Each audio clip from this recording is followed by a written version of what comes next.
Hi everyone, welcome to Bash scripting course. In this course, you will master your Bash scripting skills and it is going to be more like a practical course in which you will run or practice all the command or script on your own Linux VM. Okay, so let's move ahead. Now, what's in this course for you?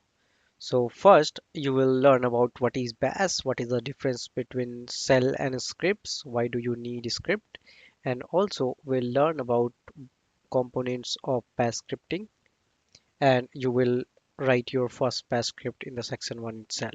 Okay, in the next section you will learn about various variables supported in bash. In the section 3 you will learn about how bash is working under the hood. Okay, how it is progressing your data as a tokenization and other thing. Okay, in the next section you will learn how you can make your script interactive by taking user input and play with them. Next one, you will learn for integrating your script with logic supported in bash scripting. Okay. In the section 6, you will learn about various command line arguments supported in bash and also the various options supported by them. In the next section, you will learn about how you can use your array and loops in your script, same like as other programming languages, right? In the next section, you will learn about how you can troubleshoot or debug your script. If you are facing some issue, how you can get rid of it. Okay. In the next section, you will have a mini project. We'll see the mini project also. And in the next section, you will automate a script or you will automate it by cron tab or cron jobs, right? And at the very end, so scripting is not limited to your local server. You can use it for your remote servers too. Okay. So all of these sections we are going to cover in this course. So let's move ahead and let's learn. Now there are some prerequisites for this course. So first one is you should have a basic knowledge of Linux. Okay. If you are not aware of Linux, please go through my course in my playlist, Linux Full Administrative course, in which you will learn about every aspect of Linux in detail. Okay. Next one is your lab VM. So you should have your own lab VM, whether you are using any graphical or CLI. Okay. If you are using Windows, there are two ways you can set up your lab VM. First one is using Windows called feature WSL. And second one is, of course, you can use Oracle VirtualBox for setting up your Linux VM. Okay, if you want to use your CLI VM, then go ahead for WSL feature. If you want assistance in any of these while setting up, please go through my lecture. I have created a lecture how you can set up your Linux VM using WSL or Oracle VM box. Okay, I will also paste the link of this lecture in my description. As this is a bash scripting course, so you should be sure that your shell is running bash as a shell. Okay, to verify how you can verify whether you are using bash shell or not, so you can type echo then dollar shell. Okay, and shell should be in capital letter. If it is not a bash and if it is showing you C shell or sh shell, then you can change it by command ch shell, change shell, then option s and then bin bash. Okay, we'll also see when we will be on our Ubuntu VM. Okay, now let's move ahead with section 1. And of course, I have taken these references from official website gnu.org, so you can rely on my contents. Okay, now let's move ahead to the section 1 and let's see all about bash and also let's create our first bash script. All right, let's gear up and let's move forward. Now, what is a shell? Okay, so whenever you are opening a terminal, you are seeing a shell. So what's a shell is? So you as a user put something in your shell and it is passed to your Linux OS. So you can refer as a shell is a program that allow user to interact with an operating system by typing some command. Okay, so you write one command, one line of a command and you run it and it goes to the kernel It operates in something, and whatever execution you have provided, it will run in the background. Okay. The term shell was coined by Louis Poisson in 1964 for the Multics operating system. Now, there are various types of shell in Linux. Okay, I have talked about various types of shell in my Linux administrator course. Now, the famous shells are K shell, C shell, SH shell, or Bond shell. Okay, in this course, we will learn about Bash. The OS shell is required to write and run it. Okay, so whenever you are going to write a shell command, so you have a terminal in Linux, you are going to write your command in that. Okay, now let's learn about script. And what is Bash? So Bash is like born again shell, the advanced version of SH shell, is a command line interpreter or Unix shell, and it is widely used in GNU or Linux operating system. Okay, it was written by Brian Jan Fox. Now, what is scripting? So scripting is used to automate the execution of the sequence of tasks so that humans do not need to perform them individually. Okay, what was the cell? Cell was like you are putting one command after each another and you are executing them one by one, right? But scripting is like combining of all the text or all the line or all the series of commands at once. Okay, they supports variable, conditional statement, and loops just like other programming languages like Python, Java. Okay, now why we need scripts? So basically they are simple. You don't need to do anything else. You just write your code and just run it. Also, it helps to avoid repeating tasks. So if you are repeating some piece of code, you can assign them to variable and pass that variable to same all over again. Okay, it's easy to use because simple. Also, frequently performed tasks can be automated, so you don't need to put the command again and again. You just need to copy paste them on all over the code. Okay, and of course, you can put or run sequence of command in a single command. Okay, now how you can write a script? You don't need a shell to writing your code. You just need shell to execute it. For writing a shell, you can write in anything. Okay, so whether even a text pad can write your code. So in our lecture or in our demos, we will use VI or Vim editor for writing our script. I am hoping you have some basic knowledge about Vim editor also. Okay, so if you are not aware of Vim, then please go through my Linux administrator course and look for a lecture called Vim editor. Okay, I have illustrated what is Vim and how you can use it in there. Now let's move ahead. Now there are three components in your bash script. First one is beginning. So in the beginning, it starts with shebang line. In here, you put a hash, which is going to be say that, hey, it is going to be passed to an interpreter with exclamation mark. And what you are going to write forward slash bin forward slash bash. Now, whenever you have put this, it will say that, hey, this user is going to write any bash script. Okay.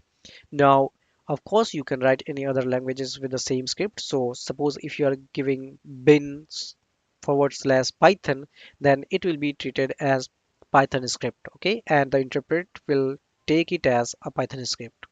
Okay, so the first line matters. Now the next one is middle, of course. So why am I adding here your professional code? Because definitely you need some comment for whatever you are going to write, right? So comments in the code makes you professional. Now in the end you have a exit code. Okay, so you will define exit code for making your code more professional. So 0 means successful and 1 to 255 means unsuccessful. Now you can write definitely exit 0 for successful and exit 1 for unsuccessful in the at the end of the code. And how you can identify whether your code is going to throw a successful or unsuccessful. So at the end of your code, you can write echo dollar. Okay, so it will tell you whether it was exit 0 or whether it was exit 1. Okay, so I'm hoping you are clear with components of bash script. Now let's move ahead. Now let's write our first bash script in our Ubuntu VM. Now I am on my Ubuntu VM. I will open my terminal. I have launched my terminal. So what was the shell? Shell is like whatever you are typing at one command. Okay, so if I am typing echo and then hello world, of course I don't need to give double quotes. So here I have ran shell. Okay, now let's identify which shell you are using. So I will type echo, then capital letters shell. So in here it is saying bin bash, right? If it is saying she shell, k shell, then please change it via chain shell, sorry, chain shell option S, and then followed by where your shell is. So bin or sh or whatever your shell is going to be. So type this. Okay, and if you want to roll back, suppose it was earlier C shell or normal sh shell, so you can roll back to it. Okay, definitely it will ask for your admin credentials, right? Now, hope you have identified that whatever cell you are using. So now you are ready to dive into your bash scripting practical. Okay. Now, how you are going to write your first script. So in here, what I'm going to do, I'm going to use vi and let's use name first script. First navigate to my desktop. Now I am on my desktop. If you want to identify the some basic commands of Linux, so that is also included in my Linux administrator course. Please go through that first. Now I am on my desktop and let me open my Vim editor and let's run any file called vi first underscore script. Okay. Once I will hit enter, it will open my Vim editor. I'm hoping that you are aware of Vim editor. Now I will press I for insert mode and now I will write something. Okay, so as we were discussing about core components of bash script, so the first line was our cbang line and it is mandatory one. Okay, so other two, the middle one means your code and the end is optional, but the cbang line is mandatory.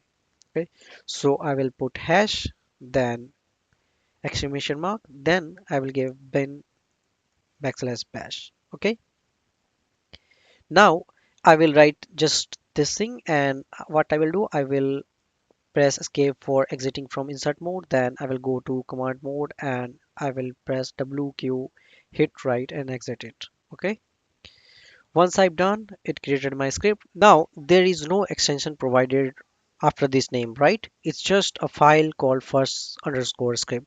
Now let's see the file type of this script. So file first underscore script. I will hit tab for auto completion and I will hit enter. Once I done that, it automatically detected that hey, it's a born again shell script. Okay.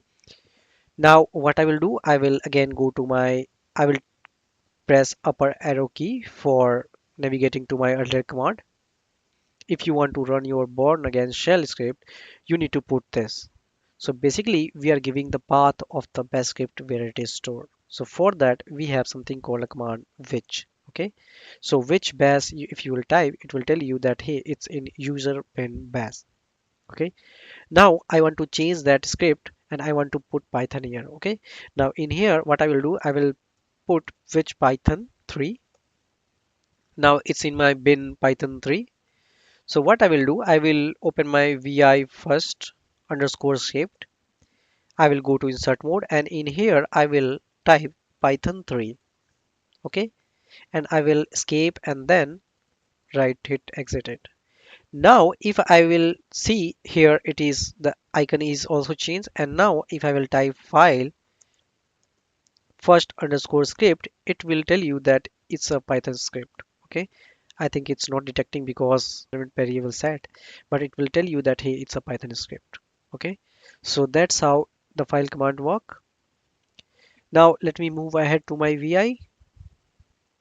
Let's open it. Now let me press insert and let's change it to bash. Now in here, as we are going to write our first script, let's start with echo. Echo, then this is my first bash script. Okay, and also I want to give my code a professionally look. So what I will do, I will add a comment. So for a one line comment, we have hash. Okay, So what I will do here, I will use this is command for my bash script. So whenever the interpreter will see the hash except this cbang line, so what it will do, it will ignore this line. Okay. And if you want to write another line, you need to give hash in the beginning. Okay. Now once it's done, what I will do, I will also write exit 0. Okay. And also I will give echo and then $2. Okay. So that it will tell me what's the exit code it was given. Now I will press escape and then right hit and exit it. Okay. Now by default, you don't have permission to run this file. Okay. So how you can do that? If I will type ls_la, so there are various things. And if you will see the first script, so it has some read write but not execute permission, read write not execute permission, and read and not write or execute to the others. So if you are wondering about what is this line, you may navigate to my course Linux Full Administrator and learn about file permissions in there. Okay, so in there, let's discuss about some. So the first one will tell you what is the type of the file. So if it is a blank, then it is a file type. If it is a D, then it is a directory. Okay.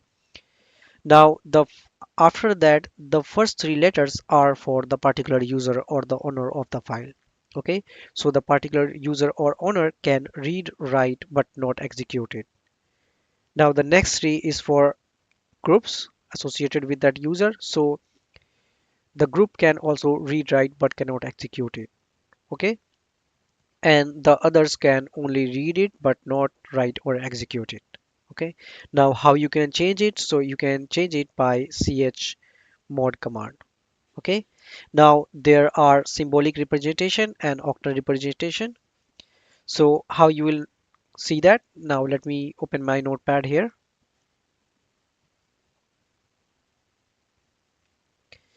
So in here, if you will talk about symbolic representation, so in here, if I will type user plus x and then my command name. So suppose if I will give chmod user plus x and then my file name, so what it will do, it will add executable permission to my file. Okay. Similarly, you can give anything like other to write plus execute. Okay. So you can give anything like that. Now, what is octal representation? And it is most important. What is octal? Now let's understand how octal is done. So you do not have any permission, not for writing, not for reading, not for executing. So that will come under 000. All the places we have 0. So in the octal, it will be 0 and it's a binary. Okay. Now suppose if you want to read, write, but not execute. So how you will do that? So at power of 2, we have 1 and then 0, right? So it will be referred as 1, 2 and 4. Okay. So it will be like 6. Okay. If you have read, write and execute permission, so how you will do that? So it is 1 1 1 means 1 plus 2 3 and 3 plus 4 7, right? Similarly, it is a set of permissions. Now if you want to change the permission, so how you can do that? So chmod, and if I will write 744 with the file name, so how it is configured? So user, the particular user can read, write and execute, right? The group, what a group can do, group can only read but cannot write or execute, right? And what others can do, others can also read but cannot write, cannot execute. Okay. So 7 4 and 4, and here it is a write place, it's a read place, it's a write place, and it's a execute place. So I'm hoping you have understood. Now let's move ahead on our terminal and let's move forward. So I'm in here and you can see the user don't have permission to execute it, right? So how I will execute it? So suppose if I will try to run first script, it's not detecting. Okay. So how I will do that? Now let's first change the permission of this file and let's give executable permission to the DevOps user, it means my account. Okay, so how I will do that? So I will use chmod, then I will add user to execute permission, or else what I can do, I can also give octal permission. Okay, 744 and then my file first underscore script. Okay, if I will hit enter, so it has changed the permission. Let me verify again.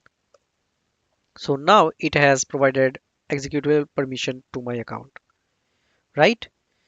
Now it has also changed my color to green. Okay, so it was white and now it has green. Now it means that it is a executable script. Okay, now if I will try to run, I can run it. So if I will hit enter, so this is my first bash script and I think it has not configured my exit code. That's why it's not giving any output I can hear. Okay, so let's ignore this. Now file permission are also one of the important aspect in bash scripting if you are learning. So keep in mind that you should have also knowledge about file permissions. Okay, if you want to discuss or learn about file permissions in detail, please go through my Linux full administrator course. In there I have illustrated about file permissions in detail. Okay, so it is more like a bash scripting course, so we'll focus on bash scripting more.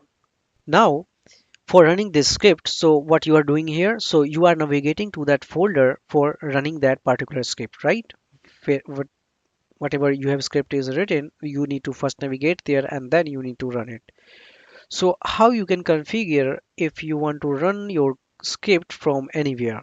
Okay, so suppose if I am at any location and if you want to run your script, how you can do that? So you can do that by adding script to your path. Okay, so what is a path? Now path is like system environment variable. If you will see what is the echo under dollar path, so it will give you all the paths that's been set for the particular user or particular account for this OS. Okay, so these are directly paths. So whatever script you want to run, it will be put in there. So of course you can put your script in there too, but I don't want to do that. What I want to do that I want to add a manual folder and I want to place this script in that and then I want to add this script path to my environment variable of path. Okay, so in desktop, what I will do on the desktop, let me create a folder called scripts. Let me navigate to my scripts. Okay, now also let me first move to my this one and let's me move to my first script to my scripts folder. Okay, so it's moved to my script folder. How I can navigate? I will move to navigate. If I will type ls, so it has my script in there, right? So now I'm ready to set up my script path as environment variable. So for setting your script path, so how you can do that? So first I will move on my home folder. So cd underscore space tilde will navigate to my home folder. Me list all the thing here. Now here I have my profile folder. So I will open my profile folder, vi, then navigate to my home, then go to this and then profile. Okay, so I will open it. So be careful while editing this.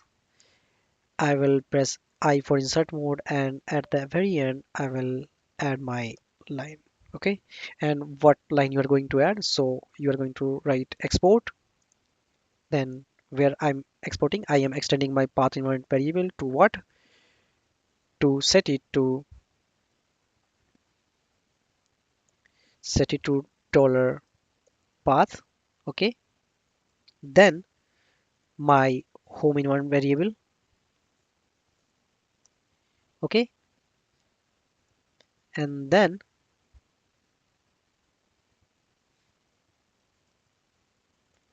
desktop and then scripts.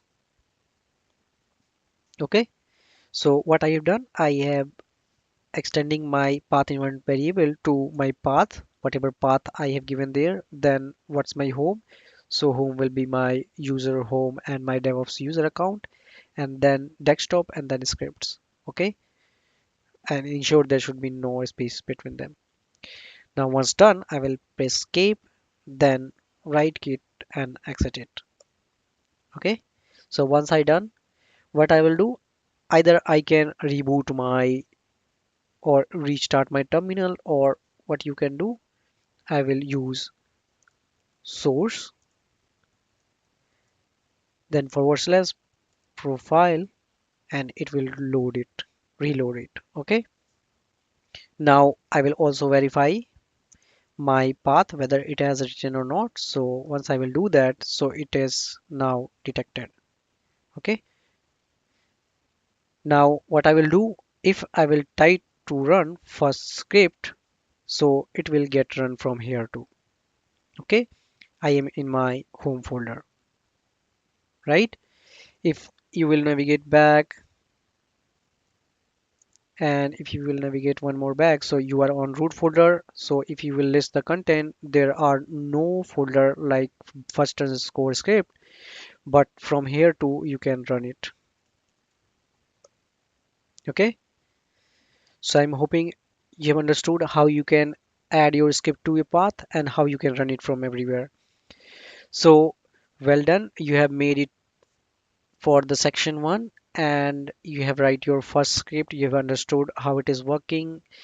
Now let's meet in the next section discussing about various type of variables, cell expansions, and cell parameters. Okay, so till then, take care. Hi friends, I am hoping section 1 was clear for you. So let's move ahead with section 2 on bash scripting. Okay, so section 2 is all about variables, parameter, and expansions. We will learn about various expansions in this section. So what's in this section for you? First, you will learn about what are variables, what are their types, and also various type of cell expansions. Okay. Now, next one, you will learn about parameters expansion. Next, you will learn about environment variables and some famous environment variables in Linux or Unix like operating system. Next, you will learn about command substitution. Next, you will learn about arithmetic expansion. It will be useful for your arithmetic calculations. You will also learn about tilde expansion, how it will work on your script. And at last, you will learn about brace expansion. Okay, so let's move ahead with variables. What are variables? So you might be already aware of this term in your programming. So basically, variables allow to store useful data under convenient names. Okay, so there are two types of variables in bash scripting or Linux. So first one is user defined. So what it will do, you can define in your shell and it will be live in your shell.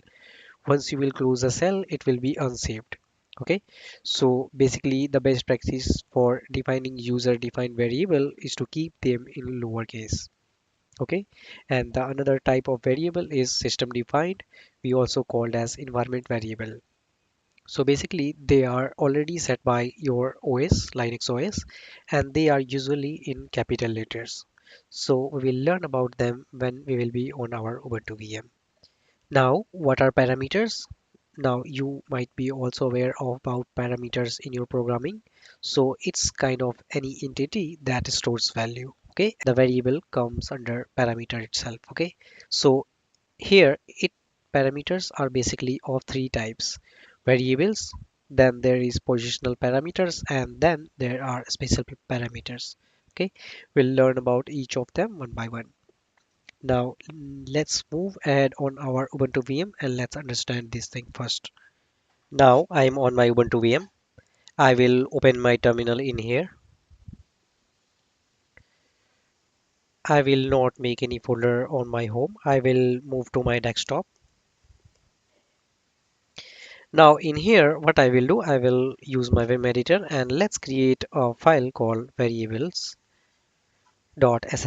So earlier I didn't give any extension, but for better practice, let's give extension called sh so that it will be distinguishable as script. Okay, shell script. So I will hit enter. So it has opened vi editor for me. Now you might have remembered the first line is cbank line, so I will give that hash, then exclamation mark, then my bin, then bash. It's done. Now in here, basically the variable is like name value pair. So in here I am also giving my command. Okay. Now in here I am giving a variable called student and I am assigning it to DevOps. Right. Now I will tell you why we are giving double quotes here. We will learn this about in next section. So let's use our variable.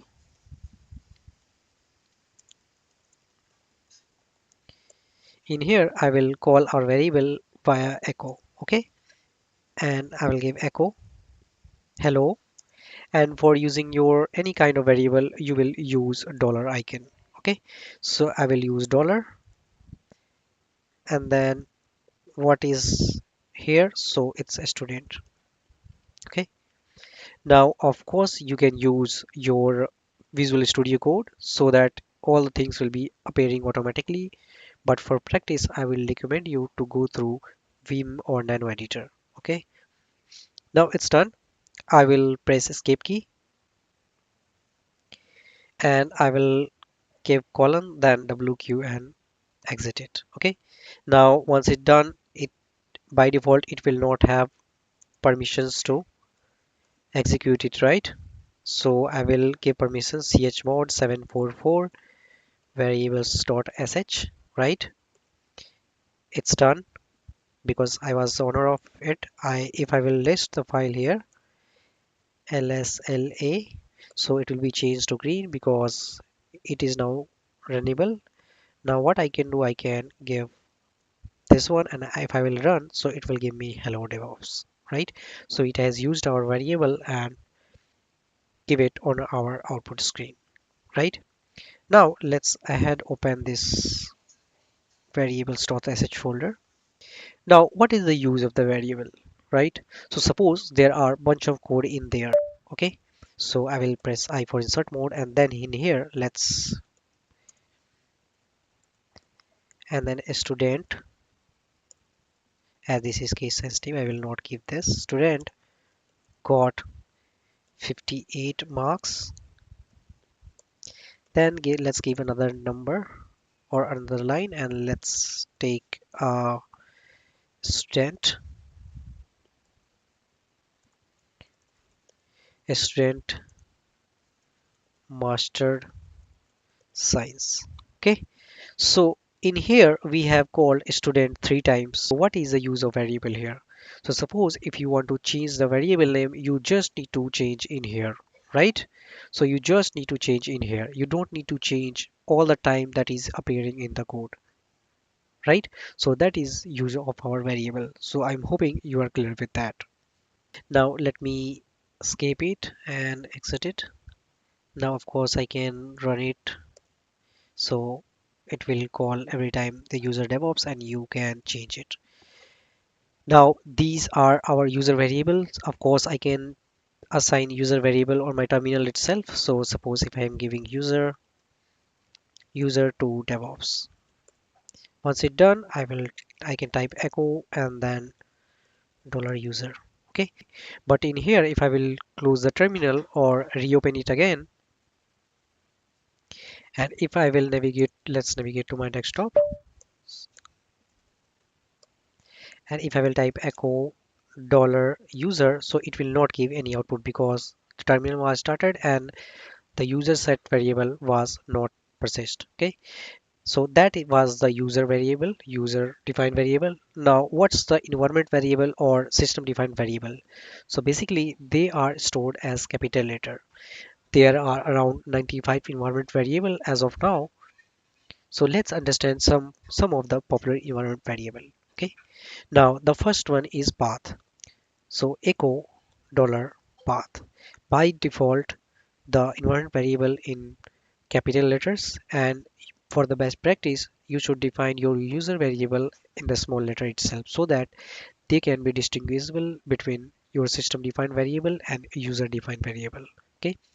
Now if I will type path, so basically these are the list of folders that the cell will search for executable files to run as command names. Okay.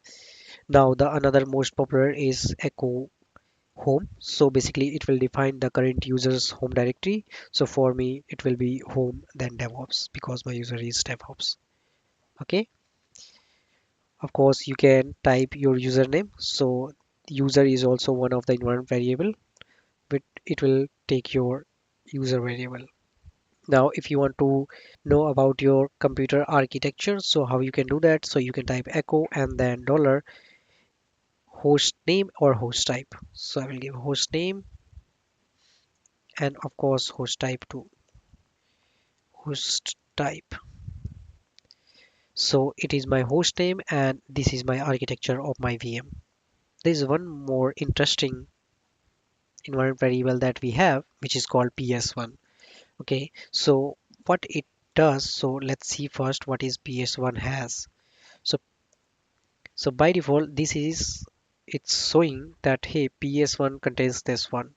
But what it is just random numbers, but it's saying that before entering any command, show the user to these things. Okay, but let's suppose we don't want to see this. So how you will change that? So what I will do, I will assign it to PS1, then I will assign equal to, and then let's give dollar, then colon, then space. Okay, once I will do that, it will set my environment variable to this one instead of this one. So when I will hit enter, so there will be no this line in here, it will be just this and you can enter your command. Okay, so once I will hit enter, so it's done. Now this is already set, so I can type echo hello, it will give. Now my command, my terminal is not like this, my command is like this. Okay, now of course if I want to exit, so how I can exit back, so you don't need to, either you can restart your terminal or just type source then tilde icon then bash rc. Okay, I am not on my home folder, so first I will go to my home folder and then I will type source tilde bash rc. Now after typing this, it came back normal to my terminal. Okay, so I'm hoping you are clear with this. Okay, so I'm hoping you are clear with variables, user defined variables, system defined variables, and how you can set your system defined variables. Now let's also learn parameter expansion in practice. Okay, so I will move on my Ubuntu VM. Now in here, let's save any environment variable like DevOps. Now it has set my user variable to DevOps. Now how I can get the variable back? So of course I can give $name. Okay. Now the first letter is lowercase. Okay. Now suppose I want to give user to DevOps.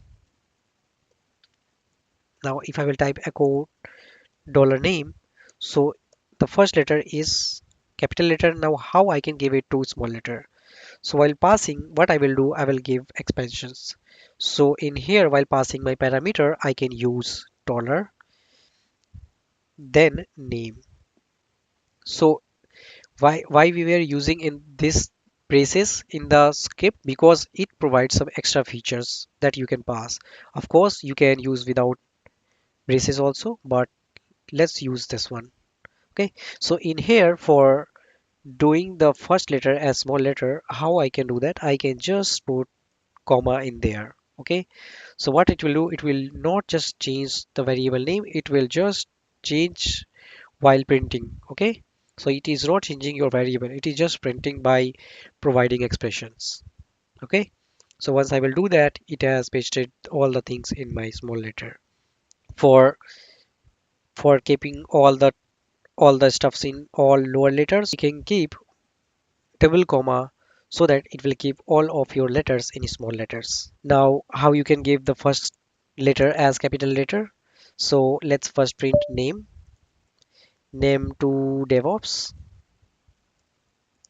casing. Okay, now let me type name.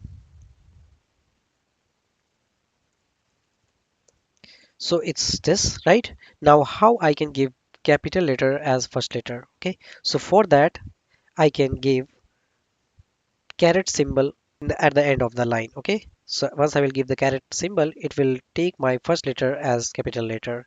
If you want to do all the letters at capital letter, so you can use double caret single symbol at the end of the line, so it will change to capital letters. Okay, and keep in mind that it's not changing the variable, it's just showing you while you are passing the expressions. Okay, now how you can count the number of characters, so you can use hash icon in the beginning of the parameter.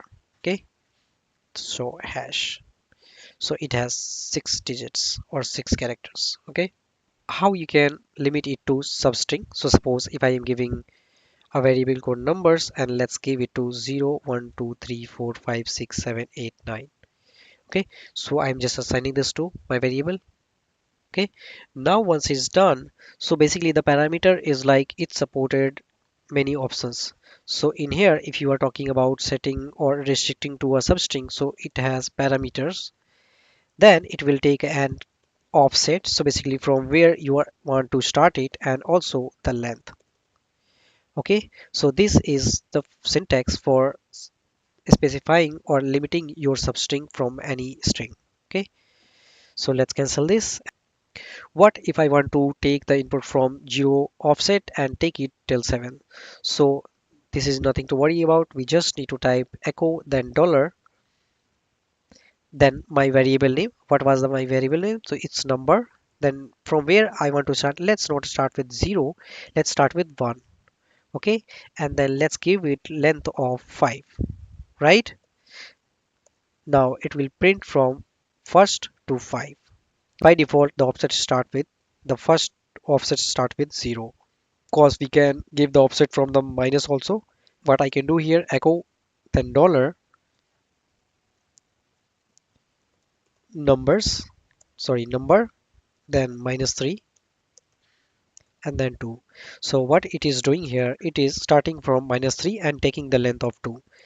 Okay, so in here I didn't provide space, that's what it caused the issue, and it takes all the things by default. So keep in mind that while providing a minus offset, you need to provide space in it there. Okay, so once I will do that, it is taking -3, 1 2 3. From the last, the offset is not in minus, it's in plus 1. Okay, so if you are talking about minus offset, so 1 2 3 and then 2 from the length, so 7 and 8. Okay, and ensure if you are giving minus offset, you should have a space in there. So I'm hoping you are clear with parameter expansion. Now let's understand command substitution. So it's basically similar to the cell parameter expansion. So let's move on our Ubuntu VM and let's practice this. I will clear my terminal in here and I will navigate to my desktop. Now I will create a script called sub.sh.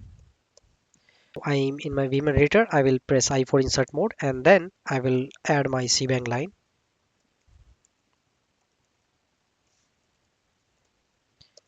Okay, now in here I will use my command time and I will pass it to my variable called date. Okay, so you might be aware of the date command. So basically it will print date.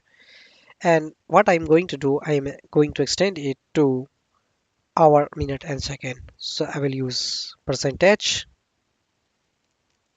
then %m minute, and then %seconds. Okay, and I will close the brace.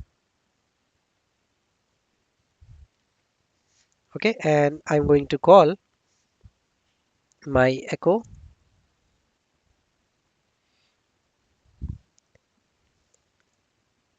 hello dollar user. The time is dollar time.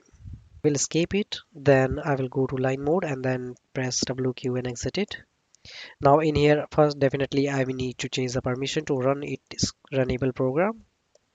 Once it's done, I will run sub sh.sh. Now it will tell you that hello DevOps, the time is this. Okay. If I will see the VI, so what we did, I have provided my command to pass it to my variable. So that's called command substitution. Now I'm hoping you are clear with command substitution. Now, what is arithmetic expression? Okay, so basically whatever calculation you are going to do in your script, arithmetic expression will be used. What is the syntax? Syntax is will like dollar then this and then your expression. Now in here the plus means addition, minus means subtraction, star means multiply, the forward slash means divide, and percentage means remainder. Okay, so let's move on our Ubuntu VM and let's understand this. I will use VI and let use arithmetic.sh. Okay, I've done that. Now what I will do, I will use I for insert mode, and the first line will be my cbang line, bin and then bash, right? Now in here what I will do, I will type echo, and then of course I can put dollar and then my braces. Then I will give expression like 4 plus 2 and then space braces. Okay, once it's done, I will press escape for insert mode, then line mode, then WQ, exit it. I will change the permissions 744 arithmetic.sh and I will run it. Okay, so once I will run, it will give me the print 4 plus 2 is 6. Okay, now of course we can use variables also. So I will open this. Now in here, what I will do, I will press I for insert mode, and I will define variable x equal to 4.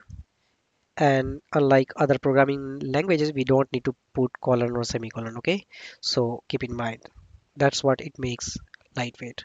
And y equal to 2. Now in here I can definitely give echo, then dollar, and then let's give dollar x plus dollar y, echo dollar $x star $y, echo dollar $x minus, sorry, $x minus $y, and then echo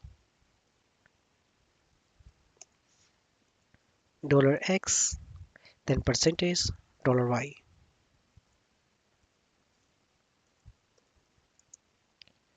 So what will be the result here? First one will be 6, right? The another one will be 8, another one will be 2, and another one will be 0, because 2 will be completely divide your 4, right? So I will escape, I will hit right and exit it, and I will again run arithmetic.sh. So 6 addition is 6, multiply is 8, subtraction is 2, and the remainder will be 0. So you can use on shell also.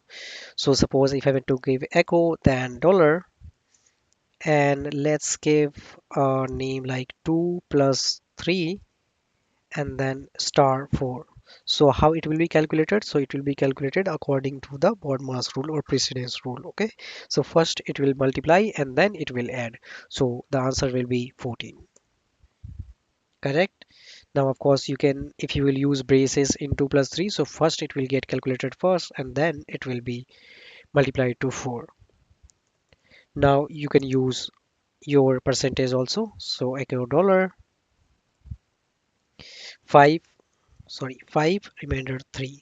So here the answer will be 2, because once 3 will divide 5, so 2 will be remainder. Now let's divide 5 divided by 3. Okay, so what I will do, I will type echo dollar 5 divided by 3. Okay, so what it will do, it is giving a 1, but where are all the decimal? Okay, also if I want to see echo dollar 2.5 plus 1, so it is giving me error. So why it is so? Why it is not taking decimal as my expressions? So for this you will need a command called BC. BC is like BC calculator. Once if you will type BC, so it will open another window You can enter here your decimal values also. Okay, so in here if you will type 2.5 then plus 1, so it will give you 3.5. Okay, so for decimal value you need have another calculator called basic calculator. We exit it. Okay, I think quit here. Now you have seen the working of bc command. So basically it will open a terminal inside your terminal, right? Now of course you can use bc in your CLI itself. So how you can do that? You can use it piping. Okay, so how you can do that? You will use echo, then 5 divided by 2, and then you will pipe it to bc. But hold on, it also didn't give any decimal value, right? It should give an answer of 2.5. Okay, so why it didn't do that? Because in here you need to provide another variable called scale. Okay, so in here how you will do that? So I will type echo, then in here I will first give scale equal to 2, and then I will put semicolon, and then I will give my expression. So 5 divided by 2, and then what I will do, I will pipe it to my bc command. So once I will do that, it will take the bc command and it will scale up after two digit after decimal, and it will print in my output. So you can use bc in your direct shell also, and if you will type bc in here, it will open any sub terminal inside your main terminal. Okay, for exiting it, you can of course enter quit. Okay, so I'm hoping you are clear with arithmetic expansion. Now next one is tilde expansion. So basically it is used to access your user's home directly. So suppose if you are writing a piece of code where you want to access some particular user's home directly, so how you will do that? You don't want to write your absolute path. You can directly use your tilde icon. Okay. Also the tilde icon is used to switch between your current and previous working directly. How it is done? So let's move on our Ubuntu VM and let's see this. I'm on my Ubuntu VM. I will clear the terminal. Now in here, if I will type echo, then dollar, so what it will do, it will just print out my home directory. Okay, you can also validate the home directory for any particular user. So suppose if I want to see home directory of root, I can do that. Now what I will do, I will go to echo and then pwd. So my present working directory is this one. Okay, so what I will go, I will, let's move ahead to etc folder. It's in my etc, and let's go to pwd. Let's see the pwd now. So now the pwd is etc folder. Okay, now of course it has some history feature. It can go in the timeline and it can see your what was your old pwd. So this is the variable old pwd. It's also an environment variable. So it is saying that hey, previously your previous present working directory was this one. So how you can navigate directly to this one? So what you can type cd, then tilde and minus. So it will navigate back to your previous old present working directory. Okay, now if you want to navigate one more back, so you can type cd, then tilde and minus. So it will navigate to one previous. So what was the one previous? One previous was etc. Okay, and if you will use plus, so what it will do, it is your current working directory. So currently you were in etc, so you are in etc itself. Okay, so I'm hoping you are clear with tilde expansions also. Now let's understand the important aspect of brace expansion.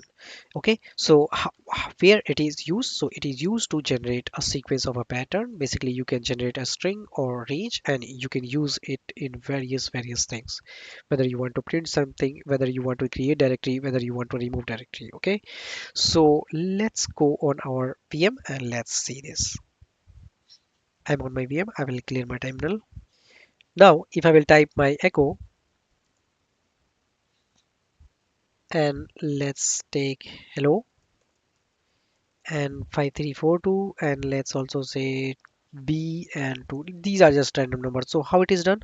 What it will print? It will just print whatever it's given in there. So in here I have given my space. So if I have given my space, so it just taken and basically what it did, it broken into a statement. Now let me close my spaces in there and let's take this. So in here it gave me four outputs of four different pattern, and if I have given a space here, so what it did, it print whole as one file or one folder, right? Now how I can give my 1 2 3 4, sorry, okay, suppose I have these many things, and if I will echo it, so it will print five stuffs in there, right? Now there are hundred of stuff you want to paste it. So how you can do that, you can type one and then double dots or then 5 or 10, whatever it is. Okay, so it will do the same work. So that's what the brace expansion is. Of course you can keep this in reverse, so 10 dot dot 1, so it will print in reverse also. You can play with alphabets also, A to F, so it will give you A B C D E F. Now you can also restrict it to any substring. So how we will do that, I will type echo and then 1 and 1000, and I will give it the answer in the set of 3. Okay, so what I'm doing, I am asking him to print from 1 to 1000 and I am controlling it to the set of values 3. Okay, so once I will hit enter, so what it will do, it will print all the thing in the set of 3.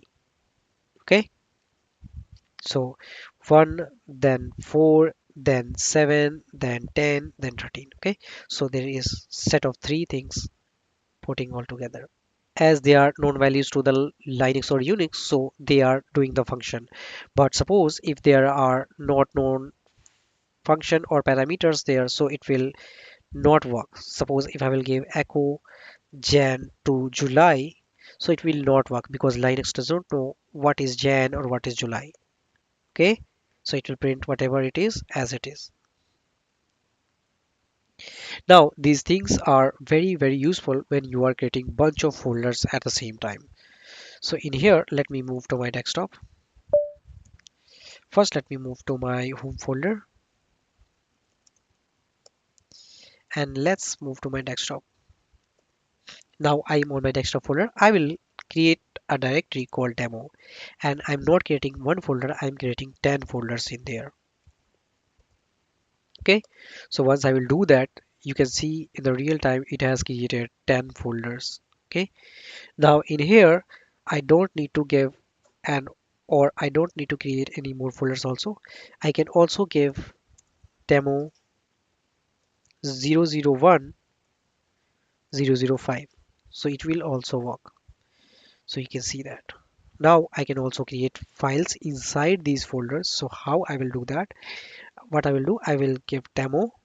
Okay, and what I will do, I will give 1 to 5 it's only. I'm using 1 to 5 only to creating my folder, and I'm giving file. And what are the files in each folders, I want to give 123.txt.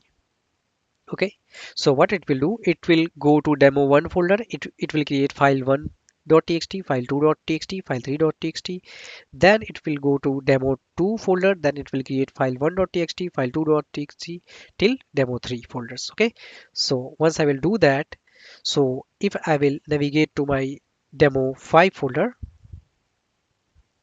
demo5 folder, if I will list the content, so you can see there is file 1, file 2, file 3. Okay, but if I will go back and if I will navigate to my demo 6 folder, if I will list the content, so it's empty. Okay, so that's how the brace expansion works under the hood, and it is one of the powerful things to use while having shell scripting. Okay, so that's it for section 2. Now let's meet in the section 3, understanding how the bash is working under the hood. Till then, take care. Hello everyone and welcome to section 3. So in this section we will learn how bash processing your scripts or your terminal commands under the hood. Okay, so basically if you are writing any script, the command is processing your script or the lines of commands one by one. Okay, Now this is going through the 5-step process. What are those 5 process? So first one is tokenization. We'll learn about all these things in the separate lectures or separate videos. Second one is command identification. Then next it will look for expansion and will do the expansion if needed. Next one, it will remove your codes if it is given any, and then it will check for redirection. And after all of these steps, it will print your output or give any output if it is provided there, right? Before moving forward with this 5-step process, let's understand what is coding. Okay, so this is one important aspect and it is also one of the fourth process. Okay, so the fourth process is itself code removal. So let's understand the coding first. Okay, so coding means removal of any special character meanings. So suppose if you are writing any letter, so what you do for mentioning any special thing, you just quote in between your double quotes, single quotes, right? But in Unix or Linux, there are 3 types of quoting in there. So first one is backslash. So whenever you will give backslash, it will remove special meaning of your just next character to it. Okay. Next one is single quotes. So if you will provide anything within the single quotes, it will remove all the meanings which is put inside. Okay.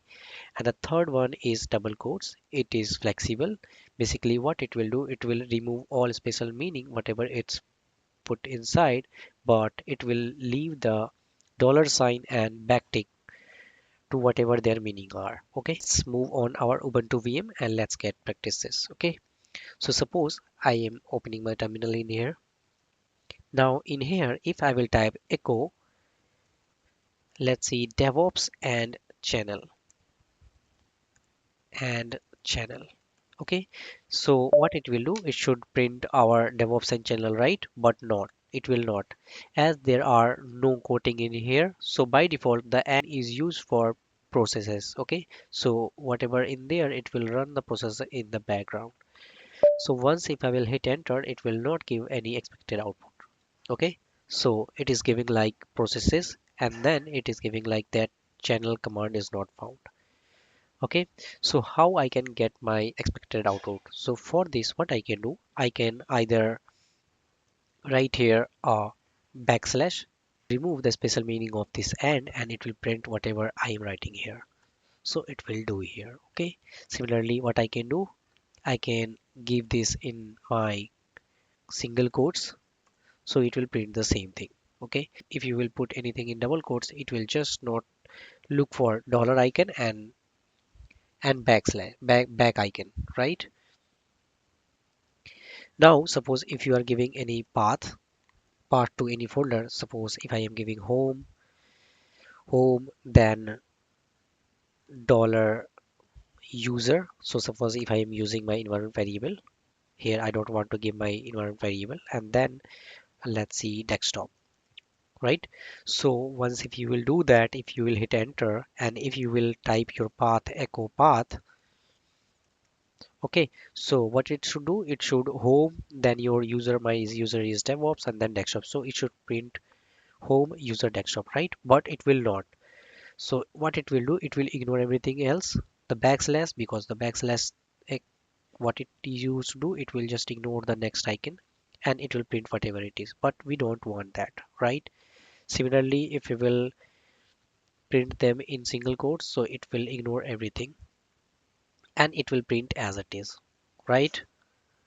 Now if I will type echo path, so you can see that hey, it is giving there, it didn't replace our user folder. Okay, and it user meaning user command or user environment variable, and it is given same like the whatever it is in there. So for better flexibility, we will use in here double quotes, so it will remove all the meaning except my dollar icon, and it will replace my dollar user to my DevOps. Okay, whatever I am needed in here. So once if I will hit enter and if I will see the echo path, so now it will give me. Okay, I think I am using a wrong thing in here. So if I will see dollar and then okay, Now if I will do that and if I will check echo path, now it will give me home, DevOps and desktop. Okay. So in here it was a forward slash, sorry, backward slash, right? So what it did, it ignored the next meaning. Okay. So if there are any nesting quoting also, then the first inside quoting will be checked, and then now let's move ahead and let's understand all the processes one by one. Okay, addition is like breaking the characters into a single entity by the cell. Okay, now for identifying token you need something called a meta character. Okay, so in the tokenization a set of characters are broken into smaller bits which are called meta characters. Now meta characters are defined as a pipe icon. Let me take a laser pen also. Pipe icon, and sign, a semicolon, now parenthesis, and then your braces also. Then spaces, tab, and new line. So these are the meta character used to identify that which token is the next token. Okay. Now, so after identifying your meta characters, it will then break into your words and operators. Okay, it will be words, sorry. So words and operators. Okay. Now, what are words? So words can be treated as a token that does not contain any unquoted meta characters. Okay, so it should not be unquoted. And what is the operator? So operator is like it should contain at least one unquoted meta character. Okay, and what was the meta character? Meta character was like this one. Okay, so these are the meta characters. So I'm hoping you are clear with words and operators. Now there are two types of operator in our bash. So first one is control operator. So and, pipe and double pipe, colon, double semicolon, and the other is redirect operators. Okay. So it's used for your redirection. Okay. Now both of these operator only have meaningful meaning if they are unquoted. Okay. Now let's move ahead on our terminal. Let's understand it's how tokenization is working here. Now in here, if I am typing echo, okay, echo, and then I am typing $user, okay, and I am just redirecting it to my Linux user.txt. It is any file. Okay, so how tokenization will work here? Okay, so let's understand this. So first it will break into tokens and how the tokens are identified. So first it will look for meta characters. So meta character will be like spaces tab, right? So now there are three spaces in there: first space, second space, third space, right? Other than these there are no spaces. Now it will look for words and operators. Now it got a operator also, right? The redirection operator. So now it got spaces, right? Three spaces, and then your operator. Now it will look for words. So what are the words? So there are echo, then $user, and then your Linux user.txt will be also treated like a one word. Okay, so I'm hoping you have understood about tokenization with the help of example. Now let's move ahead and let's understand command identification. So what is command identification? So once you will write your command or whatever series of command in your script, so basically it will perform or identify the command and perform whatever action is needed. Okay, so there are two types of commands. So this one is easy. So first one is simple command. So it's just list of words separated by space and terminated by either a new line or one of the other control operators available in the bash. And we have understood what are the control operators. So control operators was colon, semicolon, double semicolon, etc., etc. Right? Also the new line or new line or next line. Okay. Next one is having our compound command. So basically these are nothing special. These are just logical condition loops expressions written in multiple lines. For example, your if loop.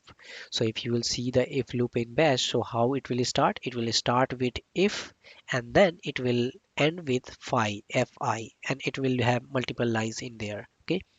So how the command identification will work here? So it will check the reserve word, start with reserve word fi or if, right, and then it will end with reserve world also. So once it will check if of fi, then it will stop identification of this command and it will stop working, right? Now this series of command means command identification also identifies or verifies whether the command is starting and where it should stop. Okay, so we have understood. So for simple command, it will look for any control operator, and if it's want to stop, and for compound commands, how it will identify that where it should stop. So it will look for reserve word. Okay, I am hoping you are clear with this. Now let's also understand this with the help of example. So I will move on my Ubuntu VM. I will cancel this. If I will, let's see, if I will type echo A, B, C, and then echo 1, 2, 3. So what do you suppose? What should be its answer? So we want that it should print A, B, C, and 1, 2, 3, right? But no, it will not. So echo is like simple command, right? Echo is like simple command. It's not a compound command. Now the echo will, once the command is identified like echo from left to right, so it will look for when the command is being ended. Now there are no control operators here, right? So it will take all these things as an argument and it will print all the things after the echo, right? Now how I can use my command identification here? So in here, what I will do, I will give here my control operator semicolon. Now it will treat like two commands, right? Now the simple command is starting echo abc. Now it will look for arguments, and once it is seeing semicolon, it will stop. Okay, now it will again look if there are any simple commands out there or compound command. Now it found one more simple command. Now after this, if I will hit enter, so it will enter a new line, and then it will stop looking for simple command also. So once if I will hit enter, it will tell you the ABC, and in the next line, because in here it will print by default next line and 1, 2, 3. Okay. So I'm hoping you have seen the example of simple command, how command compound works. So for that, let me get to my desktop and let's open any demo. So demo.sh, sorry, demo.sh. So in here, what is done? So let's suppose an example of if loops. Okay, so I'm not giving here bin bash. So suppose if I give me example of if loops, now the command identification, the step 2 will start, and it will just look for, and it will take everything in processing, right? Now in here I will type then, I will type echo, then hello, and in here I will give fee. Okay, so in here, so you might be supposing that hey, we are giving here, then it should stop. No, it's not, because it's not a simple command, it's a compound command, because the shell knows that if is like treated should be as a compound command, and once it will see the fi command, so it will stop. So these are the reserve word. Okay, now I am hoping the step 2 in bash processing is clear for you, and we have also seen its example. Now let's move on step 3, the important step on how command process expansions. Okay, so if you will see the expansion, so it is broken into 4 stages. Okay, so first one is brace expansion. We have learned about all of these things, means we have learned about these things, stage 1 and stage 2. We have learned about all of these things in our earlier lecture, right? So first one is stage 1, which is brace expansion. So once the command identification is done, it will look for brace expansion. Okay, now in stage 2, the parameter expansion is looking for, then your arithmetic expansion, then command substitution, and then tilde expansion. Okay, on stage 3, it will look for word splitting. So we will understand this when we will be on our Ubuntu VM. So basically it uses ifs value. In stage 4, it will look for any globbing, or also called as file name expansion. Okay, so let's see this all. Now how it will execute if multiple of these things are given there. So it will look for first stage 1, then stage 2. Okay, so the priority will be stage 1 first, then stage 2. If something is given in there and it is not in the stages, or if it is giving in line by line, then it will perform from left to right. Okay, now let's move ahead. Now we have seen this. So stage 1 brace expansion, so we have already seen this. If you want a refresh, then please go ahead and navigate back to this seek of the video and understand about brace expansion. And the stage 2 is parameter expansion. We have also seen this arithmetic expansion, command substitution, and tilde expansion. Okay, so parameter expansion is like you're putting you or using your variable inside your command. Okay, arithmetic expansion means using your calculations in your script, okay, by putting them in expression. Next one is command substitution. So what you are doing, you are putting your command and you are using in one variable, until the expansion is used for your user's home directory. Okay, so we have discussed this. Now let's move forward and let's discuss about step 3 expansion of stage 3. Okay, now the stage 3 is word splitting. So in here, a process that cell performs to split the result of some uncoded expansion into separate words. In the first step of tokenization, it will not look, it will take the whole word as one word, but in here it will break down into separate words. Okay, now it's only performed when below will be unquoted your parameter expansion, your command substitution, and your arithmetic expansions. All right. Now, the character used to separate the word is decided by IFS environment variable.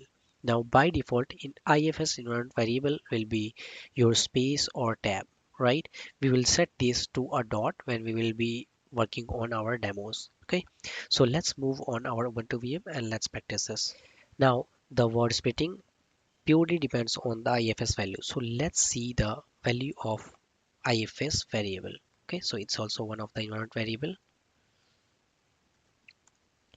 So in here, it's not showing anything, but it has a bunch of characters placed in there. So let's see that characters. So echo, then what I will do here, I will place them in quotes and then I will write my expression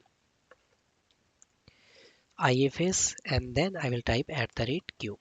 Okay. So once I will do that, so it's what it is saying. It is saying that ifs value is set to space or tab space or a new line. So by default, the IFS will be value will be set to your space, your tab space, or your new line character. Okay, will list or assign my variable numbers, giving one variable number, and I am assigning a variable 1 space 2 space 3 space 4 space 5. Once I do that, and if I will type echo dollar number, so what it did, it just taken all these things on separate things, right? If you will also see, or let's create a folder called touch. Okay, so it will tell you the all the files in there. So touch dollar number, so it will create a folder with this number so that identify. So once I will do that, and once I will type ls.la, so you have seen that hey, it is taking a different kind of things. So in here we were not able to identify whether these are same, it has taken as a same or different one. But in here, if we created a file with a touch, right, so here it was 1 2 3 4 5, it has created 5 files, right? Now I will clear my terminal. Now if I will give my number variable to 1 2 3 4 and 5, right, and now if I will touch dollar number, so what's it should do, it should actually have taken these three also, means it will create 5 different files, but it will not because our ifs value is set to space, tab space, or new line. So in here it will create one file only. Okay, so you have seen that hey, it's created one file. Now if you want that these commas should be taken as separator, so how you can do that, you can set your environment variable ifs. Okay, so you can do ifs and then you can put the comma in quotes. And now if you will hit enter, so once you will run this command, so it will take as different field separator. Okay, so IFS is for internal feed separator, and it will, if you will assign anything, it will take that thing to separate the words. Okay, so that was your word splitting. Now Okay. let's move ahead and let's understand step 3 expansion, stage 4. Okay, which is globing. Globing is also called as file name expansions. So in here you use special wildcards, so star, question mark, or square braces for working in here. Okay, so let's see. If I will move on my Ubuntu VM, so in Let's here I have created a bunch of files for practicing and understanding the file name expansion. So in here, the star works as any string placed inside there. Okay, so any string you can match it with. The question mark work as only one string or one character should be matched, and the square braces is for you can match any number of any one number of series, put it inside. Okay, so let's understand. So if I will look for ls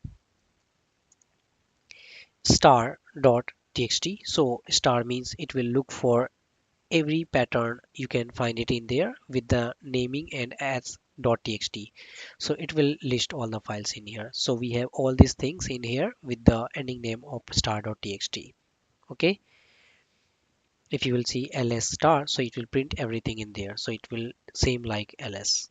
Okay, now I will clear my terminal in here again. Now of course you can use it with file star. Now I want to search that, hey, it should print everything starting with file and then ending with anything, so it will give like this. Okay, in if you want to use your question marks, so in there if you will put like this, that ls file question mark dot txt, so how it will be treated, it will be treated like any one character can be put inside in here. Okay, so it will give everything that can be matching one character here. So ls file 1, file 2, file 3, file 4, file 5 dot txt. Okay, now if I want to do ls file question mark, now in here it will take anything, and I also wanted to in here I will do txt and then also file the question mark dot jpg, because we have jpg also in here. So if I will hit enter, so it has given my file 3.txt and also and our jpg's image also. So you can provide multiple arguments also in here. Now if you want to match three characters, so how you can do that, you can mention question dot pdf, sorry, ls file question and that pdf, so it will give you all the files. If you want to match number of pattern in there, so how you will do that, you will mention file match anything between 0 to 9, then close the square braces and type pdf. Okay, there is no pdf, so I will give txt, I think. So it has given me. Okay, now if you want to match double sync, so square it will pick up only one stuff from in here. Okay, so in here you can give more character 1 to 5. So from this brace it will take one character, and from this brace it will take one character,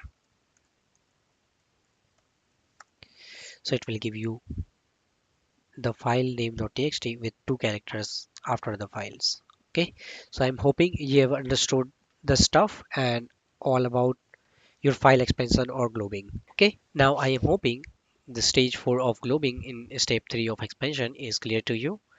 Now let's move ahead and let's see step 4, which is code removal. We have also seen whenever we are going to start our processing of bash, so we have seen this earlier also, right?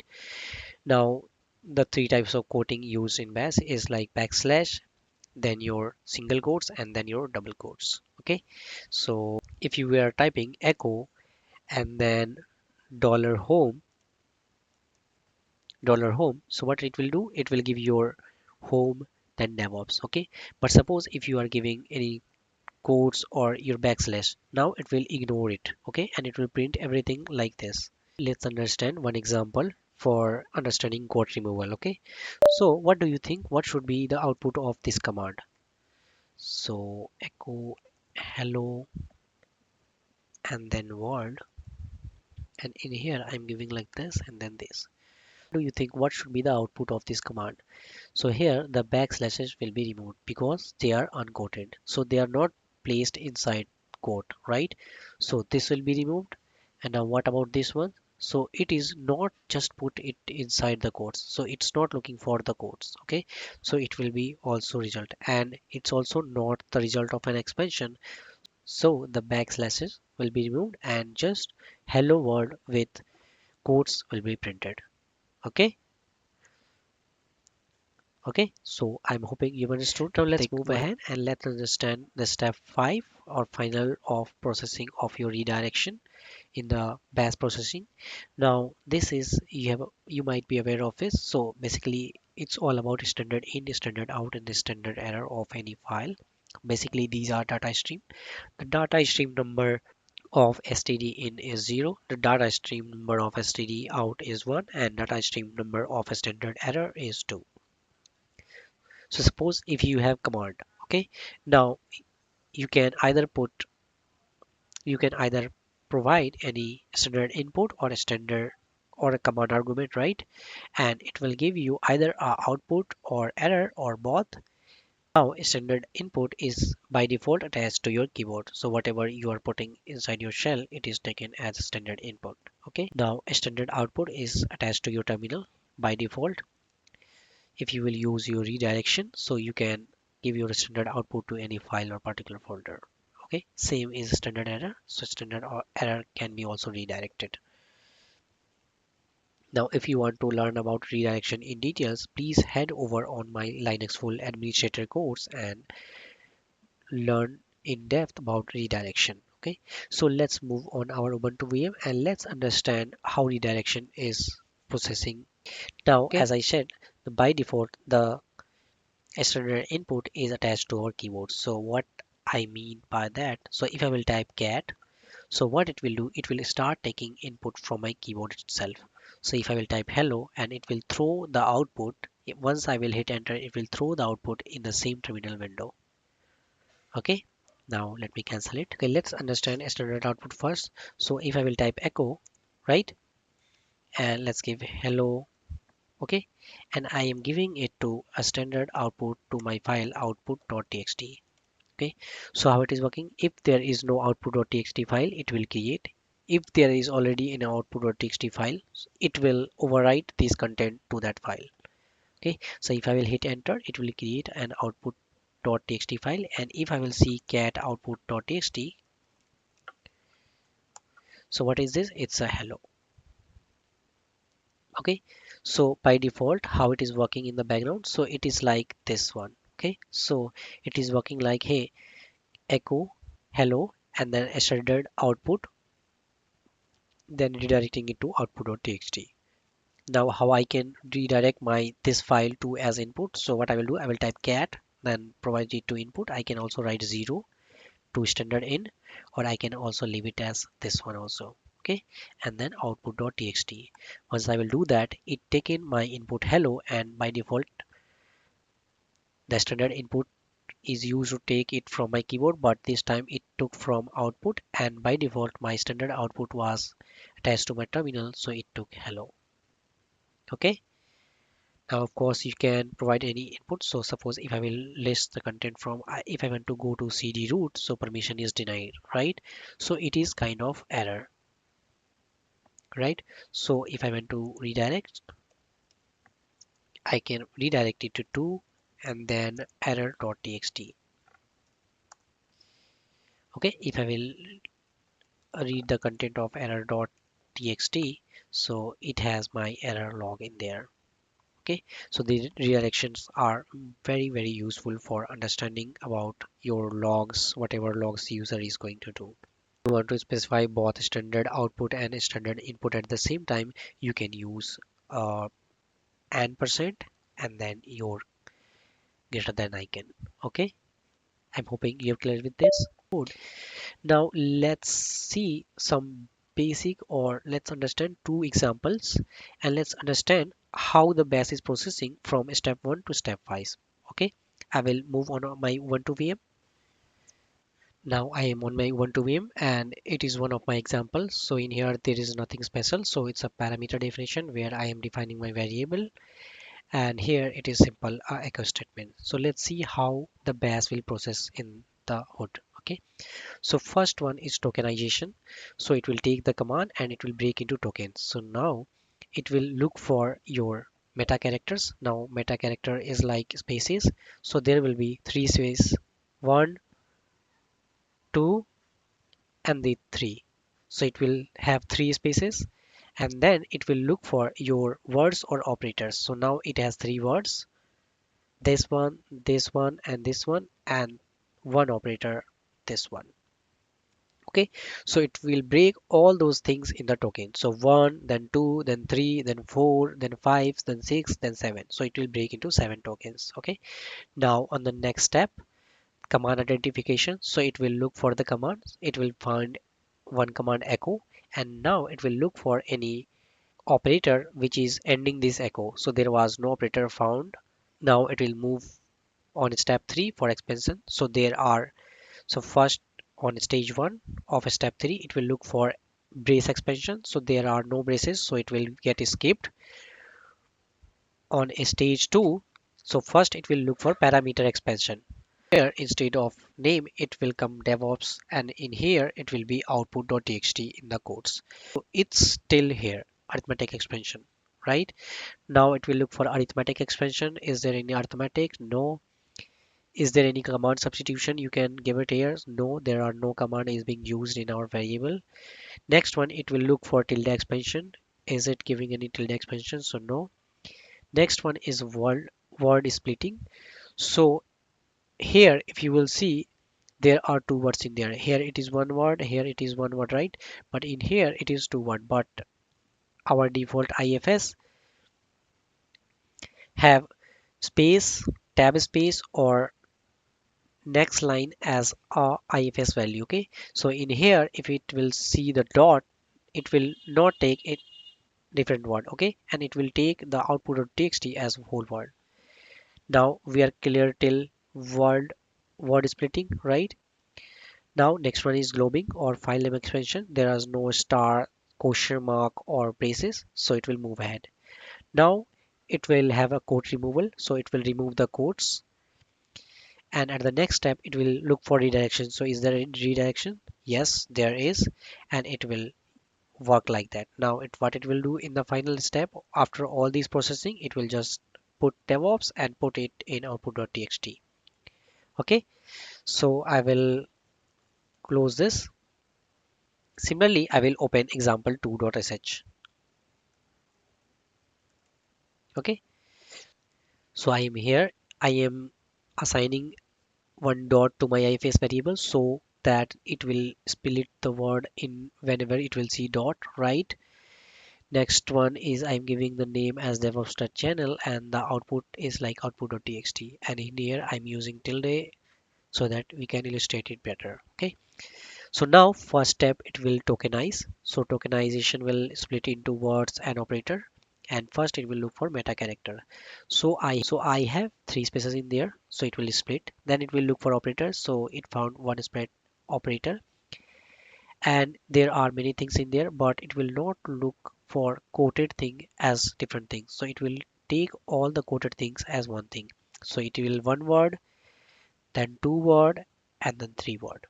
Okay, so it will break echo differently, then space differently, then this word differently, then this space differently, then this operator differently, then this space, and then this whole word. Okay, next one is command identification. Now it will look for command identification. It will found that hey, it's only have one echo command. If it has any semicolon or any operator like that, it will look for another commands. But right now there is only one echo command. Now after command identification, it will go to step 3 and it will check for expansion. Okay, so the first stage will be it will look for brace expansion. Is there any brace expansion? No, so it will skip this. Now it will come to stage 2 and it will look for any parameter expansion. So yes, there is, so it will replace it. So dollar name will be replaces with devops.channel and the output will be replaces with output.txt. Okay, Now, is there any arithmetic expansion? No. Is there any command substitution? So no, there are no commands is being used other than echo.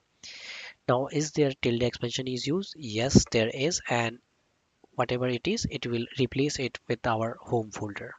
Okay. Next one is word splitting. So what it will do, it will look for any IFS value. So is there any IFS value? Yes. And what it is? It is this one. Okay. So now it will look for IFS value, but you might be wondering there are two dots in here. So will it take this one also as different? So no, because it will be in quote, it will not work like that. Okay, it will only take which is unquoted. So it will space, give spaces and take like two words. So it will DevOps space channel. Okay, and in here in the tilde thing, so what it will do, it will just replace it with home, your home directory. Okay, next one is globing or file name expansion. So is it containing any star or question mark? So no. Next one is code removal. It will remove the codes, and at last it will check for redirection. Yes, there is redirection, and at the end it will process it. So DevOps.channel thing will return to output.txt and it will be put on your home folder, user's home folder. Okay, so I'm hoping you have seen the example of how bash processing in under the hood. Okay, so that's it for this lecture. Let's meet in the next section. Okay, till then, take care. Hi friends, now we are aware of some basics of bash, right? And we have also seen how bash is working under the hood. Now let's talk about some important aspect in bash, which is how you can take input from the user and make your script more convenient or more interactable, right? So let's welcome you to on section 4 on taking input from the user. So what's in this section for you? So first you will learn about positional parameter, how you can use them. Then you will learn about some predefined special parameters in bash. Then you will learn about one powerful read command and then select command. You can use it in your bash script. Now you may visit to official GNU website for referring to these same stuff. Okay. Now let's move ahead and let's learn about positional parameter. And definitely after going after PPT, we will be moving on our Ubuntu VM to see them in practical. Okay. Now let's understand about positional parameter first. So these are just parameter or arguments in here are taken during running of script. Okay. And then they are forwarded as parameter where they have been passed inside your script. Okay. We'll understand this. They are basically processed from left to right. Okay. Now whenever you are passing the arguments, you cannot put them as a single word. You have to separate them by spaces. Okay. Now next one, you cannot define a variable and you can assign it to any constant. Means you cannot assign $1 equal to any variable. It will throw any error because $1 is determined by a positional parameter in Unix or Linux or Bash. Okay.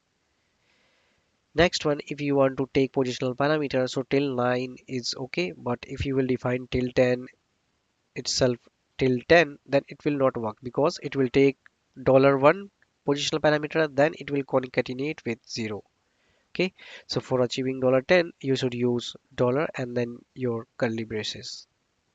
Okay, next one, for verifying if the particular parameter can have an empty string, so you have these syntax in here. We will see this in action. We will be on our Ubuntu VM. Now I am on my Ubuntu VM. I will open my terminal.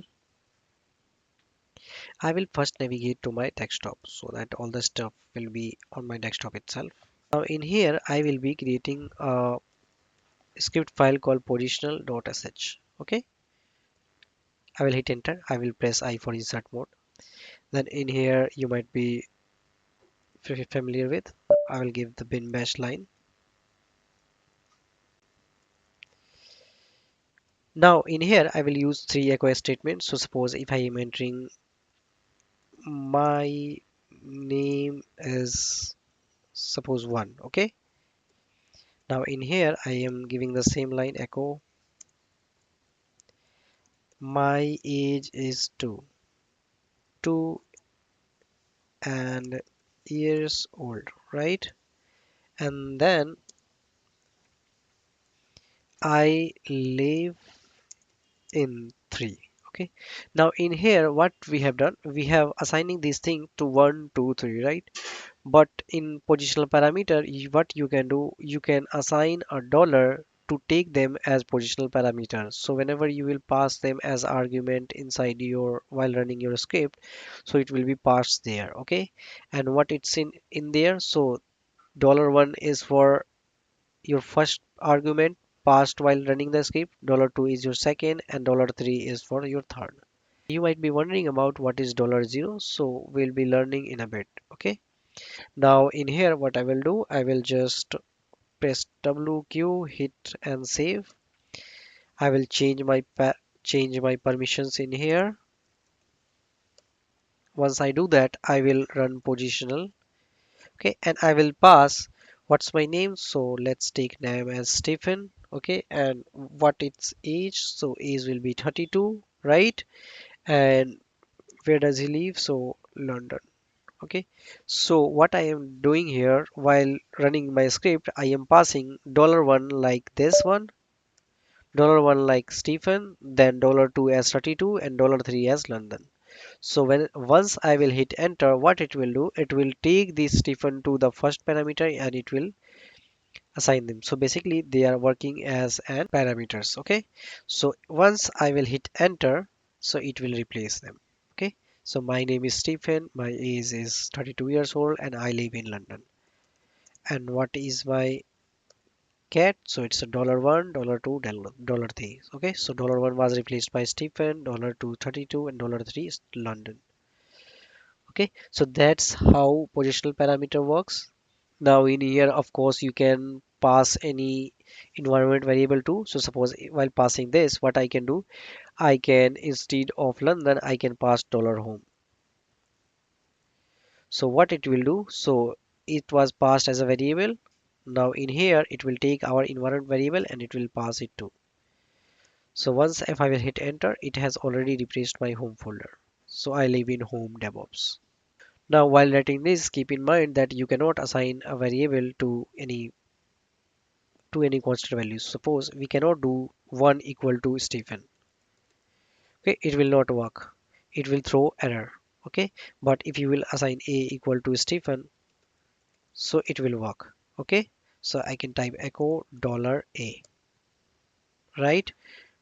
So because $1 is a positional parameter and it should be taken in a script or any variable or any while defining any positional parameter. Okay, now let me open my script again. Now in here, what I will do, I will write some bunch of stuff. So I will press I. Here I will pass some positional parameters in here. Okay. So what I will do, I will pass here echo $4, $5, $6, $7, $8, $9. Okay. And in the next, I will pass echo $10. Okay. So I will just to distinguish, I will just write any random word. Next one will be 10th parameter. Okay, now in here what I will do, I will type echo $10. Okay, so once I will do that, now vi is also smart enough. So once I will do that, it just detected that hey, $10 should not be taken as this. So what it will do, it will take $1 and it will concatenate with 0. Let us also see on the real time. So wq hit. In here what I will do, I will just type positional, and in here I will pass various things a b c d e f g h I.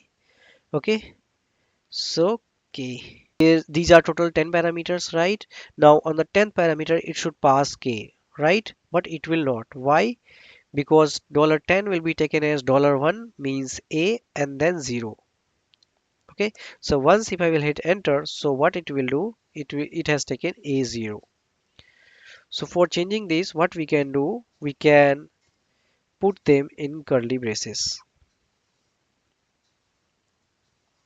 Okay, so once I will do that, I will write save and exit it. Sorry. Once I will do that, and once I will write this one, so what it will do, it will take the cake. Let's move ahead and let's create one more script. So I will go ahead with vi and let's create a calculator. Okay, just a random calculator. So in here, what I will do, I will first write my cbang line. So,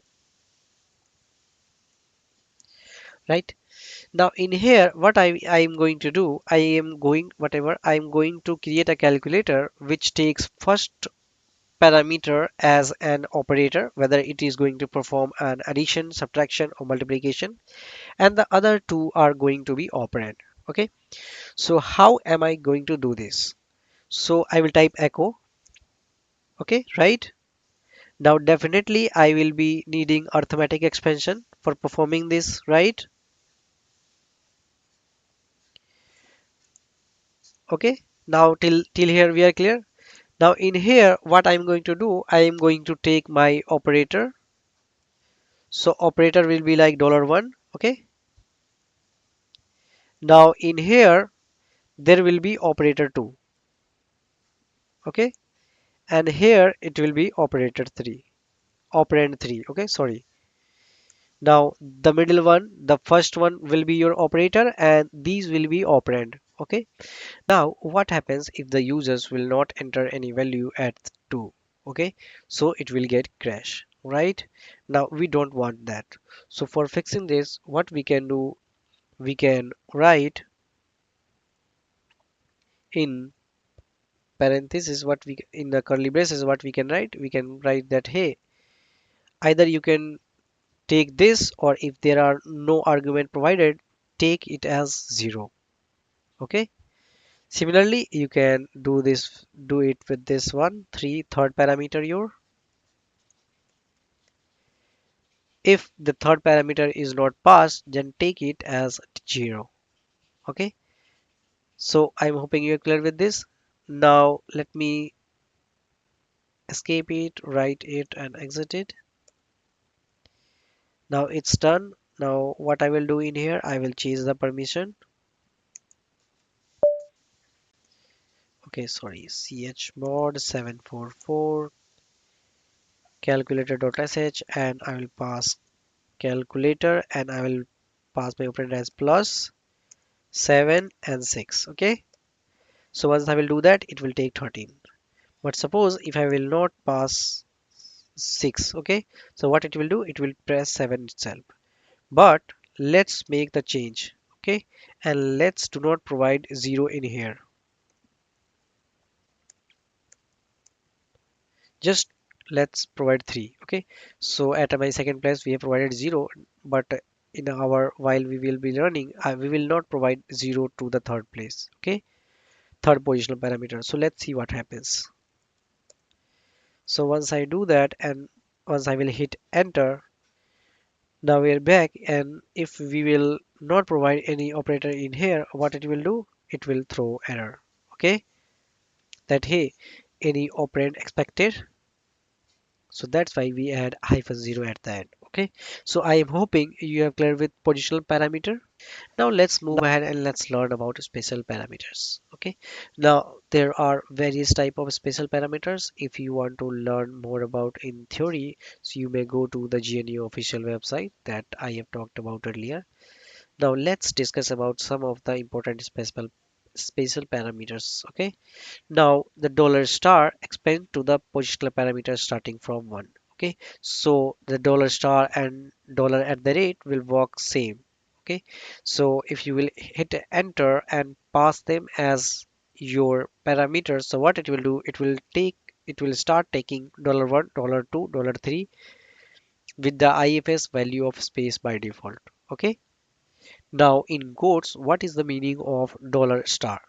Okay, so basically it's equivalent to your $1, C, $2, C, and so on, where C is your IFS value. Okay, Now, if you will talk about your quotes in dollar at the rate, so what does that mean? So it means that they are treated as a separate word in quotes. Okay. Now, dollar hash is like how many positional parameter you have passed. Okay, so it will count them. Dollar question mark will expand to the exit status of the most recently executed foreground pipeline. Okay, dollar zero is also one of the important, like dollar star and dollar at the rate. So basically it will expand to the name of the shell or shell script.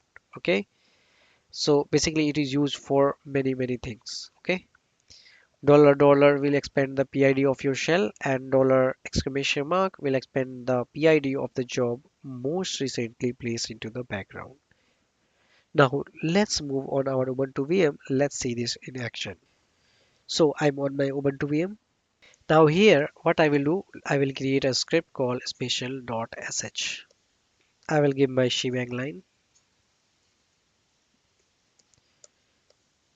right? I will just enter some random stuff in there. So I will enter some parameters. Okay, so I will enter some parameter, and I will also, what I will do, I will type them in $1, then $2, then $3, and then $4. Okay, and in here I will check what is dollar hash is doing. Okay, now I will hit and exit it, and I will change the permission. Now I will run my special.sh, and I will provide, because I have taken four positional parameters, so I will pass A, B, C, and D. Okay, so I provided four. So in here, so it has give us our count of the number of parameter passed. Okay, so four. So that's what dollar hash does. Now in here, let's open our vi special.sh again, and in here, what we can do, I will press I for insert mode, and I will close this one. What I will do in here, I will just put this in $A. Now what it will do, it will just take everything that you are entering and it will echo it. Okay, so let's check this. So what I will do is special abcd, and it will paste whatever you are entering in there, whatever number you are entering in there. So also, let's do, and let's take this as touch, so that it will create file and we will be able to identify, right? Now what I will do, I will type special abcd, right? So in here, what it did, it has taken ABCD as different, and it has created four files. Now, if you want to understand about $0, so what it will do, so if I will type echo $0, so it will give that, hey, your shell is bash. Okay. Similarly is $star. So if I will see in action, so let me first delete them, and so that we will be able to identify them. Now I will open my special.sh file, and in here what I will do, I will type star, press I for insert mode, and in here I will type star. Okay, now once I will do that, and I will hit at and exit it, sorry, I will, once I will do that, it has created four files. Similarly, if I will go ahead and put them in quotes, now in here it has supported some ifs value, right? So in here what I will give, I will give ifs value as colon, comma. Okay, so what it will do, it will separate those value with the comma. So I will go ahead and write it and exit it. Now in here what I will do, I will just type a b c d, and now let me take 1 2 3 4. So what it did, it just take all the things in there and just it put one file in there. Okay. So what we have provided at argument 1 comma 2 comma 3 comma 4. Okay, but in here we have put this in quotes. Okay, now if I will remove quotes, so it will identify the IFS value and it will create different files. Okay, that's it for special parameter. Now let's move ahead with read command. Now I am hoping you are clear with your spatial parameters and positional parameter. Now let's move ahead and let's understand about how you can make your script more interactable and you can ask the user to provide some input. Okay, so how you can achieve this? So you can achieve this by read command. Okay, now what's the syntax? The syntax is simple, read, and that's it. If you will not provide any variable name, so by default it will put it in reply invariant variable. Okay, now there are various powerful options that it has supported. The read command, the option P will display a prompt before reading input. Okay, so what it will do, it will give you an option to write something and you can put any input just after it. Okay, the option T will tell you that you sets a timeout to wait for your input, so it will give you some seconds to put your input. If you will not, then it will move ahead. The option N it is for limiting your number of character to read. Option S is for disabling echoing the input. So basically it's for useful for your password entry. And option D is for defines a delimiter other than a new line. Okay. Now hope you have understood the basics. Now let's move ahead on our Ubuntu VM. By default, the reply variable will not have anything. Okay. Also, of course, you can go to manual pages for read and you can see bunch of things and bunch of options that it has supported. Okay, I will quit. Now the reply variable is right now empty. Now what I will do, I will type read. So what it will do, in the same terminal, it will open a input terminal for me and I will type hello. Once I will hit enter, it will close the window. Now what it did, it has taken hello and put it in my reply variable. Now if I will type echo reply, so you can see the echo variable is in reply. Now what I can do, I can also define my variable. So what I can do, I can give input 1. You can give any name you like, input 1 and input 2. Okay, so I can provide two inputs in here also by the user. So I will type hello and I can provide space. Okay, you don't need to provide enter. Hello there, it's done. Now if I will hit enter and if I will type echo input 1, so it has taken hello and input 2 will be there. Okay, now let's move ahead and let's create a script in there. So I will type vi read.sh. Okay, I will hit I, then I will add my cbank line.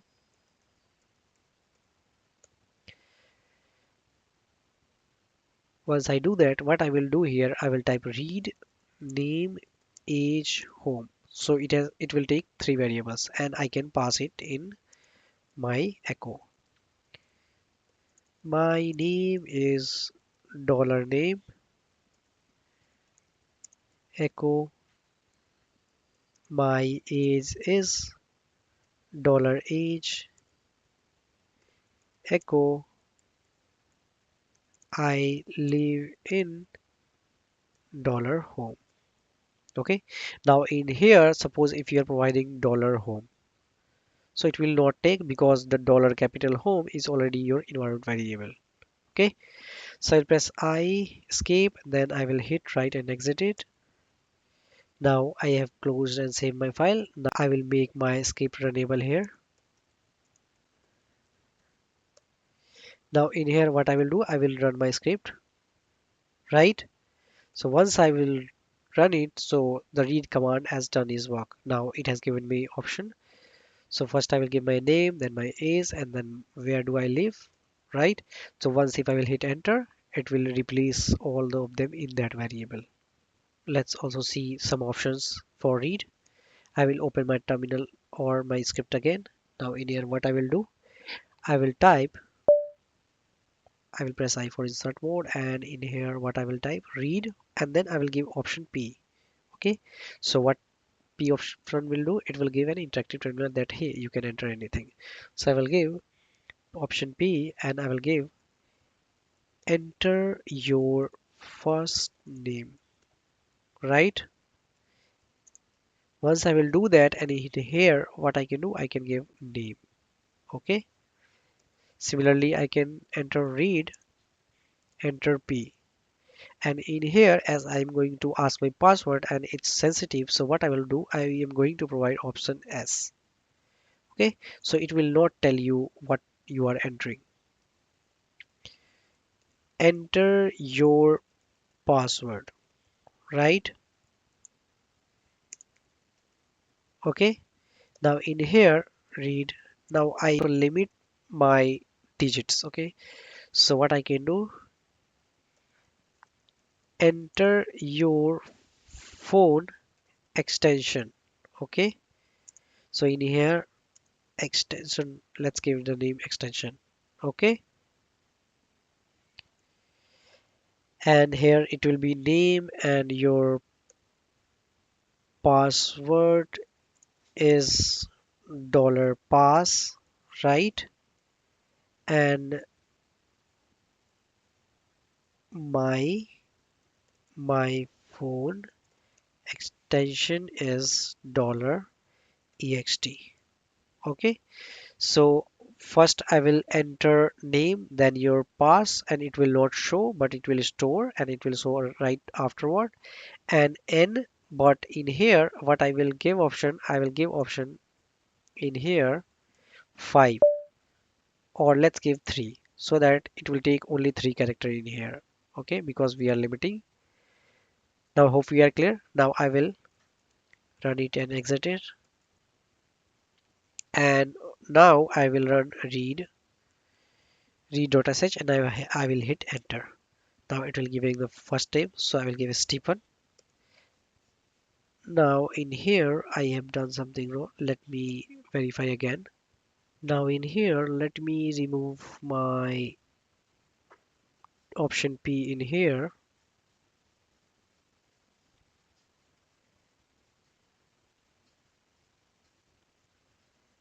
Let's not provide P in with this, and I will go ahead and exit it. Now I will open my terminal, and what I will do here. So here what I will do, I will just take my read.sh and I will hit enter. I will give my name. Now my password is given option S, so it will surpass or silent it. I will give password like DevOps, and then I will hit enter and give my extension. Extension will be 123, and it will give my output. Okay, so I think it was not showing with various option or 2 options at a time. Okay,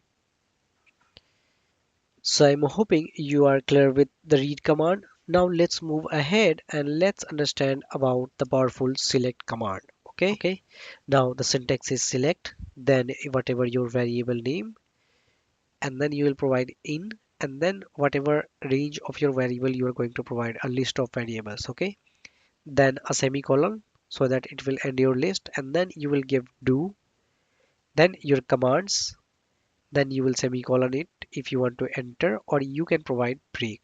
Okay, and then you will give option done. So what the select command is doing here, so it is used to create menu for you. In here you can carry out different commands based on your selection. Okay, and also some like option P in read command, so in here you have ps3 command, ps3 options in here. Okay, so now let's move on our ubuntu VM and let's understand this. Now let me navigate to my desktop. Now in here, let me create a file called select.sh. Okay, I've done that. I will open this. Now in here, I will add my shebang line, right? Now I will use select.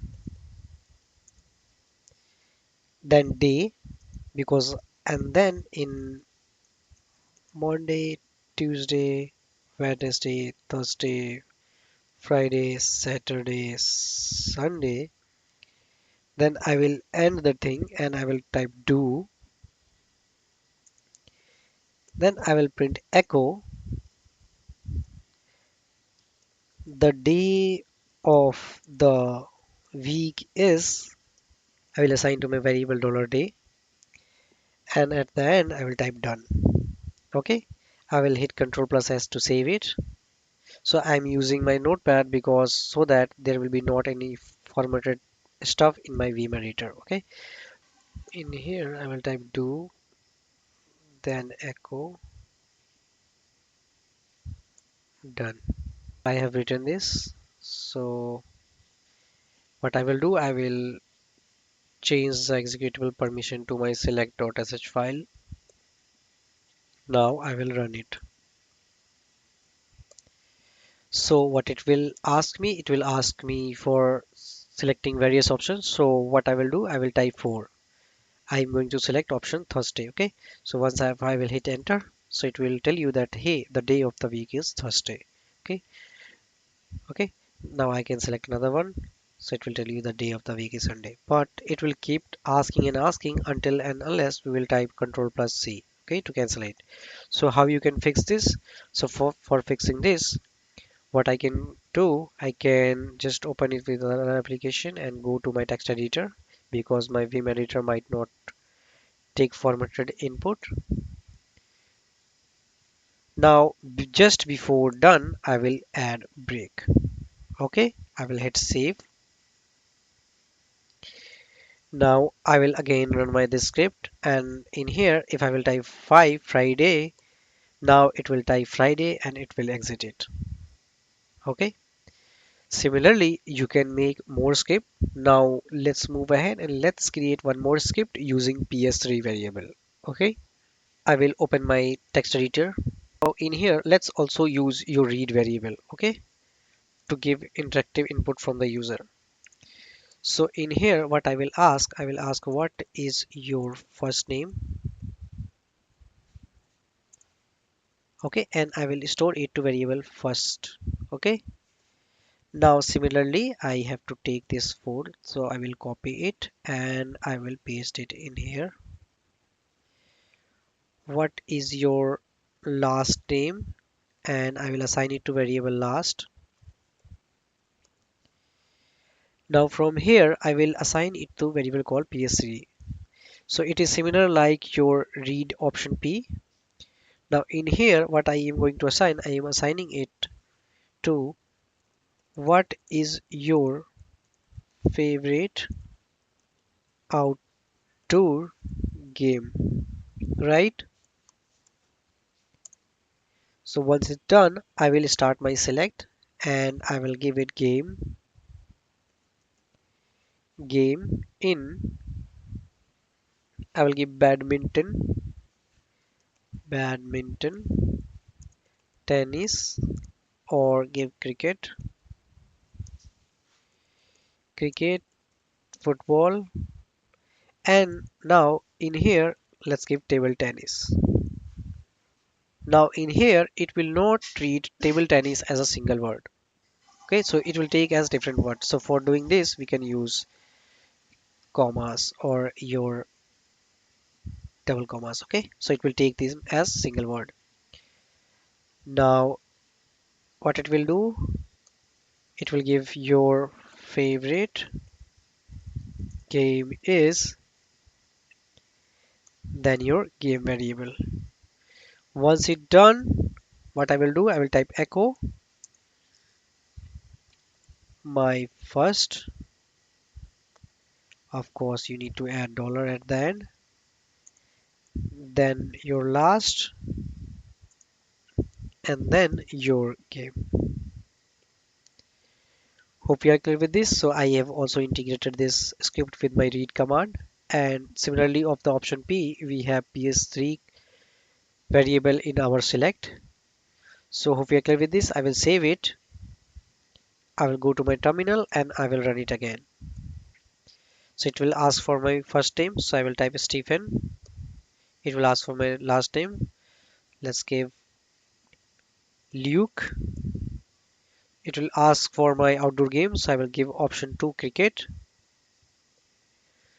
So it has taken your favorite game is cricket and the Stephen Luke cricket. Now similarly you can assign multiple stuff in there. You can take multiple and then you can extend it to any CSV file or your Excel file. Okay. So what you can do whenever you will run again and again or you will make this as in for loop, you can append it to any file. Okay. Student data.csv or anything like that. Okay. So I'm hoping you are clear with your the select command. So yeah, that was for section 4. Let's meet in the section 5 with some interesting topic. Okay. So till then, take care. Hi everyone. So in the previous section, you have learned how you can take inputs from the users and make your script more convenient and more interactable, right? Now in this section, let's move ahead with creating some more advanced stuff in your bash script. So in this section, we will learn how you can create logic in your script. Okay, so let's move ahead. Now what's in this section for you? So first you will learn about how you can use list operators and you can use them for chaining your command. Next you will learn about test command, how you can test your logics, right? Now in the next you will learn about the powerful if statement. So without this no script is possible, right? So in every script you will find if and case statements, right? So we'll also learn about the case statement. Now let's move ahead with list operator. So basically the list operator is used for chaining your commands. Okay. So but what is list? So list is like you are putting all of your command in the same line using some operator. Okay. So what's the benefit of it? The benefit of it is to save spaces in your script. Now there are various list operators, you can use them. So first one is semicolon. So in here you run the command sequentially. We will also see them when we will be on our Ubuntu VM. So you just type your command A, then give semicolon and then command B. Both of the commands will run sequentially. Similarly, you have another option and percent. So it will run the previous command and it will put it in background while the next command after it will execute it in the foreground. Okay. Next you will having double and percent. So and so it will run second command only when the first command runs successfully. Okay. And at last you have or command. So it will run second command when the first command does not run successfully. Okay, so these are very helpful for creating logic in your commands. Okay, now let's move ahead on our Ubuntu VM and let's see this in action. Now I am on my Ubuntu VM. I will open my terminal. So in here what I will do, if I will type echo hello and echo world, so in here what it will print, it will print hello echo world, right? Because it will take only this one, right? So in here we will use semicolon to separate these two commands. So echo hello, right? And then echo world. We have also seen this example when we were discussing about command identification process, right? So once I will do that, it will run both commands sequentially. Okay, and the next command will put by default in next line, right? So I'm hoping you understood. So the semicolon is used to run the command sequentially. Now the next command, so if I will type echo hello and then if I will type end, so what it will do, it will run this echo hello command in the background. Okay, and echo world, right? So if I will do that, so in here it ran the command in background, then it gave first output of my second, right? And then it gave me output of my first command which was ran in the background. Now if I will write anything, so let's first let me navigate to my desktop. So if I will list the content is here, so there are nothing here, right? But let's suppose if I want to list any file demo, and then if I want to navigate, I am ending the command and I am echoing hello. So both of these commands run sequentially, right? So what it will do, it will first throw the error and at the same time it will give us output of our second command. Okay, so these are not dependent whether you type %, and whether you type semicolon, but in the next set of operator it is dependent on the first command, right? So suppose if you have %, so let's see the example of double %. Okay, so if I will type ls demo and then %, echo hello, so %, will run second command only if the first command is successful, right? So if I will hit enter right now, so what it will do, so it given us the output and it was the error, so it basically give the exit code of this command to next command, right? Now as the exit status of this command was non-zero, then it was not executed, right? So in here it gave the error and it didn't give the output of my second command.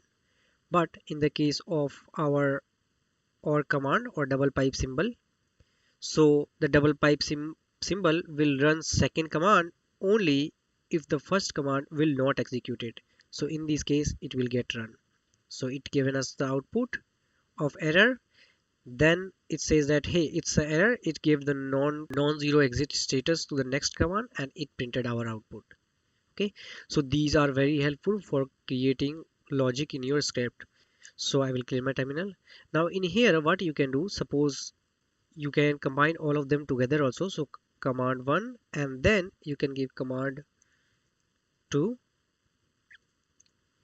and then command 3. So this is most task. So what it will do in here, execute command 2 only when the one is successful, right? Now once it will execute all of these things together, so now it will run command 3 only when one is unsuccessful. So what you are doing in here, you are creating tertiary stuff. So if it will get run, then run command 2. If it will get failed, then run command 3. So let's see this with example. So what I will do, I will type ls and demo and echo hello and echo world. Okay, now as the demo is not a folder, so what it will do, it has failed, right? So it will not execute this one and it will go to this one. Now suppose if there is any folder right in there, and suppose if I will type echo demo, right? So what it will execute, it will execute hello itself. It will not execute world because the script command 1 was not executed. Sorry, the command 1 was executed successfully. Okay, so all of these things depends on the exit status of command 1. Okay, so I'm hoping you're clear with this. Now let's move ahead. Now let's understand how you can check logic using various options in bash, right? So basically it is used for to create a logical test in your scripts. So its output is only boolean value, right? Whether it is going to be true or false or 0 or 1. Next one, if the test is true, it will throw the exit status of 0. If the test is fail, it will throw the exit status is 1. Okay, now the syntax is like it will take a square brace, then you should provide a space. If you will not provide, it will throw an error. So keep in mind that you should provide a space in there. Next one, you will provide any operand on which you are going to perform. Then you have space, then you have your logic, the options, then you have space, then your operand, then space, then ending of square brace, the semicolon, and then your commands. We will see this when we will be on our Ubuntu VM. Let's see the various options supported in there.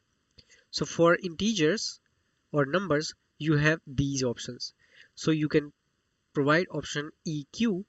It will check for equal, whether two numbers are equal or not, and it will throw the exit status. Similarly, option NE, not equal, GT greater than, LT less than, GEQ greater than or equal to, LEQ less than and equal to.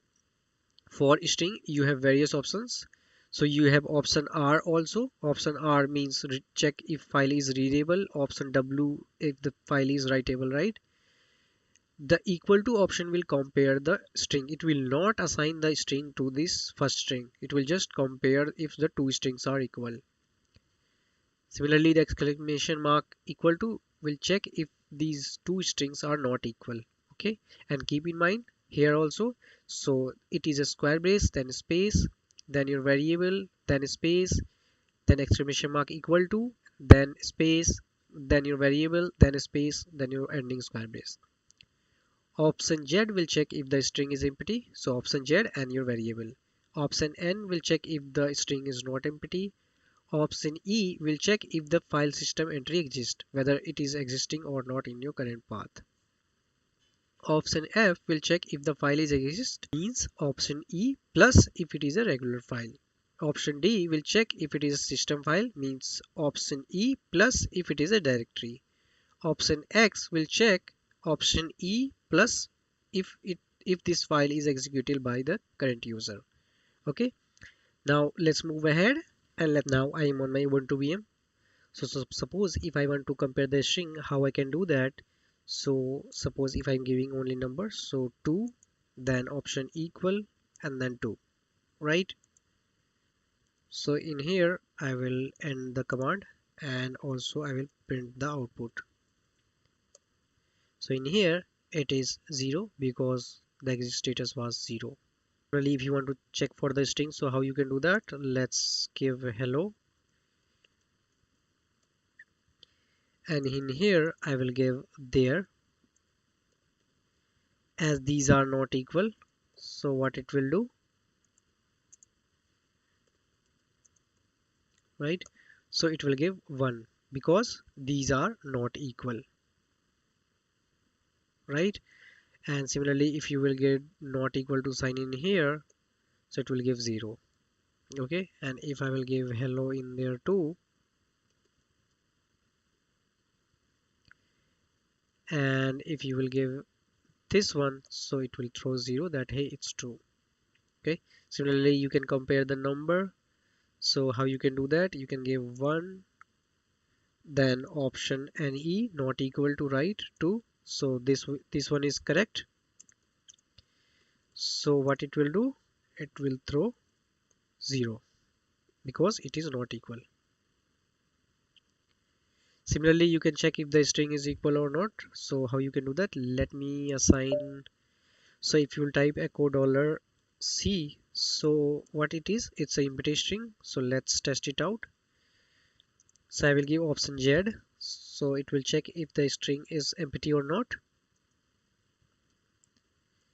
Option C, and then this echo $question mark. Okay, so it will give 0 because this string is empty. Now you have various options in there. So suppose if you want to check for any file, so how you can do that, if the file exists or not. So you will give etc and hosts. Okay, so this file I think exists, right? So what I will do in here as a string, so I will keep this in this thing,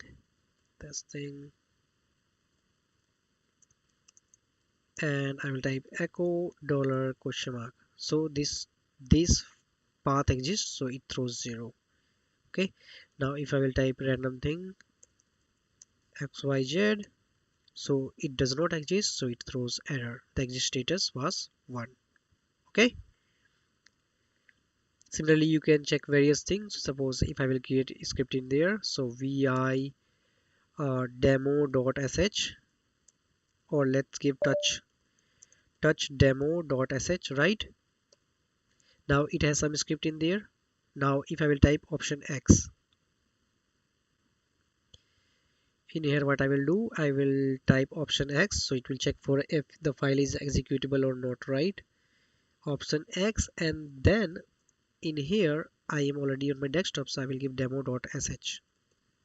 So is it executable right now? No, so it will give 1, exit status 1. Okay, now let me change the permission to executable to for current user. So now it has executable permission, right? I can also check by ls.l. So it has executable permission now. Now if I will type option X demo.sh, so it will throw 0 because the exit status was 0 and it was thrown. Now these logics are mostly used in if and case statements. So let's move ahead and let's understand them. Now let's understand if statements first. Now the if statement start and end using the reserved word if and fi. Okay, these are also called compound commands. Now it will check for the exit status of a command and only runs if a certain condition is true. Okay, so in the if statement there is some condition in there or logic. If it is true, then only it will execute the next series. If not, it will go to the else part. Okay, now you can also nest elif inside if and fi. We will also see this in example when we will be on our Ubuntu VM. Now what's the syntax of a if statement? So first you will give if, then your logic, whether it is true or false. If it is true, then it will execute this command. Then, right? Now you can provide elif, so it's optional. If not, then you can go ahead and provide else. Okay, else is also optional. If it is not given, then it will execute to fi and it will exit. In elif, I will add another test case. Then I will provide option then do your commands. Similarly, you can give another elif, then your test case, then commands. If all the test cases are not valid, then you can provide else, then your command, and then you can exit from if statement. Okay, so I'm hoping you are clear with this. It's a similar like your C programming if statement. Okay, so in there you use else if. In here it's elif. Okay, now I am on my Ubuntu VM. So what I will do in here, I will create a script called if.sh. Okay, I will press I for insert mode. I will add my shebang line.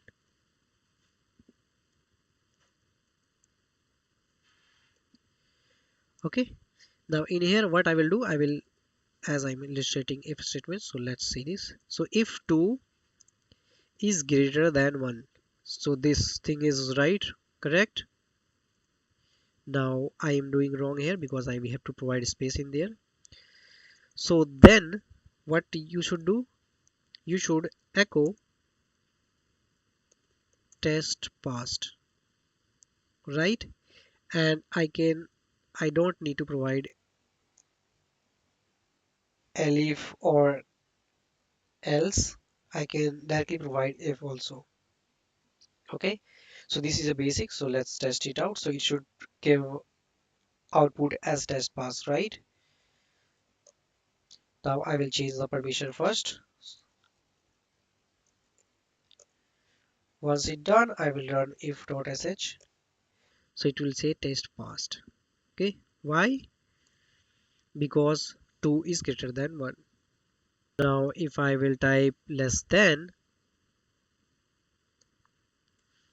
right? So less than, it is failed, so it will not execute. Now in here we haven't given else statement, so let's see what happens. So it didn't give any output because it simply exited. If you want to see the echo, so it will give 0, that it was exited successfully, but it didn't give any output. Okay, now let me open my script again. Now in here I can obviously add else statement in there. Else echo test failed, right? I will exit and I can run it again. Okay, so it was test failed because else loop was executed here. Now let's see the example of elif also. Let's add elif also. So I'll press I for insert mode. In here I will type equal, so it is not right. Okay, so test case one passed, right? Now in here what I will add? I will add elif. I will type echo, and in elif you have to provide condition, right? Elif 1 equal 1, then echo test case 2 passed, else test case 1. So in here, so this one is failed, right? So it will not get executed. So this one execute, right? So 1 equal 1. Now it will get executed this, and then it will directly come to the while loop. And now if I will run this, so test case 2 pass, it will not execute your else statement, right? It will directly go to the file. Now let me write some contents to my files. Same, and I will write it to file1.txt. Similarly, I will write it to file2.txt, and similarly I will write it to file3.txt. Now I will open my if script. Okay, I think I've done something wrong.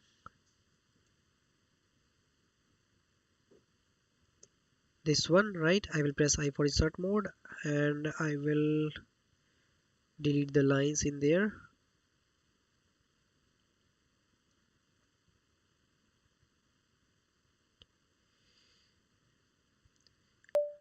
Okay, I will press I for insert mode, and in here what I will do, I will first assign these two variable a, then $, and it will read the contents from file1.txt. I will assign b to $cat file2.txt, c $cat file3.txt. So all the contents are same, right? So a equal to b equal to c. Now in here I will give if my if statement in here. So $a equal $b and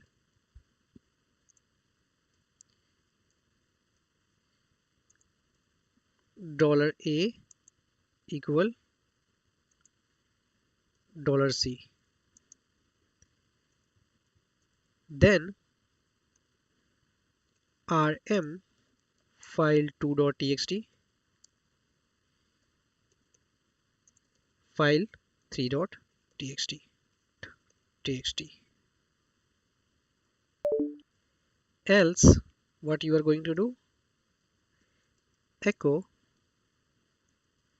files.match, means let me exit first the file loops. So in here what you are doing, if these files are equal to each other, then remove two of them. In here basically you are checking duplicacy, so basically it will check the contents.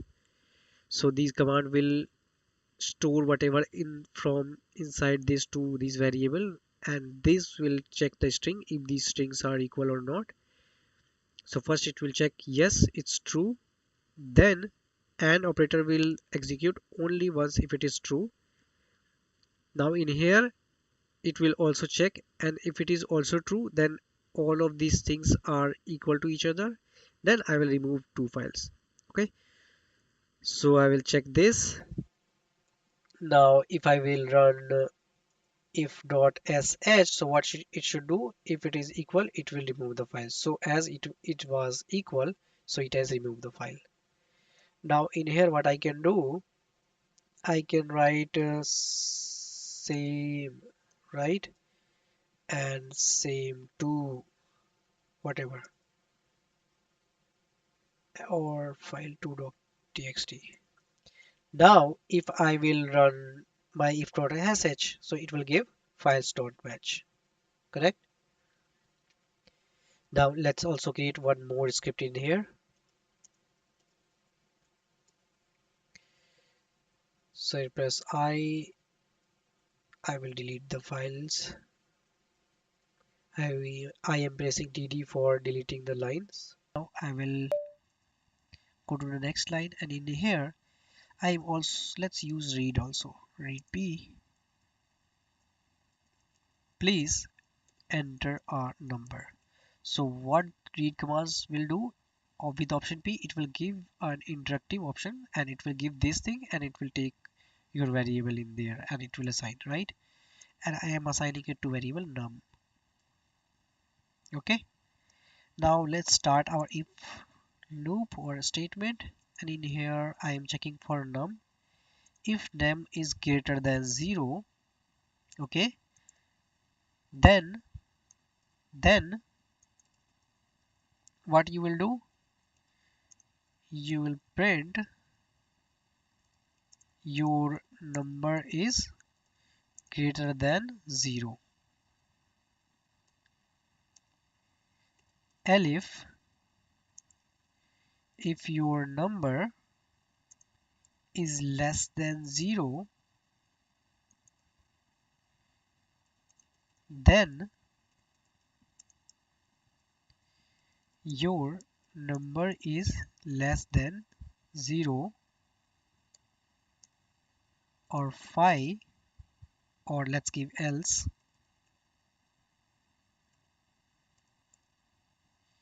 Echo,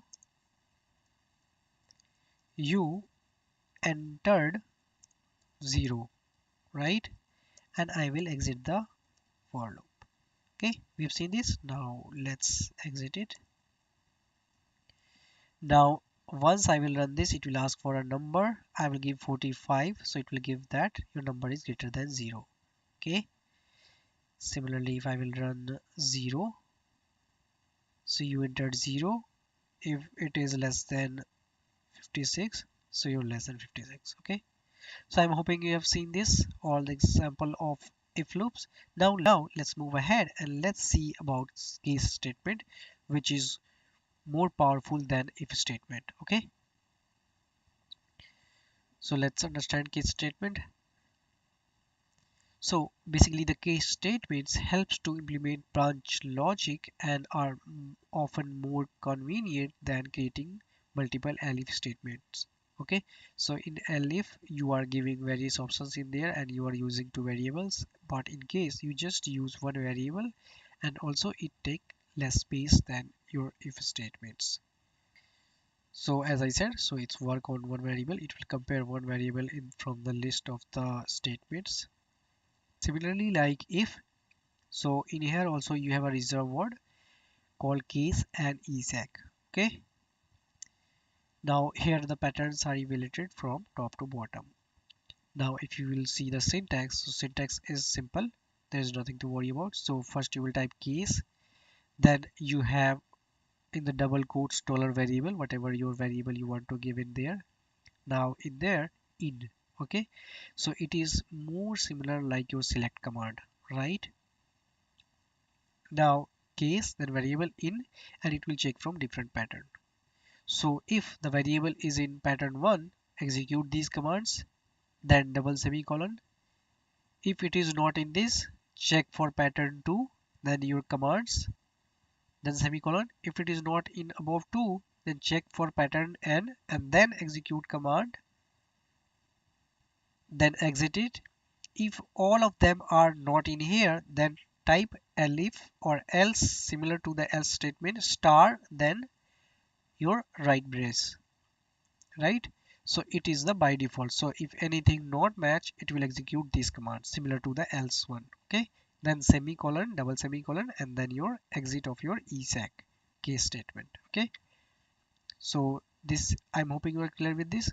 Now for better understanding, it is looking bit easier to you, but for seeing the formatting type you should practice this. Okay, so that you will be aware of formatting. Okay, now I am on my Ubuntu VM. Let's see some examples of case statement. Okay, so in here I will create if vi case1.sh.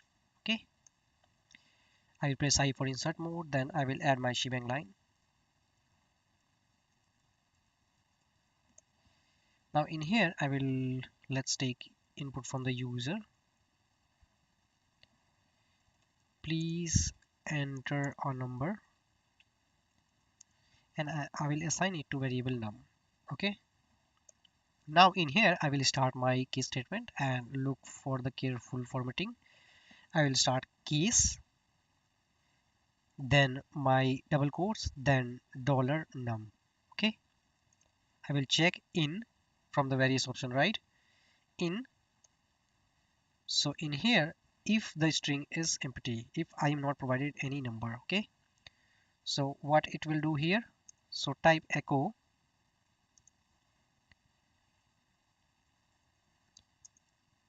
you did not enter anything,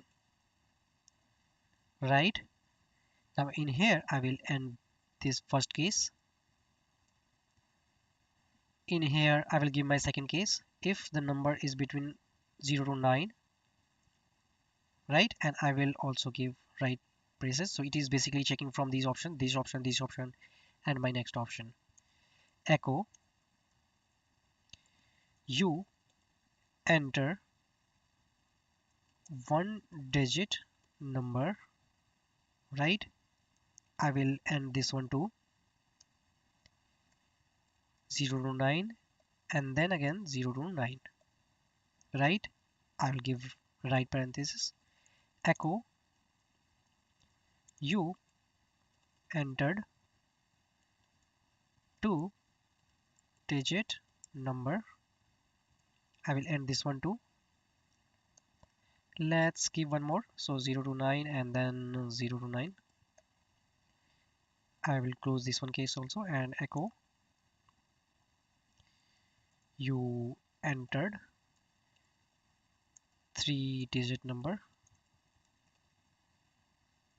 Okay, all the conditions. So star and then you write.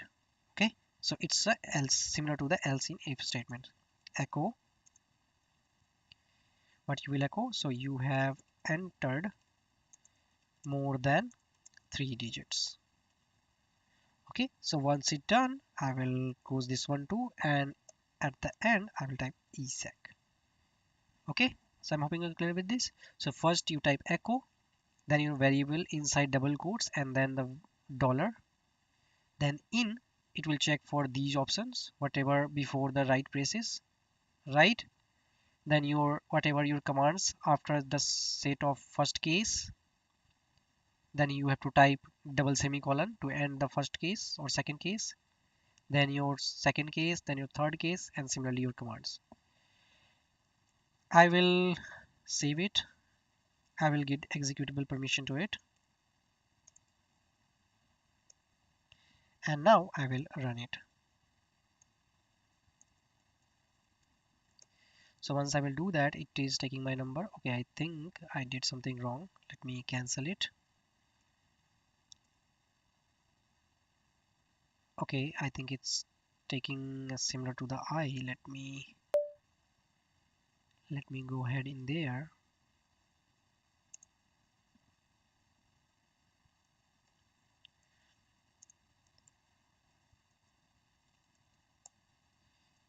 Now I will run this. So it is asking for a number. So I will type or I will give a sign 56. So it is two digit. So it will give me you enter two digit. So I'm not given my spelling correct. So apologize me for this. Now if I will enter three digit number after running the script, so it will give me three digit. If I will give more than three digits, so it will give me you enter more than three digits, right? Now let's create one more script in there. So vi case2.sh. I'll press I for insert mode. I will add my cbang line. Now in here, so similar to the option P in red, let's use select command also in this case. Okay, so ps3. Okay, and let's assign it to, and let's ask user please select anything from the menu. Okay, I've asked this. So basically ps3 is used for your select statement, so it works similar like your read option P. Okay, Okay, once it's done, so we do not have to assign it to any variable. It will automatically assign whatever variable you are going to provide in select statement. Okay, now in here I will start my select statement. So select item, so it will automatically assign this variable to in here. Select item in, let's assign apple, cricket, and let's assign ladoos, Kawasaki. Okay, there are 4 items in there. I will end my select statement. Now in here, what I will do, I will type do. Okay, do and done, do and done, right? So this was the basic of your select statement. Select, then variable in from option, then end this, then your do and done, right? And also I will give break statement so that it will not continue taking your menu. Now inside do, I will start my case statement. Okay, so case, then in double quotes my variable item, correct, then in. Now I will start my next options. So apple, so if the option is apple, so what I will do, I will type echo apple is a fruit. Okay, I will end this. If it is not apple, if you are entering cricket, if you are entering cricket, echo cricket is an outdoor game, outdoor game, right? If it is not entering cricket also, and if the user is entering laddu, I will echo laddu is a famous sweet. If user is not entering laddus also, and if the user is entering Kawasaki, I will type echo it is a famous bike manufacturer. Apologizing if my spelling is not correct. And if he is not entering from anything, echo you did not select from the menu. Okay, now in here what I'm doing, I am in here given my case statement, and I will also have to end this.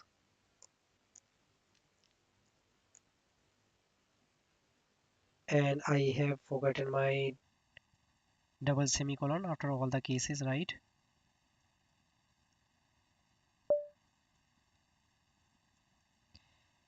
And in here I have to end it also. Okay, so I'm hoping you're clear with this. So let's go through this again. So first I'm assigning it to variable ps3, similar like to option p in read. Then I am starting my select statement. I am checking for an item variable from apple, cricket, laddu, and Kawasaki. I am starting my do statement. I will write something, then done. Also, it will not keep asking for menu. I am adding break option. Now in the do and done, I am adding my case statement.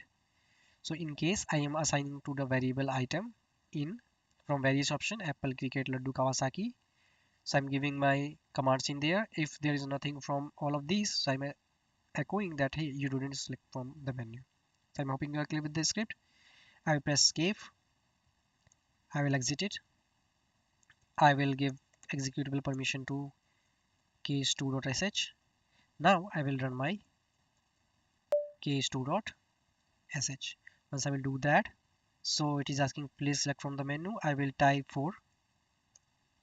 So it is a famous bike manufacturer. Okay, let me run again, and if I will type 3 laddu, so laddu is a famous sweet.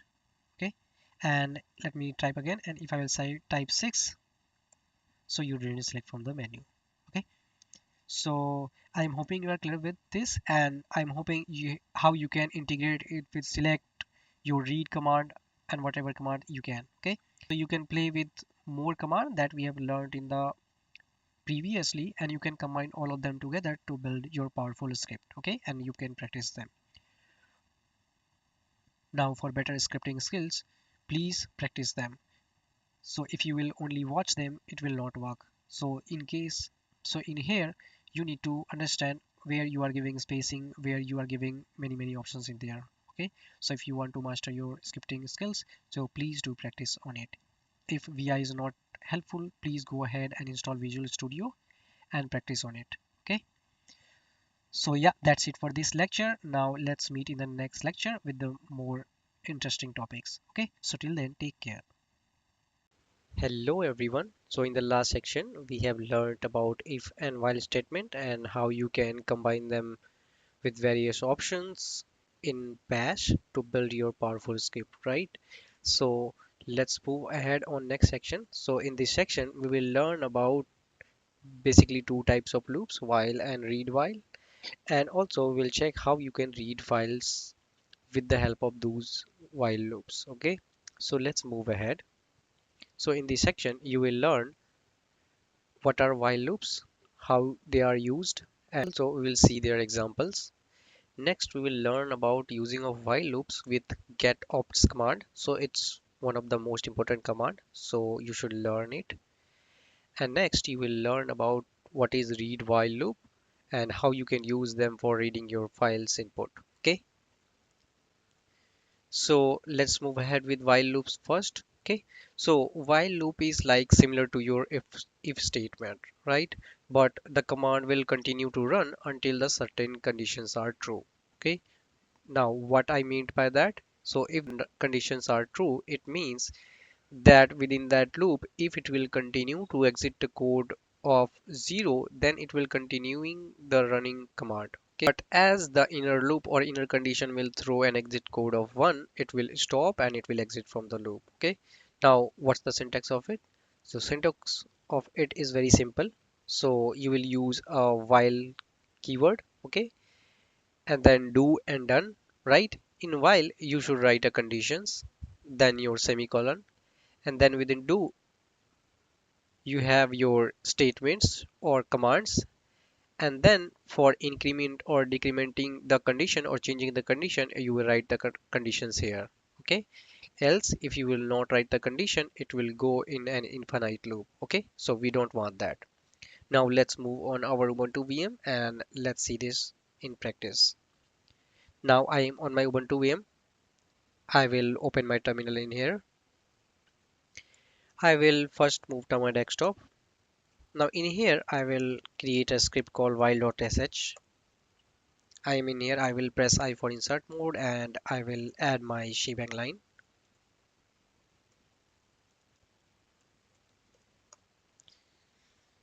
Now I will also use read keyword for taking input from the user. Please enter a number. And what I will do, I will store it to my variable called num. Okay. Now in here, I will use my while loop. Okay. Now in while, I will give my condition right. I will close and then I will type do that hey, until this condition is true, until this condition is true, keep doing whatever you are doing and then done, right? Now in while loop, let's give a condition called $num is gt means greater than, right? Greater than 10, then keep doing echo $num. Okay. Now suppose we are doing this. Now let's run this command and let's see what happens. So what it's doing, so it will take any number from the input. The number is greater than 10. Okay, so it will keep printing that number. Okay, now I will exit my code and in here I will give executable permission to my script. Once it's done, I will run the file. Once I will run, it will ask for my number. So let's give 12. So what it will do, it will keep printing 12, 12 again and again until and unless I will stop. So it is now in infinite loop. Okay. And now if I will run again while loop, and this time I will give the number less than 10. So what it will do, it will just exit it. Now as my while loop is falling in an infinite loop, what I will do, I will go to while.sh. Now in here, what I will do, I will add one line for condition to keep changing it. So I will add num equal to dollar, and then I will add an arithmetic expansion, right, for increasing or decreasing a number. So until and unless this condition is met, it will keep repeating its loop. Okay, we don't want that. So in here, what I will do, I will add dollar num minus one. Okay, so what I'm doing in here, so earlier the while loop was falling in an infinite loop. So for not doing that, I am just decreasing the number by 1 at each loop, so that when first this command will run, it will come here, it will print the number, then it will decrease by 1. Then again it will come to the while loop, it will check the condition, then it will run the command. Once it will check if the condition is not true or false, it will just come to the done and it will exit the while loop. Okay, so I will right hit and exit it. Now in here, if I will run my script, I will enter a number 12.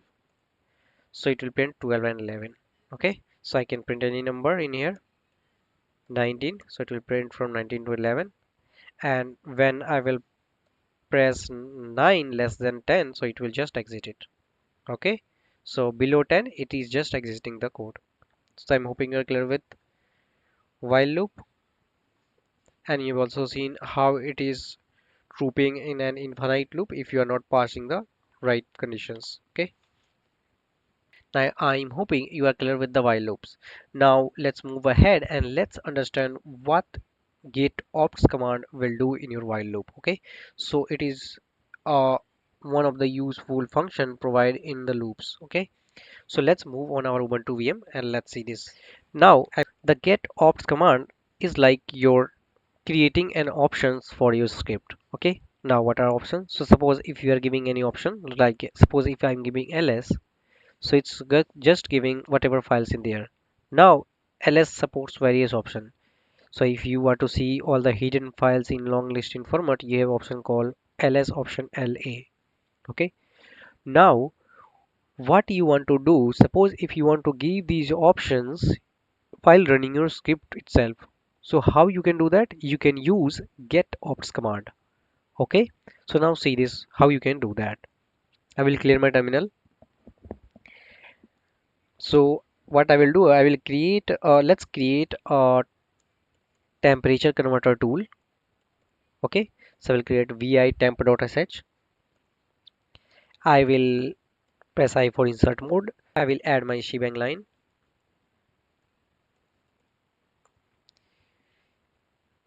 Now in here, I will use getOps within my while loop. Okay, now what it will provide will just add two options in here, whatever you will provide in the double quotes. Okay, separated by the colons. So as this is my temperature converter tools, so I will add option F to convert from Fahrenheit to Celsius and option C to convert it from Celsius to Fahrenheit. Okay, now these options are done. Now I will assign it to variable called opt. Okay, so while function is done and I have given condition, I am here, I am not giving condition, I am giving get opts as a condition. Okay, now once done, I will add my do, right, and I will also add done. Okay, now in here what I'm going to do, I'm going to use case. Okay, and you might be remember, so case will take an variable and variable should be in double quotes with the dollar. Okay, so if case in opt is in, sorry, in what, if it is C, means if the user will select option C, so what I'm doing here it is taking while loop and get ops option. Here you have provided two options that hey, you can while running the script you can select either F or F or C option. Okay, and I am assigning it to variable called opt. Okay, now with the case options I am using this variable and I'm recalling it in here, if the option is C, so what you will do, so just assign it to variable called result, and of course I will end each case with my double semicolon. Now I am here, I am using command substitution because I will here use my echo. Here I will use scale2.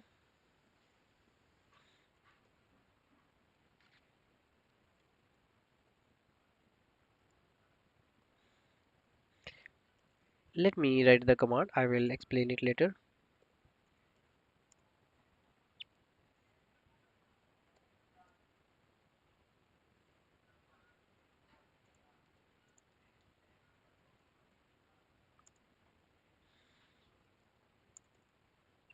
Now, if the user will select option C, so what it will do, it is using just command substitution of my echo, right, to the result variable. Okay.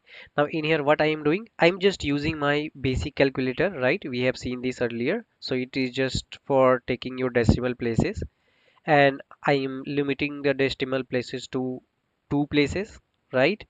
Now the interesting thing is like this opt r command. Okay, so what is this? So basically, if you will provide option F, now what you are going to provide after that option. Okay, so that's called optr. So this is the argument you will provide with your options. Okay, so what it will do, it will take that argument, it will multiply by 9 by 5, and it will add by 32. Okay, and then it will pipe it to basic calculator and scale the value to up to two decimal places, and then it will store the variable to the result. So the option C will convert a Celsius to Fahrenheit. Okay, similarly we have to add for F. I will add result here. I will add dollar. I will give my command substitution for echo again, echo, and then I will again scale it to scale up to two decimal places, right? And for converting from Fahrenheit to Celsius, we don't need special things, so it's just take opt arg and just minimize it by 32. Okay, and once it's done, just multiply it with by 5 by 9, and I have to close the echo command, and then I will pipe it to basic calculator. Okay, now once it's done, so suppose if the user will not take any other option, so for unexpected options, so you should use option question marks. Okay, so this is for unexpected selection, so it will just exit the loop. Okay, now after done, what it will do, so I have to, for case, I have to press esec, then done, and then after exiting loop, just type echo your result. Okay, so I'm hoping you're clear with the getOps option, so how it will work. So basically, while running the script, you have to provide either option F or option C, that hey, is it's in option F, and you are going to convert it in option C. Now if you have selected option C, so what it will do, it will take variable result and it will assign whatever you are echoing from here. Now what you are echoing from here, so here you are just converting the Celsius from to Fahrenheit. So whatever argument you will provide with option C, you will multiply it with 9 by 5, then you will add 32, and I'm using my basic calculator to limit my decimal places up to two decimal places. Okay, so in here, hope you have understood. Now I will escape, I will write it, exit it, I will change permission of my file. Once it done, I will run my script, and in here I will provide option F. Let's give option F32. Okay, so what it will do, it will give 0 because in Celsius 32 degree Fahrenheit will be 0, right? And if you will give option C in 0, so it should give 32.00. Okay, so you can provide anything like that. So if 12 degrees Celsius in Fahrenheit, it would be 53.60. Okay, so I'm hoping you are clear with this basic. Now let's create one more interesting script similar like your stopwatch. Okay, so we'll use the sleep command over there. So let me clear my terminal. Now I will create a script called stopwatch.sh. I will press I for insert mode. I will add my shebang line. Now first I will just take a variable total sec equal to 0. Okay, or let's take the empty. Now here again what I will do, I will start my while loop and I will get an option. So what I'm going to write a command. So suppose if the user will enter 10 while providing the option, so by default it will take seconds and it will keep counting 10, then after 1 second 9, then after 1 second 8 7 6 until 0 reaches out. Okay, if the user will provide option m means minute, so first it will count internally from minute to second and then it will count from there. Okay, so for doing it, I have two options in here. So I have option M for minute or option S for seconds, right? Of course, I can provide both options together also. Okay, I will assign it to variable called opt. I will put do in here. I will give option done. Now in here, what I'm going to write case and I will assign it to variable called opt in. Now in here, if the user has selected option M, so what it will do, it will just assign total sec to what? To dollar, and as we are going to calculate something, so it will come into arithmetic expansion and I will end that case. Okay, now in here what we are going to write, so we are just extending our total sec to my whatever argument I will provide, whatever argument I am provide into 60. Okay, all right. So if the user will provide option m means minutes, so what I'm going to write, I will take that argument and I will multiply it by 60 so that it will convert it to second. Okay, and in here it was empty, so it will just add it to it. Okay, and if the user will provide option S, so what it will do, so it's just nothing to worry about. It will just take total sec and we will again use arithmetic expansion and in here will be use double. In here it will just add those numbers. Okay,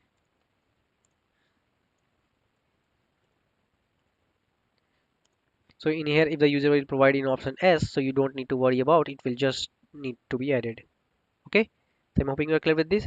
So in here what I am doing, I am just taking whatever the total second is there and I will end my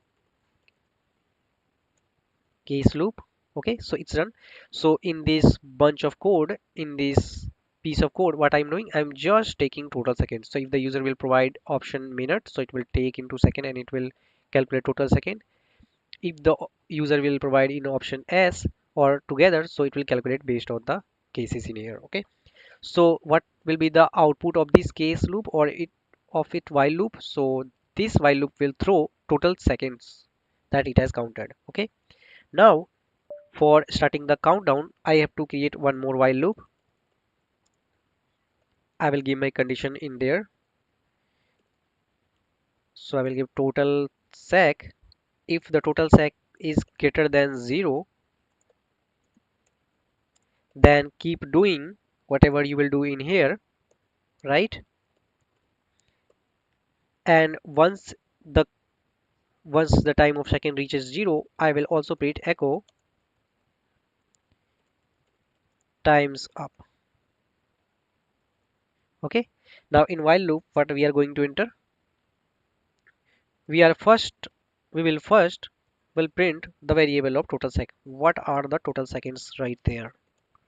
Okay. Now, as it will keep printing the same and we don't want to fall it in infinite loop. So what we will do? We will minimize this to,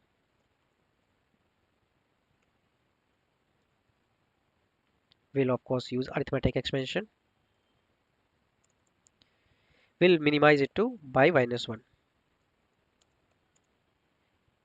Okay. I'm hoping you understood. And in here, I will use a function or a command called sleep. Okay. So what it will do? It will sleep that command for 1 second. Okay. So I'm giving 1s. Now this command is was just only for converting the minute and second to the total second, and it will throw the total second out for the loop. Now it this while loop will take total second in here. It will check if the total second is greater than 0. If yes, it will come, it will print the loop, it will minimize it by -1, then it will sleep for 1 second. Then it will go to that loop, it will print that number, then it will minimize by number 1, then it will sleep for 1 second. Once it is reaches to 0, it will exit from the while loop and it will print, hey, your times is up. Okay, now let's run this. I will change executable permission to my script. Once it's done, I will give a stopwatch and I will provide option S. Let's go with only second first. And I will provide option 10. 10, 9, 8. So you are seeing this. So after each second, it's just printing the number. So it's your live stopwatch, right?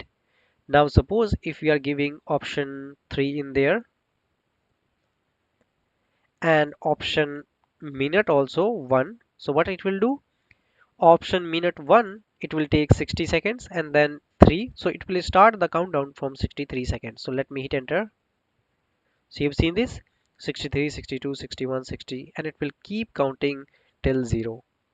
So isn't this wonderful, right? You created a stopwatch just from the basic script, right?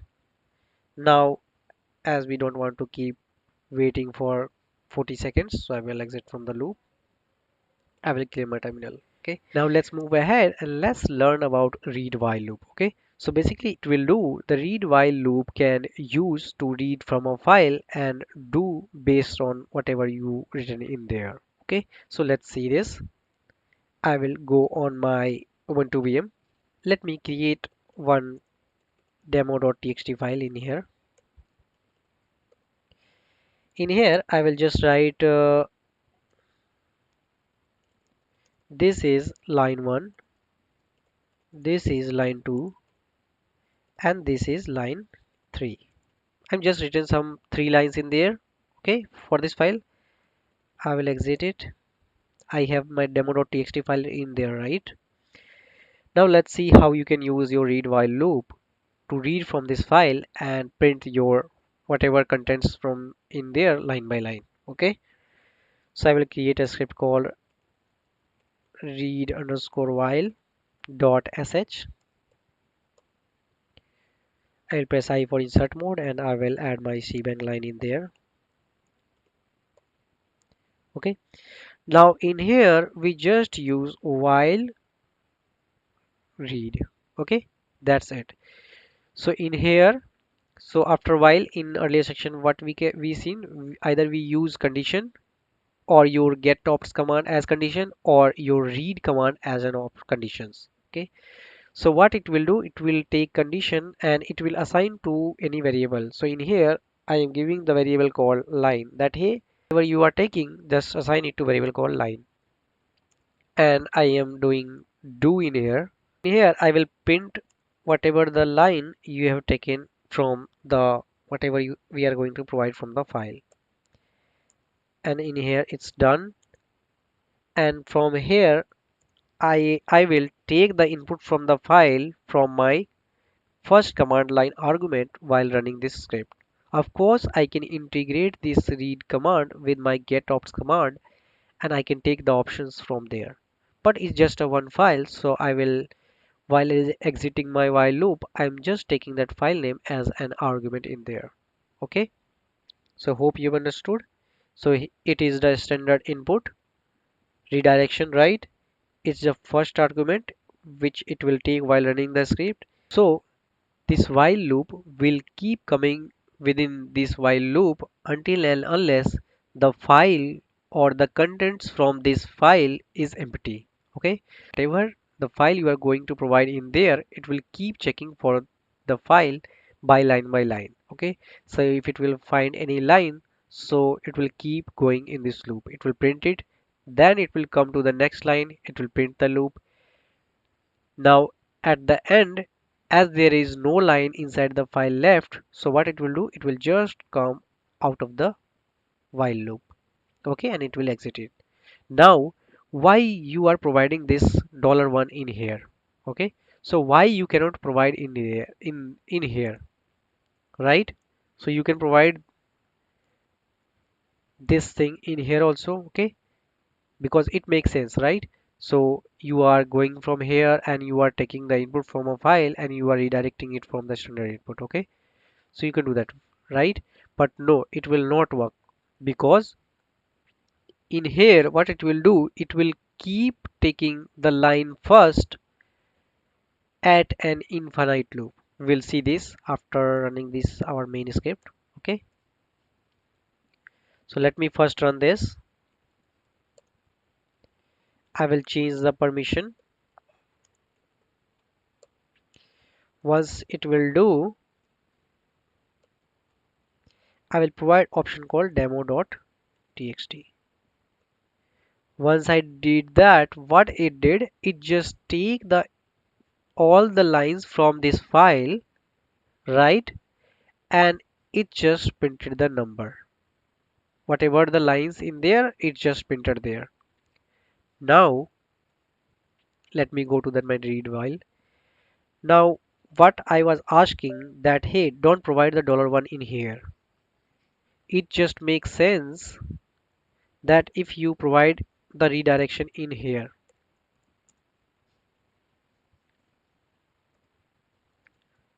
right? So you might be thinking that, hey, it's also might be correct, but no, it here it will not. What it will do, it will take the input from whatever I will provide as an first argument. It will take the line and it will take the first line and it will keep printing it again and again until and unless we stop it, because it will fall in infinite loop because there are no conditions in there. Okay, but whenever we are providing the $1 in here, so it will come, it will check the line, it will check from the input line, then it will go in here, if it will check for the line, next line, then in go here. If it will come to the end of the line, it will just exit it. But in here, it will just take first line and it will keep printing again and again. Okay, so let's see this, right? If I will hit enter in here, so you can see it's just take first line as an argument and it will keep printing again and again. Okay, I will cancel it. So that's why we are not using $1 in here, because it's just okay, and we are using here instead. Now let's see one more example of read while loop. So what we are going to do here, so from a file there are some stuffs written in there. We are going to create the same directory whatever it's written in that file. Okay, so for that I will use my same demo.txt file. I will press I for insert mode, or let's first delete the files, delete the lines. Okay, I'll press I for insert mode, and in here let's take employee list. Let's create 4 folders.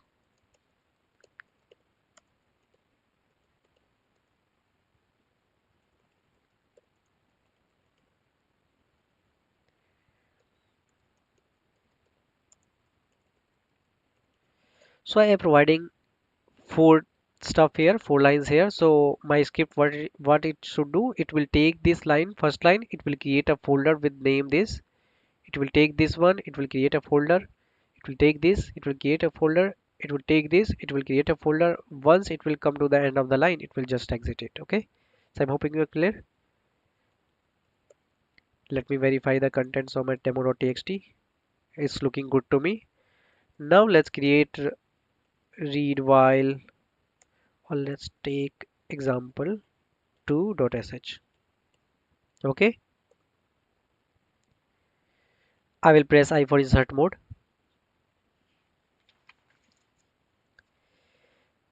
Now I will add my shebang line.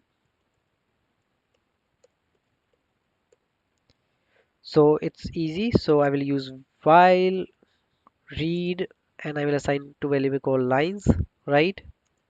Keep doing what and then done. Okay, and in done I will also write it from my first line arguments. And in here what I will do, I will just use mkdir dollar line. Okay, so it's correct? No, it's not. So basically you might have remembered that in my demo file there was spacing between the file. Okay, so I will use double quotes in there, else it will create two files at each time. Okay, so total it will create 8 files. We don't want that. I will press escape, I will right hit and exit it. Now I will give executable permission to my example. Once it's done, I will give this one and then my demo.txt. Once I will do that, it should create 4 files, right? Now it's thrown error. Let me clear the terminal. Now let me open my exam.sh again. Now, okay, now in here what I did, I have assigned it to variable called lines in there, but here I used lines. Okay, so it just took empty things and it's taking that, hey, you cannot create an empty character. Now once I will done, I will right hit and exit it. And then I will use x2.sh and I will provide option called demo.txt. Once I will do that, it will create 4 folders as expected. Okay, so I'm hoping you are clear with while statement, with getOps command, and also the read while loops, how you can use them to take input from a file. Okay, so that's it. That was for this section. In the next section, let's meet with one of the important aspect in Bash, which is array and for loops. Okay, so till then, take care. Hi everyone. In the previous section, we have learned about while loop, right? And also we have learned about read while loop and how you can use them to access your data from any individual files, right? Now let's move ahead on next section and let's learn about arrays and for loops, okay? So what's in this section for you? So first you will learn about how you can create and work with the array and specifically about indexed arrays. Next, you will learn how you can iterate through all the element of the array using for loops. Okay. Next, you will learn how you can add, remove, update, and extract element from your indexed arrays. And then you will also see the command readarray command. Okay. So how it is useful, how you can use it to get data from your input file or any command, output of your command, and how you can use it further. Okay. Move ahead. So first, let's understand about arrays. So this is one of the important aspect when you will talk about programming. Okay. So let's first understand what is a variable and what is array and why do you need arrays. Okay. So variable is like you can only store one piece of data at a time. So if you are using any variable, so what you can do, you can just assign a equal to 5 and that's it. So at a time you can assign one variable at a time, right? But in arrays you have option to assign or store multiple different value at the same times. Okay, so or and also they give flexibility to store same data type and different data types too. Okay, so we'll understand how you can define arrays when we will be on our Ubuntu VM. Okay, now for defining any array you have, so first you will define your array. So it's dollar numbers. Suppose if I am giving the array's name as numbers. Now in here I will give in parenthesis, okay? And I will give 1, 2, 3, 4, 5. Let's see, I am defining 5 elements of my array and array name is numbers. In here, there should not be any spacing between equal to. Also, there should not be spacing between your parentheses. And also for separating the elements of your array, you just need spacing. You don't need any comma, unlike your different programming languages. Okay. Now, as you are aware, so Bash also use indexing for accessing your arrays element. So in here also there is a concept of for index. Okay. So first one is zeroth index, next one is first index, then is second index, then third, and then fourth index. And in here, of course, I don't need dollar icon because I was just saying this for illustrating purpose. So that's it. So numbers equal to parentheses and 1 2 3 4 5 and separated by spaces. Okay. So if I will hit enter, it has created one array in my background. Okay. Now let's understand how you can access them. Okay. So if I will type echo and then dollar numbers, so what it should do? It should print all the numbers, right? But no, it will not. So by default, it will print indexed array of zeroth indexed element. Okay, if you will provide like this, so it will take zeroth index by default and it will print it. Okay, if you want to print all the numbers for your array, how you can do that?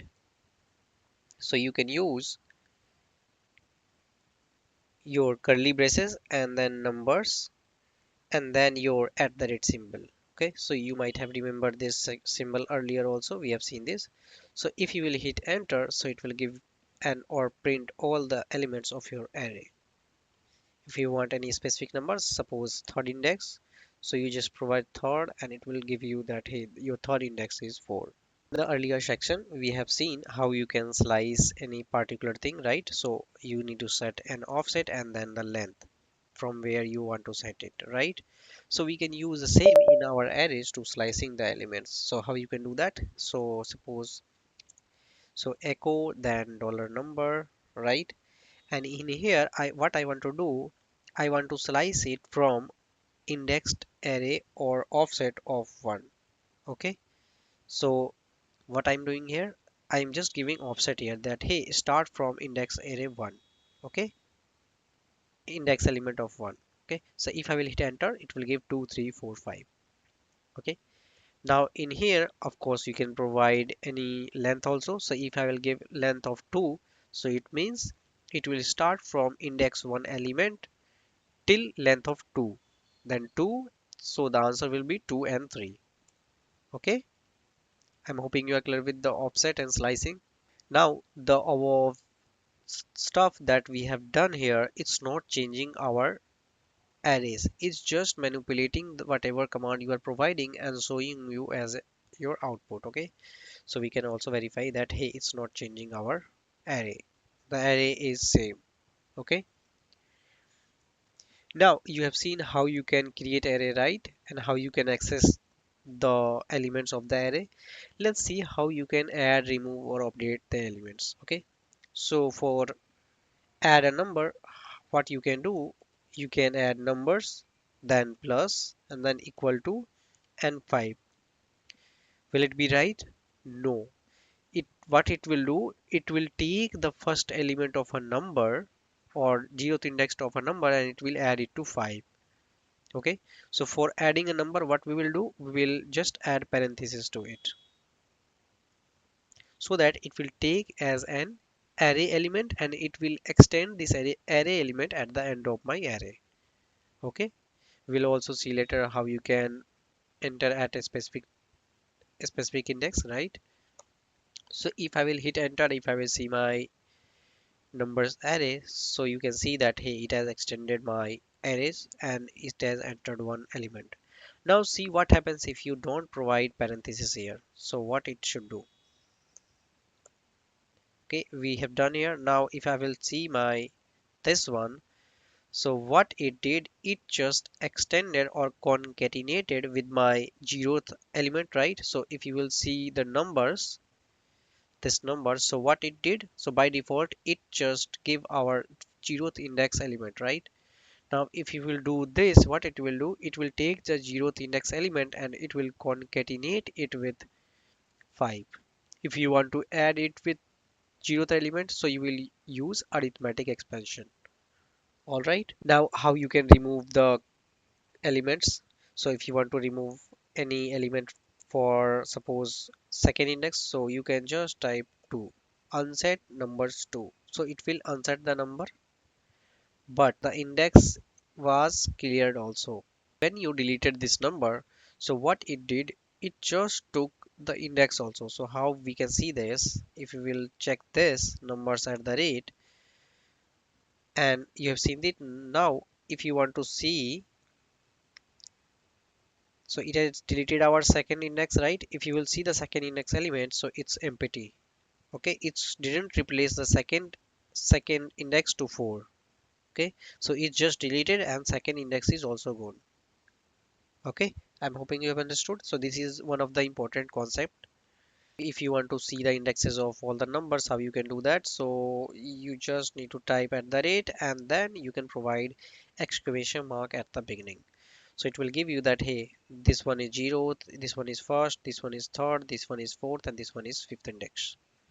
Okay, now if you want to change an element from the array, how you can do that, you just need to provide double numbers, your array name, and then your index. Suppose if I want to change 0th index, and let I will assign it to variable a. So once I will do that, and once I will see the numbers, so you can see that, hey, it's changed. Okay, so 0th index was changed. So I'm hoping you are clear with basics of array, how you can add, delete, or update the elements within the array, right? Now let's move ahead. Now let's learn about one of the important aspect related to array, which is read array. Okay, so basically read array is used to generate your automatic indexed arrays from a content of a file or output of a command. Okay, what it does in the background, so basically it will convert your whatever it reads on its standard input into an array. Okay, so basically it's taking all the stuff line by line from your input or from your output of a command, and it is converting into an array. Okay, we'll also see. So let's move on our Ubuntu VM. Now I am on my Ubuntu VM. I have one file on my desktop. If I see the contents of it, so it just have days of the week as the contents. Okay, what I'm going to do in here, I'm going to take this file as input and I am going to create indexed arrays of these elements. Okay, so this one will be our first element of the array, this one will be second element. Okay, so let's see this. For doing this, you can use command read array. Okay, and I will assign my, or I will give my array name as days. Okay, and it just need an standard input redirection from any file or from a command, and I will give my file name days.txt. That's it. Okay, so once I will hit enter, so it's done, it created my arrays days. Okay, let's see, echo dollar days at the rate and then close parenthesis. Once I will check, so you can see that, hey, it has created array named Monday, Tuesday, Thursday, Wednesday, Thursday, right? Now if I want to see the indexes of my array, how you can do that, so you can add exclamation mark. So it is saying that, hey, these are the different elements, these are not the same element, right? Now how it is working in the background, so it's just taking Monday, then whatever new line character is there, and it is also including in that array. Similarly for the Tuesday, is just taking Tuesday and also including our new line character to my array. So how you can verify the hidden characters in my array? So for that you have a command called at the rate. So in here I will add at the rate and then capital Q. So it will give our raw data of my array. Okay, so if I will hit enter, so you can see that in my array is not just my contents, it's also adding new line to here. So for avoiding this, what I will do, for my read array command, I will add option T. so that it will take only contents whatever written in there, and it will not include new line, okay, or tab spaces or white spaces. All right. So once if I will hit enter, and now if I will check my raw data of my array, so this time it just took string as an array. Now let me clear my terminal. Now this read array command is very helpful when you use it with process substitution. Okay, so how you can do that? So suppose if I want to, let's create one file called, let's create one directory called array, right? And let's move to that array. I'm on my array. Now in here I will create file 1 to 10. So in the file there will be file, right? Files 1 to 10. So how you can do that? If I will list the files, so you can see that here there are the files, right? Now in here what I can do, I need to create one array which stores these files as a data. Okay. Now these files name, how did they came? They came from my command ls, right? Now how I can use the ls in my readarray command? So you can use it via use of process substitution. So how? Let's see. So I will use readarray command, and for not getting any new line or tab spaces I will use option T, correct? And in here I will use my array name. So let's give the array name as files. Then I will use my standard input, and in here I will use my process substitution. Okay, so this thing that highlighted here, it's called process substitution. Means in here we can provide any process or any output of my command, so that it will give it as a redirect or a standard input redirect to my redirect command. Okay, so once if I will do that, or of course I can provide my absolute path here. So I will give this one, then go to desktop and then go to your array. Okay, so once if I will hit enter, if I will check my array, how I can check that? So echo dollar files at the rate. So you can see that these files are stored as an element of the array. We can also see the indexes to prove that hey, these are not single element, these are individual element, right? And as we have added option T, so we can also see the raw data in there.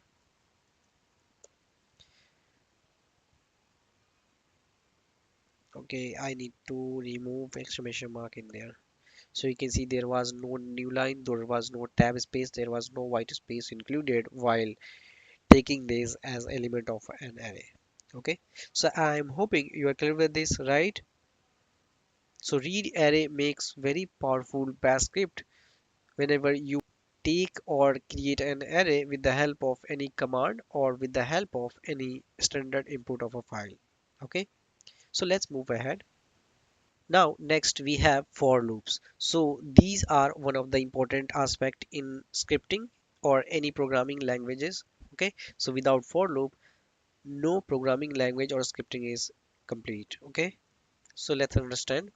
So a for loop iterates over a list of words or element and performs a set of a command for each element. Okay, so we have not included a while loop here. We have discussed while loop earlier also, but in here let's see the syntax. So syntax is same like the while. So for your variable name in the ranges of a variable, if this thing is in range of this variable, it will keep doing the command until it will come and check the condition is false. Okay, so if it is not in this range, it will exit the for loop. And what was the while loop? So while loop will keep doing the things whatever in written, and it will check for each iteration within do and done. Okay, but in here it's checking itself in the for loop. Okay, so that's the main difference between for and while loop. Now let's move on our VM and let's see how for loop works. Now I am on my Ubuntu VM. Let's create one script called for.sh. Okay, I will press I for insert mode. I will first add my cbang line. Now for defining a for variable or for loop, what you can do, you can use a reserved keyword for bash or for it's for. Okay, then my variable name, which I'm going to iterate via a space b space c. Then I will add semicolon, and I can add do here also and in the next line also. And in here I will add echo. I will add my and I will print my variable. Once it done, I will do done. Okay, so what we are doing in here, we are iterating our for loop for variable n. Okay, now what it will do, the for loop will check from a variable. So first it will take a variable, it will go and iterate via a variable, then the n will go and iterate via v variable, then n will go and iterate via c variable, then it will end. So it will take all of these things together and it will pass to echo. So echo will print a, b and c. Okay, now let me hit and save. Let me give executable permission to it. Now let me run the command. Okay, so you have seen that hey, it's printing a, b, c. Okay, now there are various type of for loops in bash is supported. So one of these was this. Now another one was using your brace expansion. So how you can do that, so you can use your brace expansion here also. 1:5. Okay, so what it will do, it will take, so what this brace expansion will do, it is storing data from 1 to 5 and by default it is increasing by 1, right? So what it will throw in the end, it will throw 1, then 2, then 3, then 4, then 5. Okay, so if you want to see this, so let's me hit and close, and if I will run this, so 1 2 3 4 5. You can also give the set. So I am giving that hey, run the set of 1 to 5 in the limit of 2. So first it will take 1, then after 2 element it will take 3, and then it will take 5. In here for better understanding, let's take 10. So it will give the numbers in 2 each pairs. Okay, so if I will, so what I'm doing here in this brace expansion, so I'm taking elements from 1 to 10 and I'm giving the set of 2. So first it will take 1, then 3, then 9. Okay, so if I will write it and if I will run the command, so 1 3 5 7 9. Okay, so it's taking set of 2 elements and printing it. For loop also supports C style of for loop. So how you can implement that, that one is also easy. So in here what you can do, you can define any variable in here. So I press I for insert mode. Let's give n equal to 5, right? And in here you will give arithmetic expansion. Okay, and in here let's assign a variable called I equal to 1 for iterating, right? We have seen this. I less than equal to n, right, means 5, then I plus plus. So that's how the C style for loop works in C programming. So it's also supported in bash also. Let's run this. So in here what we are doing, so we are assigning one variable n equal to 5. So n equal to 5 replaced in here. Now this for loop will iterate 5 times. So first I equal to 1, then if it will check whether I1 is less than 5, so yes, it will come in the loop, it will print the number, so 1. Then it will come here and it will check, then it will increase, then it will take I equal to 2. Now if it will check that hey, is 2 is less than equal to 5, so yes, it will come in the loop, it will print it, again it will increase it. Now once the I equal to 5, so it will check, it will print I equal to 5. Now it will increase I equal to 6, right? Once it will be I equal to 6, this condition will false and it will exit the for loop. Okay, I'm hoping you have seen this earlier too. Now if I will run the script, so you have seen that hey, it's printing 55555. I think we have provided n, right? So n will be 5 itself. We have to print I here. So we did this mistake. You may also do. So if I will hit enter, so 1, 2, 3, 4, 5, right? Now let me clear my terminal. Now we have seen how you can create files from a content by reading the contents using readarray, right? Now let use of for loop for creating any files. So I have one file on my desktop and I have one file in my desktop. So it has three files, right? Report 1, report 2, report 3. So you can obviously create one array from it using read array. Now let's see how you can create these file actually using for loop. Okay, so for that I will create my script. So files.sh, I will add I for insert mode and I will add my shebang line. In here what I am going to use, I'm going to use read array command again with option T, so that I can read the files from files.txt, right?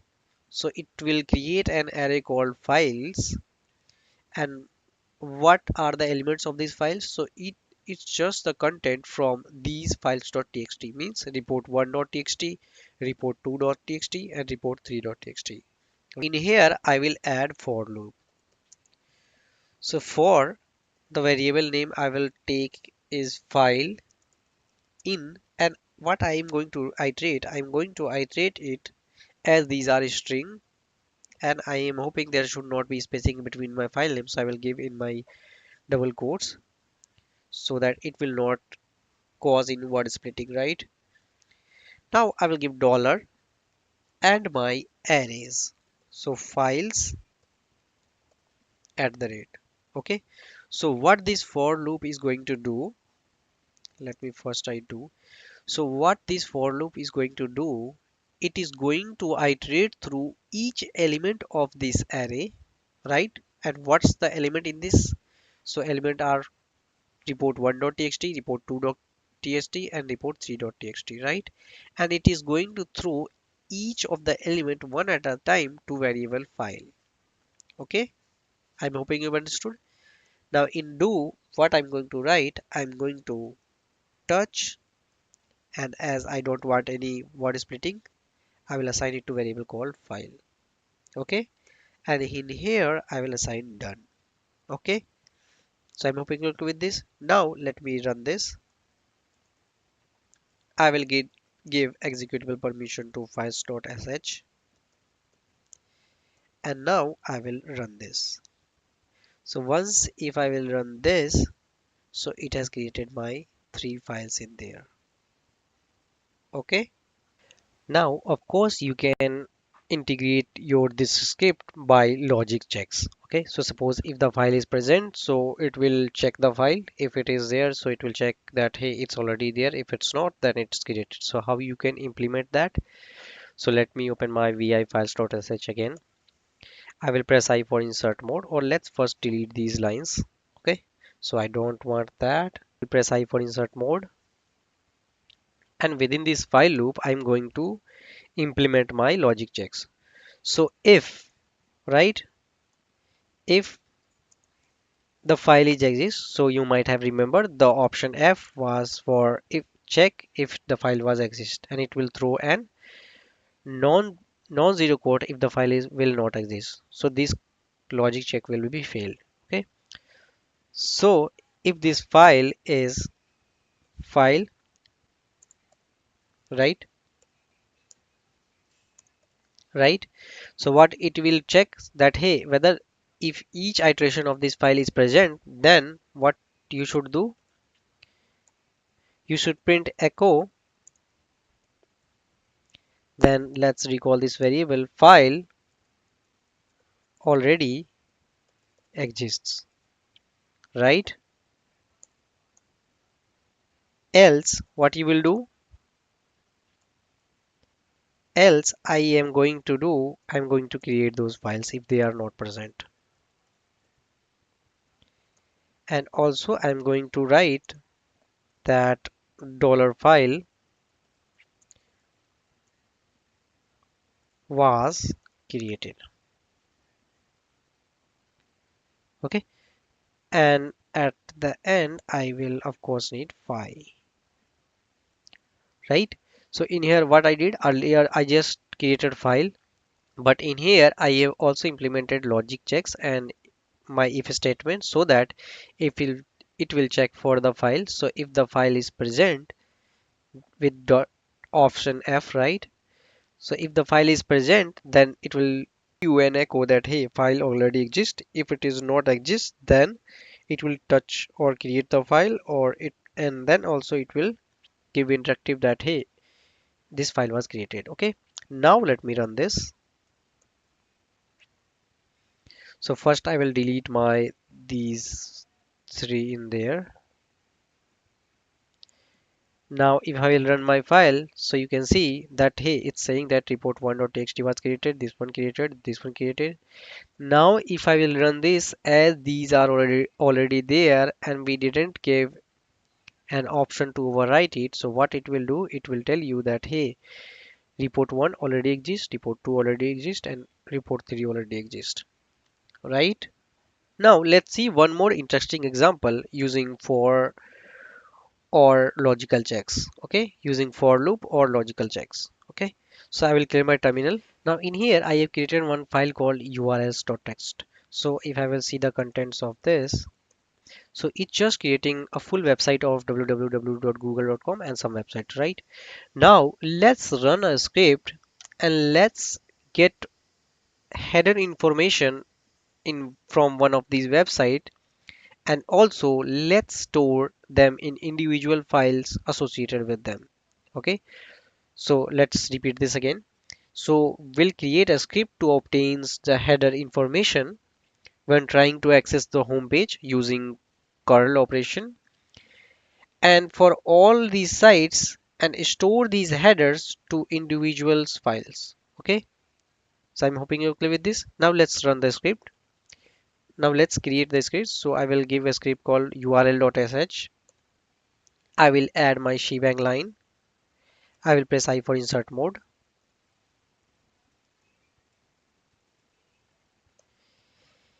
In here, I will give interactive. So I will also add comments. So in here, what I am going to use, I am going to use URLs, read URLs from my urls.txt. So how you can read from them? So your readarray command will do that. Readarray option T, and let's store it when in variable called URLs. Now what this command will do? This command will take each element from the urls.txt and it will create an array, right? In here what we are going to do, we are going to obtain the links, right? And also getting the header. Okay, so how you can do that? We can do that by using for loop for each iteration. I am assigning variable called URL in, right? And as these may contain spacing also and we don't want word splitting, so I will use them in double quotes and then my variable. So URLs at the rate, so that it will iterate through each element from this array one by one and assign it to URL. I will end, then I will tell it do, and also let's assign done also so that we don't forget done. Now in here, what I am going to take one variable called web name, right? And I am going to use my command substitution. And what command I'm going to use? I'm going to use echo. And what is echo? Echo is like URL. Now for getting the header information, you need the main website. Okay, so means Google, Facebook. So for that we will use cut command with delimiter. What delimiter we are going to use? We are going to use dot because there was www.facebook.com. If we want only Facebook, so we can use cut option with delimiter as D means it will distinguish that hey, this element can be deferred by dot, then my space, and then I will select the field 2. Okay, I'm hoping you are clear. Now, as now it has taken my web names from my each iteration of my URL, and it has also detected, or it has also sliced to only my main websites, right? Now let me curl through them. So curl is basic a utility for accessing the URL, and it has supported option called head. Okay, so in here I will take URL. Okay, and what I'm going to take, I'm going to write it to a file called whatever the name of the web name. So I will take the same web name and I will add .txt to it. So I'm hoping you are clear with this. Now let's go through them again. So I have one file called urls.txt in which there are some website name, full website name. So www.facebook.com, www.youtube.com, right? Now in here, I am going to read from this file each line one by one, and I am going to store them as an element of an array. Okay. In the next, I am iterating through those elements each one by one using my for loop. Then, whatever URLs I have obtained as an element, what I am going to iterate through each of them, I am going to get main website name from there. And how? Using my cut command. I'm using delimiter as dot and I will select the field as 2. So it will take Facebook, Google, URL, Udemy, whatever it's there, and it will provide it to web names, right? Here, what I'm going to do, in here, I'm using my curl operation to access the website using my URL. So it will take the URL www.google.com. It will access it and it will store the header information in this variable that we have defined in here webname.txt. So the thing we have done here, so it was just for taking the name of my file. Okay, but the header information is getting from this one. Okay, so for each URL it will iterate for using for loop. Now I am hoping you are clear with this. Now let's run this. I will add executable permission to my url.sh. Now once done, I will run it. Now as the curl command was not found, as I think it's not installed, so it has taken this. Now if it is installed in your system, you will not get any error. And also if you will see the contents of google.txt, so it might have a header value information. Okay, let me also install how you can install curl. So first let's install curl. Okay,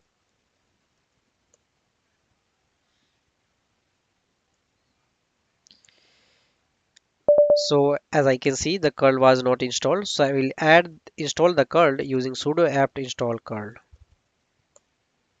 I will give my admin password. It will install it.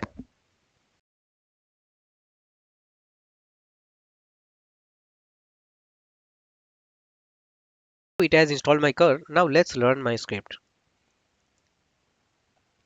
If I will run now, so you can see that now it's working. It has given all the website information. So it just accessed the website and it's giving my average download speed, average upload speed, total time. Okay. Now it has written the contents.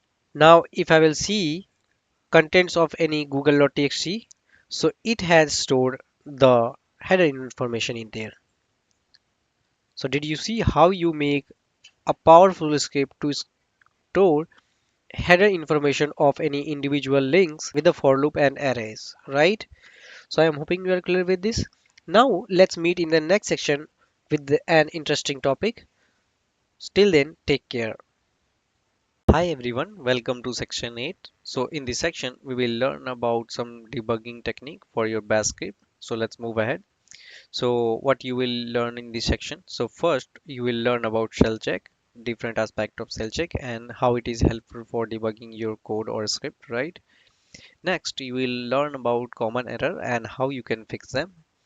And at the end, you will understand how you can take help from manual pages, info pages, and help pages. Okay, so let's move ahead. So this is going to be an interesting topic, and it is also useful when you will talk about shell scripting. Whenever if you are writing a code, if it has some error, it will not run, right? In bash, suppose if you are writing any if statement and you haven't provided any spaces within the condition, so what it will do, it will lead to an error. Okay, and it will not get run.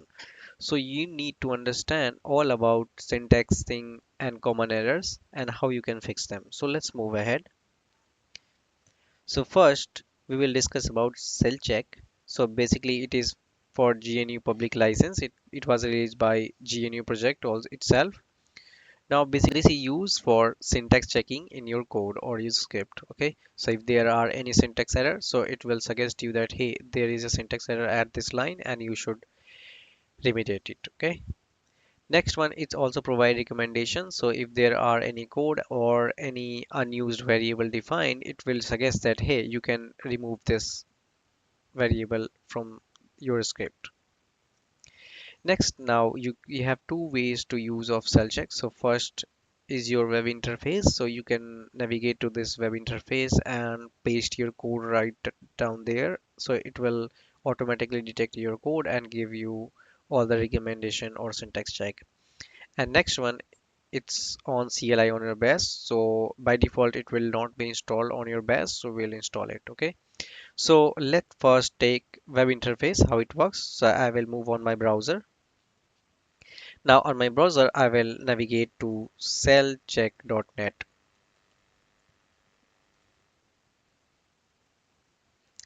So I'm in here. I will, I don't have any example in my hand. So I will load some random example.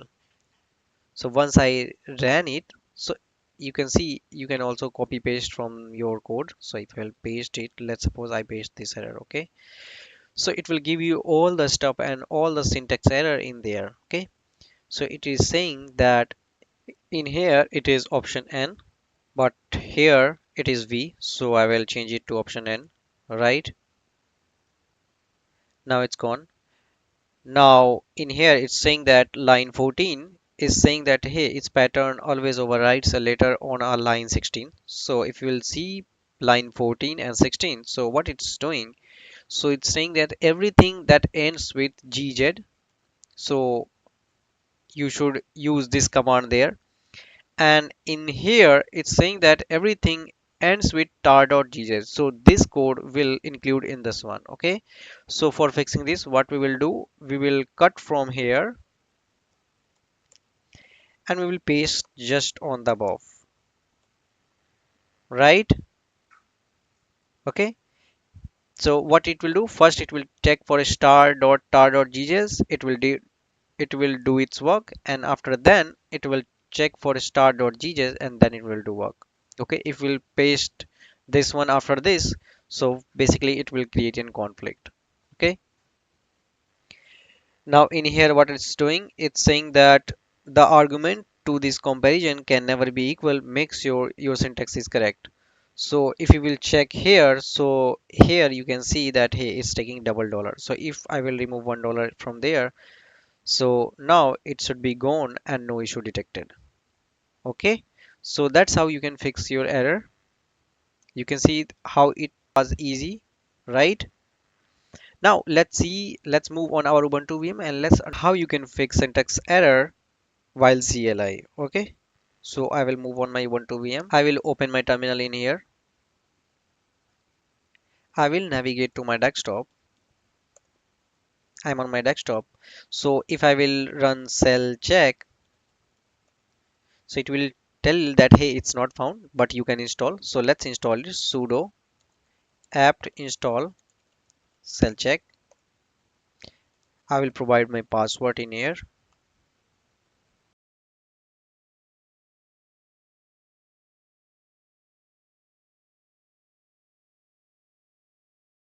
Here I have installed my cell check.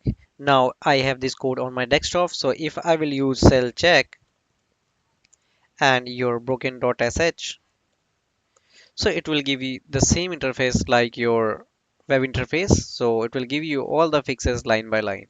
Okay, so at line 4 it is saying that hey, your check expression missing a semicolon, so in here it's missing a semicolon. And at broken in this script at line 7 is saying that standalone this is undefined, so this one is undefined, so either you should use a single brace, right? At the next it's instead of so use this one at line 11, so in here is saying that use this one. Also it's saying that double equal to should be replaced by single equal to, right? So you can go through all these error one by one and you can fix them. Okay, so this cell check is also useful in our CLI. Okay, now basically there are some limitations for this cell check. So first one will be your environment issues. So suppose if there are any specific files or folder exist, it is not taking your environment. Okay, so it will not check for your files or folders inside your VM. Okay, the second limitation of cell check is suppose if you are defining any variable or any file or folder inside your script, suppose you don't have enough permission, so cell check will not tell you that hey, you should get your permission. Okay, so it will not check. So this is also one of the limitations. And it may also cannot check that hey, a specific command or script is not found. So suppose if some command is not installed on your VM or your on your environment, so it will not check whether it is installed or not. So the cell check is used for only for syntax checking. Okay, so I am hoping you are clear with this. Now let's understand some of the common error and how you can fix them. Okay, so I am So hoping you are clear with cell check. Now let's see some common error and how you can fix them. Okay, now, the array structure of anything is broken into three parts. So if you will write any command, so it will give you an error, and the error will be like three parts. So first will be your command name, then it will tell you that what's the error, why did you get this, and possible cause. Okay, we'll also see this when we will be on our Ubuntu VM. I'm on my Ubuntu VM. So suppose if I will try to list ls abc. Okay, so it throws an error, right? Now in here, the first part will be your command. Which command throws the error? So it was ls. Now what's the error? The error was cannot access ABC. And what could be the possible cause? The possible cause could be no such file or directory exists on your this directory. Okay. So I'm hoping you understood the error structure. So for understanding or fixing some error, you should be aware of error structure. Okay. So it will also help you in fixing some common issues. Now let's move ahead. So first will be your syntax error. So it will give many things like this. So unexpected parentheses or unexpected curly braces, right? Unexpected semicolon. So for all of these, you may use cell check. Okay. So you've seen cell check was how much helpful. So you can either use your web interface or you can use CLI. Both of it will work. Next one, the error like no such file or directory. Here you can check either you don't have permission or it actually does not exist.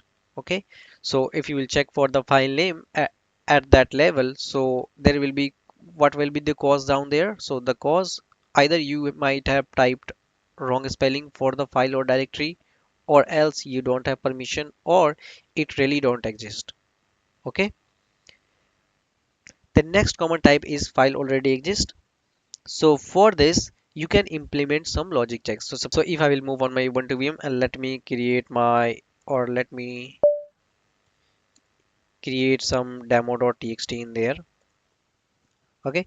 Now what I can do in my script, I can implement logic check. So if or any directory check. So if I will write option D demo, so what it will check? So whether it will check for the logic. So first it will check whether this demo directory is there or not. If it is there, then it will go inside if loop. If it is not, then it will exit in else loop.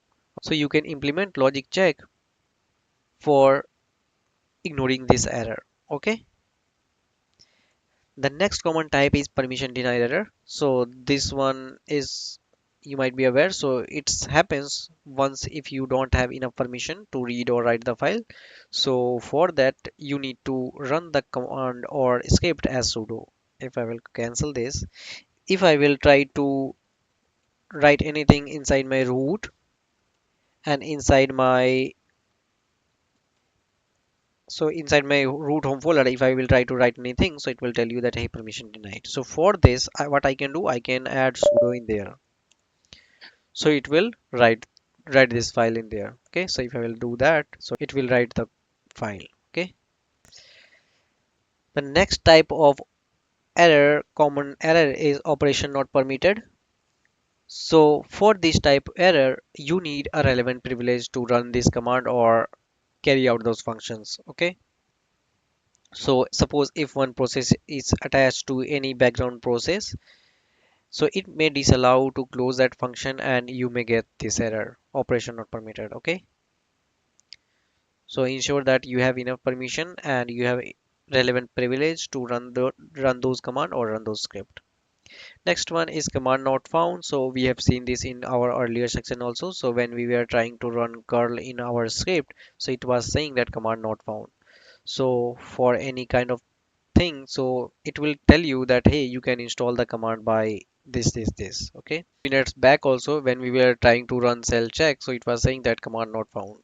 But in the next line of error, so it's saying that hey, you can install this command by this, so you can install the command also. Okay, so these were the common types of error, and these were my recommendation how you can fix them now.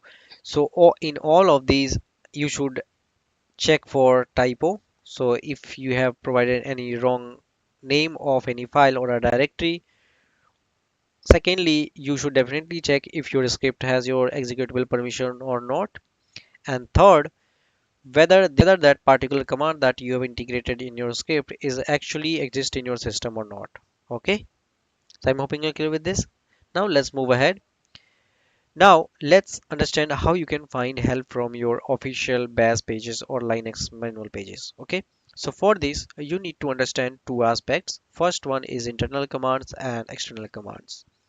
Now internal commands are those are built in bash shell. So once you install your Linux OS, so it gets installed by this. Okay, so it comes pre-built with bash shell. Another one are external command. So basically these are installed by core utils package. So if you want to learn about core utils package and how you can modify them, please navigate to my Linux administrator course and navigate to the video where it is saying that compiling and running the source code. Okay, so there is a video called, so you can navigate to that video and learn how core utils works in the background, how you can modify ls command. Okay, so you can change the behavior of any external commands right there. Now the external commands are like, so basically those are built are external to the bash. Okay, and they get installed while you will be installing your OS, and they are basically stored at some path. Okay, now for help on internal commands you have help. Okay, and for help on external command you have manual man pages or info pages. Okay, so let's move on our Ubuntu VM and let's see this. I'm on my VM. Now the cd command is my built-in command, and it is called an internal command. How I can see the type of it, so I will use type option A and then cd, so it will tell you that hey, it's a cell built-in.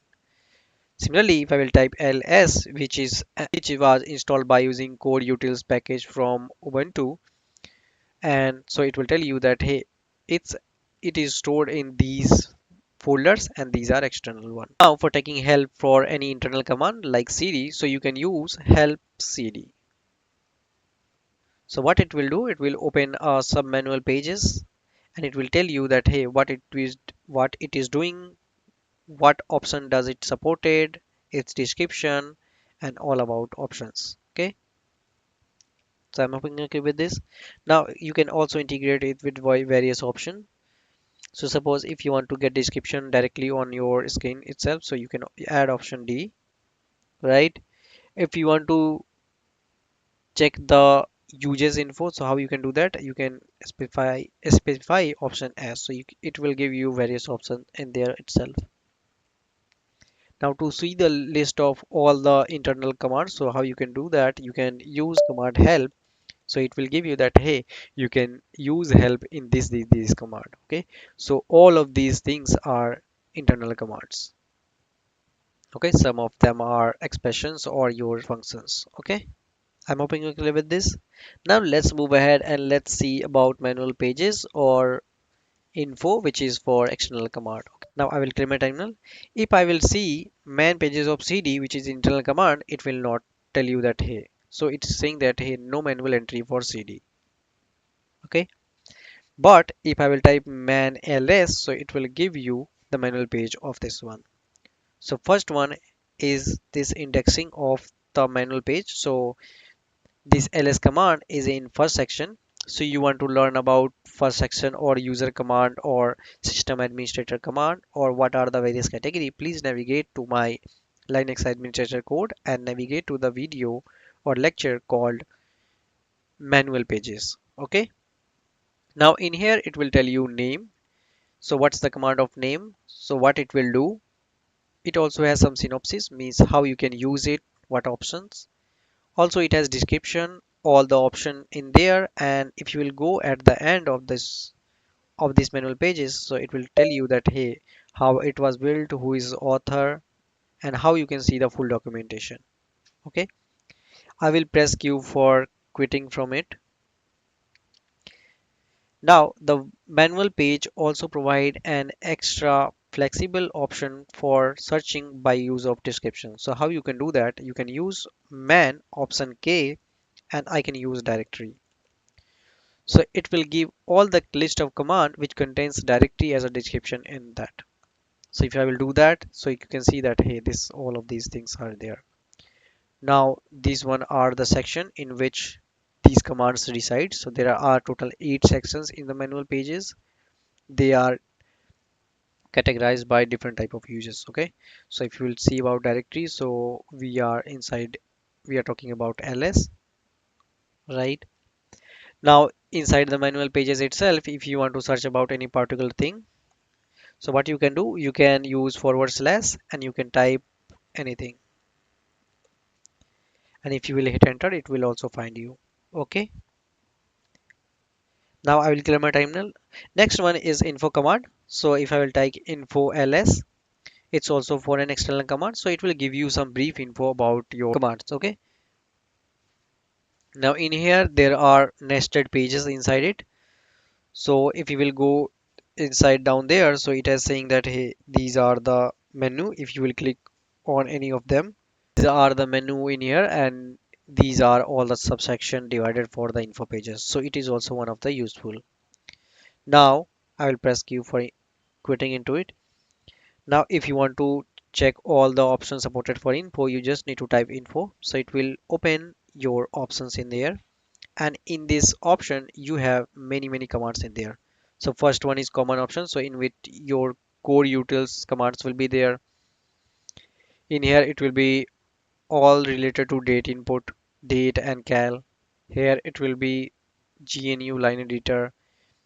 If you want to look for file permissions, you can see here. Okay, so it is, so it has given you an option for categorizing all those commands inside one command, which is info. Okay, so you can navigate from here also. So I will press q for quitting into it.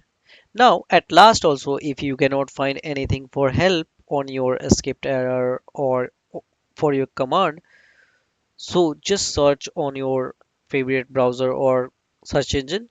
So many developers may have your same type of error and they have got their error. Okay, so you may navigate to many forum pages and public forums or official GNU website for getting help. Okay, so that's it, and that was for your debugging techniques.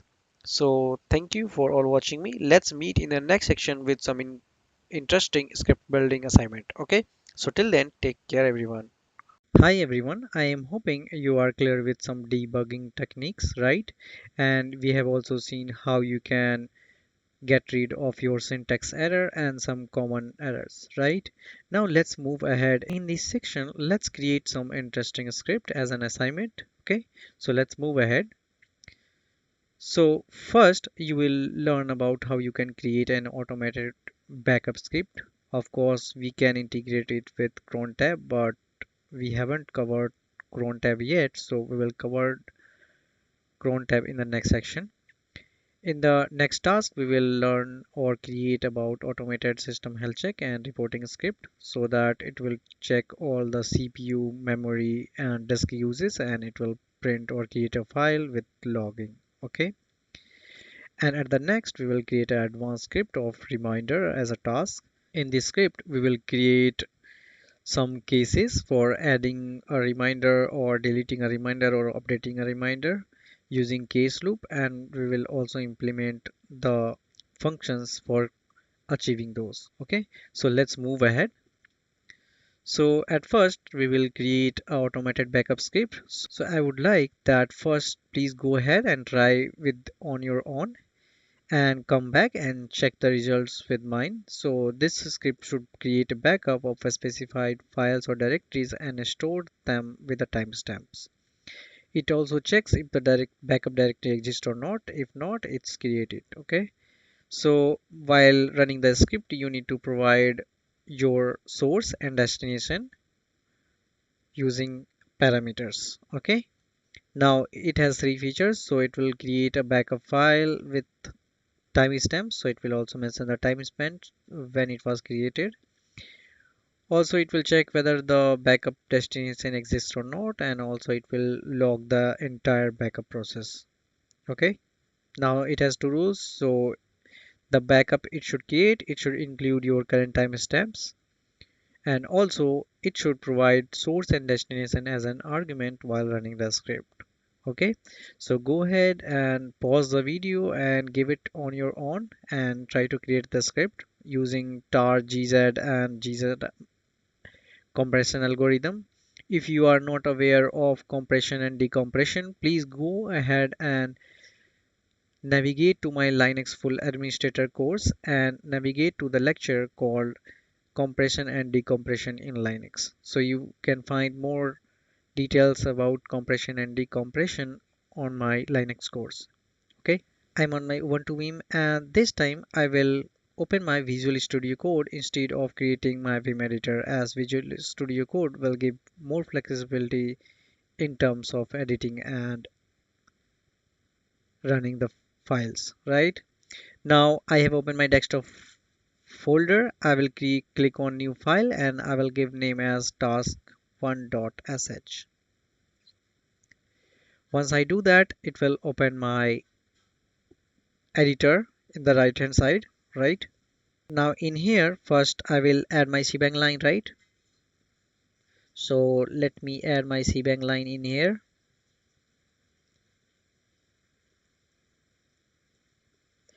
Now, of course, you can mention commenting also. So it is automated backup script. Now first here I will define backup and source destinations.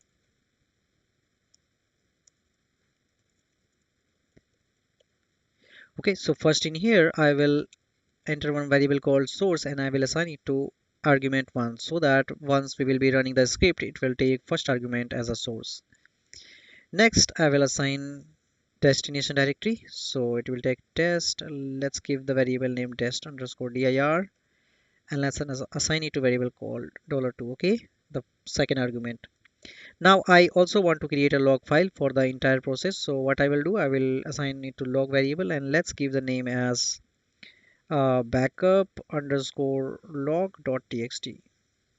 Right now, as I mentioned, the rule should create a timestamp, so let's define a variable for getting the timestamps also. Get the current timestamp. Now in here I will define a variable called timestamp.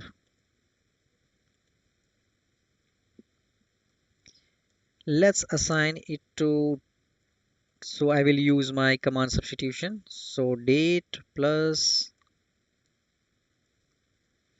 and in here I'm going to use year, then hyphen month, then hyphen date, underscore my hour hyphen minute and hyphen seconds. Okay, once it done, now first what I will do, I will check if my, so check if source and destination are provided or not, right? So first I will check that. So for that, what I have, I can use my if loop with, I am hoping you have seen this earlier. So we have seen this earlier, so it will use option Z. Okay, option Z. So if this directory is not empty, which directory? So dollar source, right? And of course, so the what it will do, the pipe symbol, so it will run the second command only if the first command is getting executed successfully, right? And I will also check with option Z, and I will give the variable called dest underscore dir, right? I think R was okay. Now I will end the for loop and I will provide the then. Okay, and also I will end the for loop with fee. Okay, and in here what I will do, I will echo. So if the user is not entering these source or destination, so what it will do, it will give error like, let's give a echo error like a uses and then $0 standard error, and let's give that, hey, you need to enter source and destination in there, right? Now I will also, for better understanding, I will give the exit code as 1, that it will take a error. Okay, now it was only for whenever you are going to run the command, and it was for checking whether you have provided your source and destination folder or not. If it is not, so it will give the error like this one. Okay, now I will check if my source exists or not, right? So for that, what I can do, I can use my exclamation e option, right? Exist or not, and I can use option dollar source. I can end my if loop and then also I can give phi, and in here let's give echo source, and let's also recall the variable source does not exist,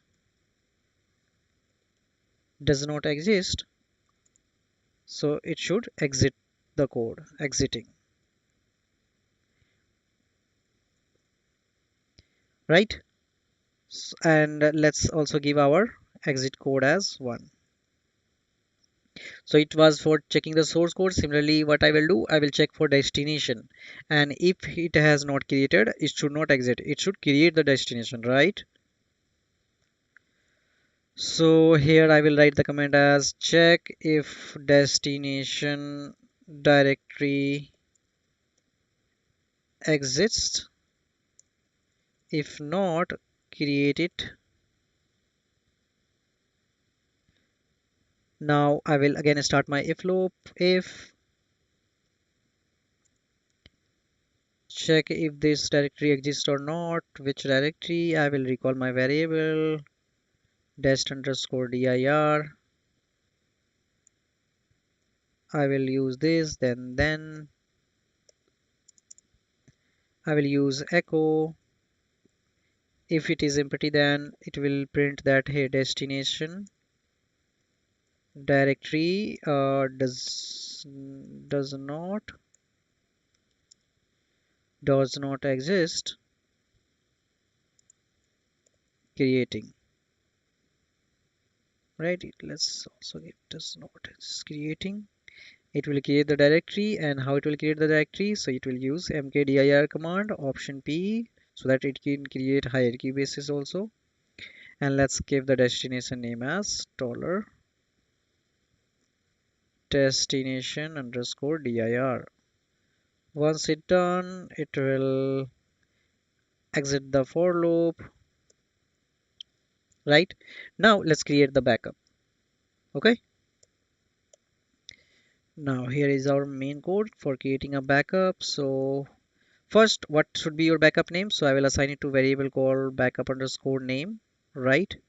What should be the backup name? So I will let's assign it to a variable called dollar, and let's assign base name. So what I will do, I will add my source folder as a base name of that file, and I will include backup. So it will include underscore backup underscore dollar timestamp that we have declared on the top, timestamp, and then dot tar dot jesus at the end, right? So it will create that backup name. And what is the command for creating our archive? So if you are not aware of this, please go ahead on my and navigate to my Linux full administrator course and find the lecture called how to create compression. Okay, so we'll find it. So I will use option C, Z, and F, as this is using GZ algorithm, right? And I will go test underscore dir, and then I will give backup name, backup underscore name, and what the source it will take. So it will take dollar underscore, so it will take source. Now of course I want to take the whole log process, so I will also use log the backup process. In here I will do echo. I will use command substitution of my date,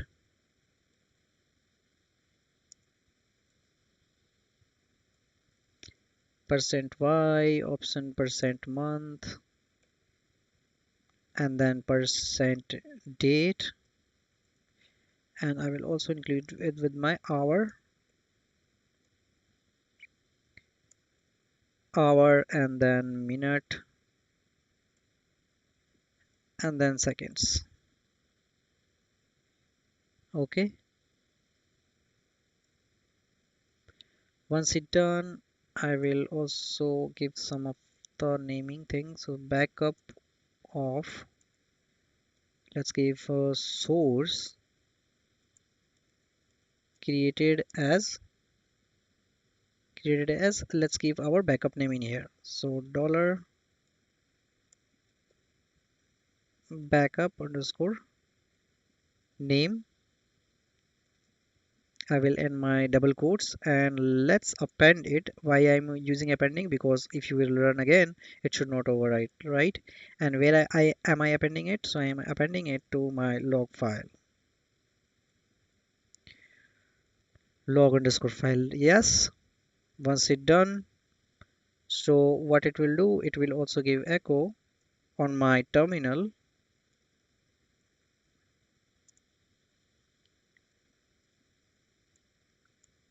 with backup completed, and let's give saved as destination underscore dir, and with your backup name. Okay, so I am hoping you're clear with this. Let's go through this again. So first I am assigning some variables. Source one, first argument it will take as source, second argument it will take as destination, and I am assigning one variable called backuplog.txt for a log file. Now I am defining one variable called my timestamp, and it will take my date as command substitution, right? And it will include and concatenate it with year, month, date, and also underscore hour, minute, and seconds. Okay, at the next it will check if the command while providing an argument whether the source and destination directory were provided or not. If not, then it will give the echo that hey, you should give like this. Okay.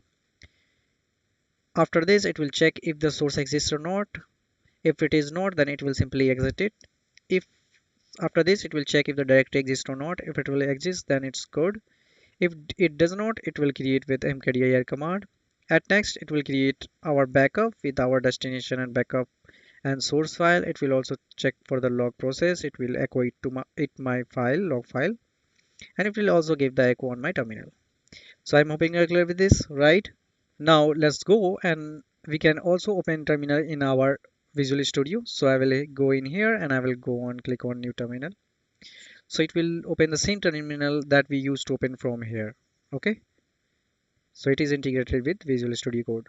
So I am on my desktop. If it will, I will list my content. So it has task1.sh and it is currently not executable. So first I will change the permission to executable. Once it done, I will first run my task1.sh. Once if I will run without providing any argument, it should give my error that hey, this task1.sh and it should provide like this. Okay, so let's give absolute path of my desktop, right? And let's also store it on my let's give archive. So currently archive folder was not there, right? So it will create also. So once if I will hit enter, so what it will do? So destination directory does not exist. So it has created my archive. Now the leading was removed by the tar. Now at the end, due to this line, so it has give a verbose also that hey backup created and it has saved under this. Now if I will navigate to my archive folder, so cd archive, and if I will list my content, so it has my tar.gz file. Okay, so if you want to see that file, so what you can do, I will minimize the window, I can open my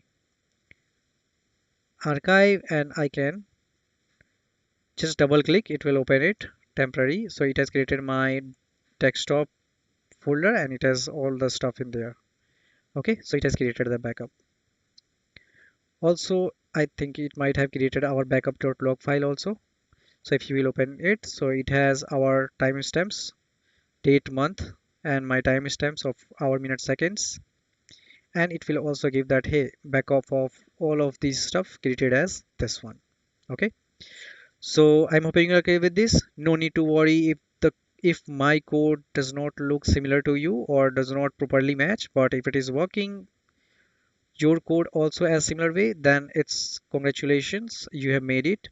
And no need to worry if you were not able to create the script. You just need to practice a bit more. Okay, so let's move ahead on task 2. You have created your automated backup script. If not, then it's also okay. Please go through my lecture and let's review the code. Okay, now let's move ahead on task 2. So in the task 2, you will create a system health check and reporting script, and also you will store it in a log. Okay, so this script should check various aspects of your system's health, including disk space, CPU, and memory uses and load. And it also generates a report and send it via mail. So we will also see the use of mailing also. Okay, now it has some features. So the first feature, it should check your health system health. So disk uses, memory, and CPU. It should also log your system performance. And the third feature, it should have a send email alerts if system users exceeds specific threshold. Okay, so for our example, I would suggest you to go ahead and take all the threshold as 80%. Okay, so if the memory uses or CPU uses or disk space uses is above 80%, then it should send a mail. Okay, so let's go ahead, pause my video and just give it a try on your own. If it is not, then no need to worry, just come on my lecture back and create the script together. Okay, now I'm on my Ubuntu VM. I will create a new file and I will name it as challenge2.sh. Okay, so first I will add my shebang line.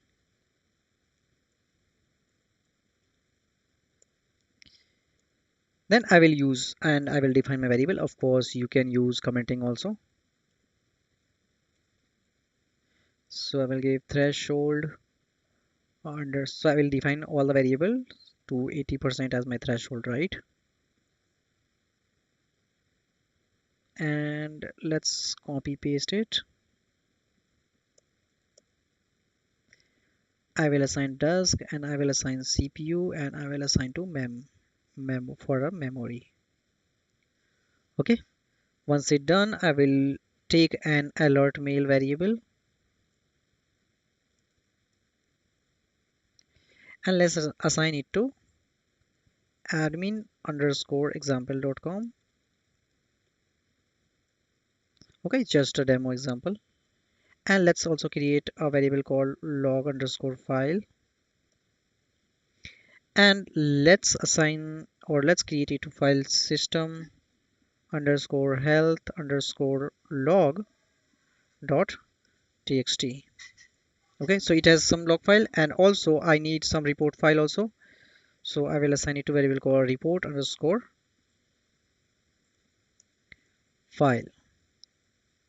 And let's give the name as system underscore health underscore report dot txt. Okay. Now I also want the timestamp. So for that, let's not use timestamp. Let's use date variable, and it will take my date command for substitution. And let's also take percent year and hyphen percent month, and let's take as percent date, and let's take percent hour, and then percent minute and percent second. Okay, once it done, so first it will check. Let's take the system analytics. Okay, so in here I will get system health statistics. Okay, so how you can get the disk users here. So I will assign a variable called disk users. So how you can get the disk users. So if I will open my terminal and if I will use my df command, so what I can do in here, I can use my awk command for taking my fifth one, right? Fifth column, 1 2 3 4 5, fifth column, and this is my main disk, right? So I can take this fifth column and I can replace my percentage using sed command with nothing. I'm hoping you're clear with this. Now let's minimize this and let's write the code. So for this, I'm using my command substitution. And what is a command substitution? I'm going to use my df of my system, right, of my root. And I'm going to pipe it to my awk command. So if you are not aware of piping, please go through my Linux full administrator command, and also I have explained about awk, sed and grep command in my Linux administrator course. Okay, so please go through that lecture also to understand about awk, sed and grep command in details. Okay, now in here I will take my fifth column in here, print $5. Okay, and once it's done, I will use my std command, and what I'm going to use, I'm going to substitute it with my whatever the percent was there to nothing. So in here, if you will give a space, so it will replace my percent with space. But if I am giving nothing here, so it will replace percent with nothing, and I will give option G. Okay, so I'm hoping you're clear with this. Now let's go ahead and let's check how you can get the CPU uses. CPU underscore uses. So the CPU uses I can get with the use of top command, right? So let's also see that.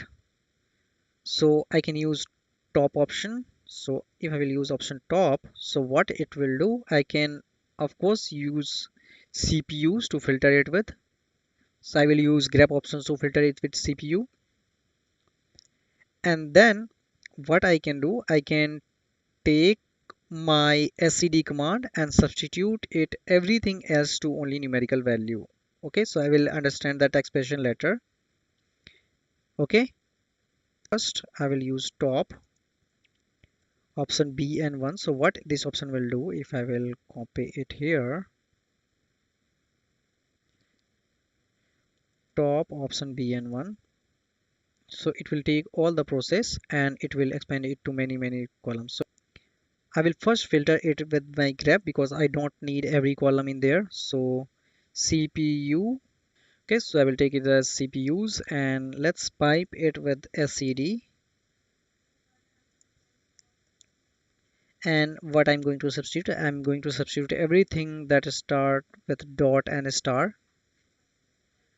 Okay, I will give comma and then I will start my regular expression to filter out everything else and it will give the output of only numerical value. Okay,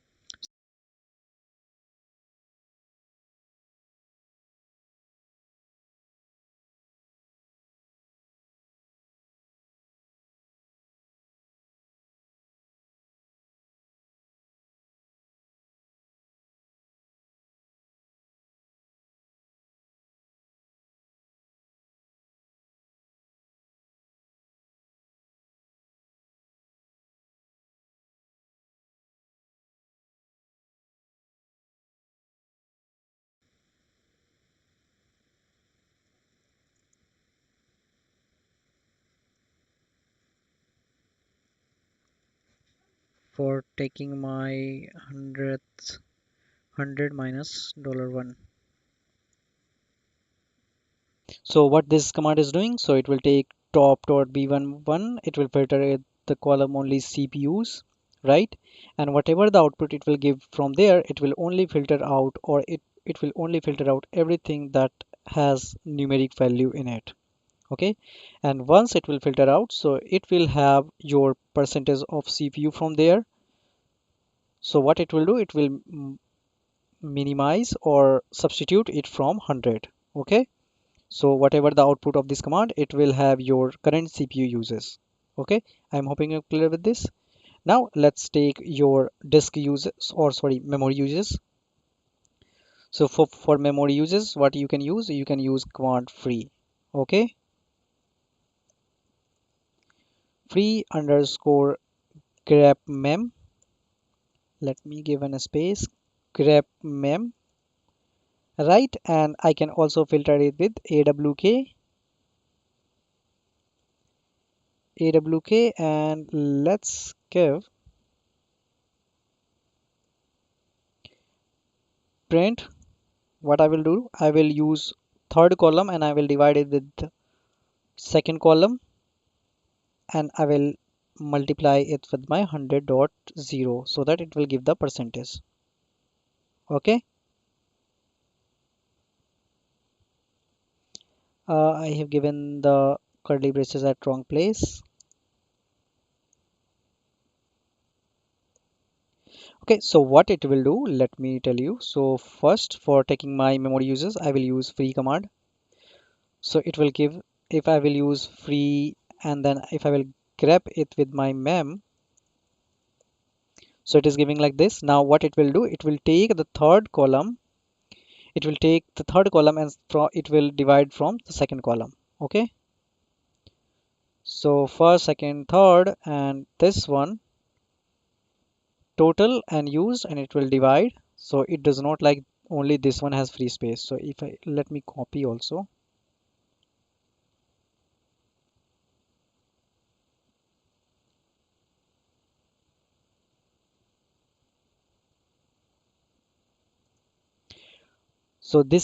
So what it is doing, it is using currently 18% of my memory uses, right?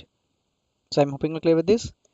Now as I have get my system health statistics, so what I will do next, so first what I will do, I will use log the health stats. And how I can, so I can use command echo $date, whatever the date is going on, and I will use disk uses And what I will do, I will take this one and I will recall it. Okay, I have forgotten. Now echo date uses, and it will take disk uses and it will recall my disk uses variable. Then I will use CPU underscore uses, or let's give CPU uses. It will recall my CPU underscore uses variable.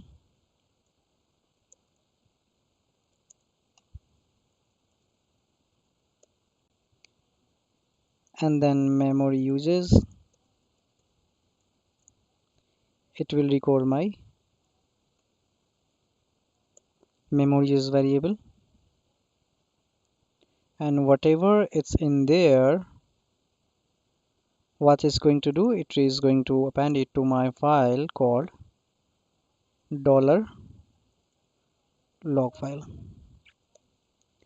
Okay, once it's done, it will generate my report on my terminal itself. So first let's give some echo for saying that let's give system health, or let's give system health report. It will take date, and let's assign it to my variable called, and let's do this to my report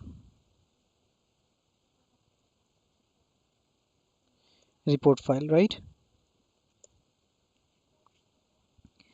Now in here, for intuitive design, I will give some spaces in there,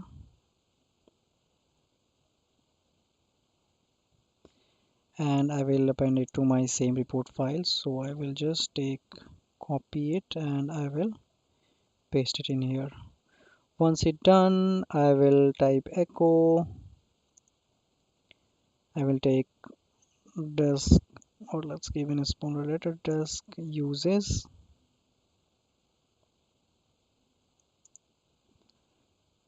dollar disk uses percentage, and I will append it to my report file. Okay, once it's done, I will also echo my CPU uses.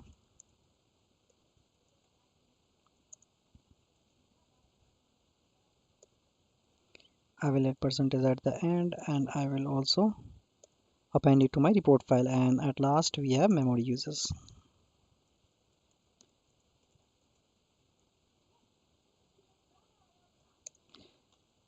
Mem uses, and let's append it to report file. Okay, once it's done, we need to send a mail also. So send email alert if any threshold is exceeded. Okay, first I will add my alert variable to an empty string, right? Then I will check for my if loop if it is greater than my threshold limit or not, right? If dollar disk uses gt greater than, we have seen this in our earlier demo, and with my threshold disk, right? So what it should do, it should then assign the imputation alert to which disk uses exceeds threshold, and what's the variable, it has my dollar disk uses. Okay, once it's done, I will end my for loop if loop, sorry. Similarly, I will check for my CPU uses.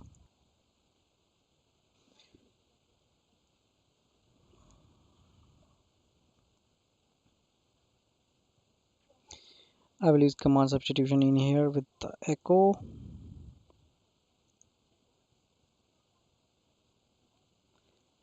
echo dollar CPU underscore uses CPU use if it is greater than my dollar threshold underscore mem.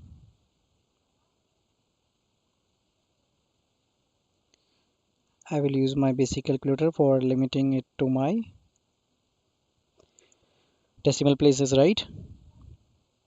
Once it's done, I will check if it is equal to 1 or not. I will end and then I will check it. Then I will take alert equal to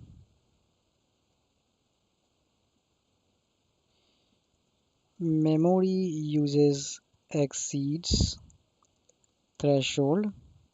And what's the threshold value? The threshold value is mem underscore use percent.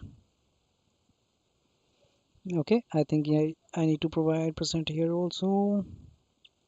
Once it's done, I can add my for if loop. I think it was for CPU, right? So I will give CPU uses exceeds threshold, and in here it will be CPU, not memory, right? I can copy all the stuff in there. I can paste it. Okay, so in here I can assign it a variable called mem threshold. It will be threshold CPU. Okay, threshold mem equal to 1. Then in here it will be memory uses exceeds threshold, and here it will be mem underscore uses. Okay, now I will send my mail. So send an email if there is an alert. So if it is not equal to my alert, means if it is empty,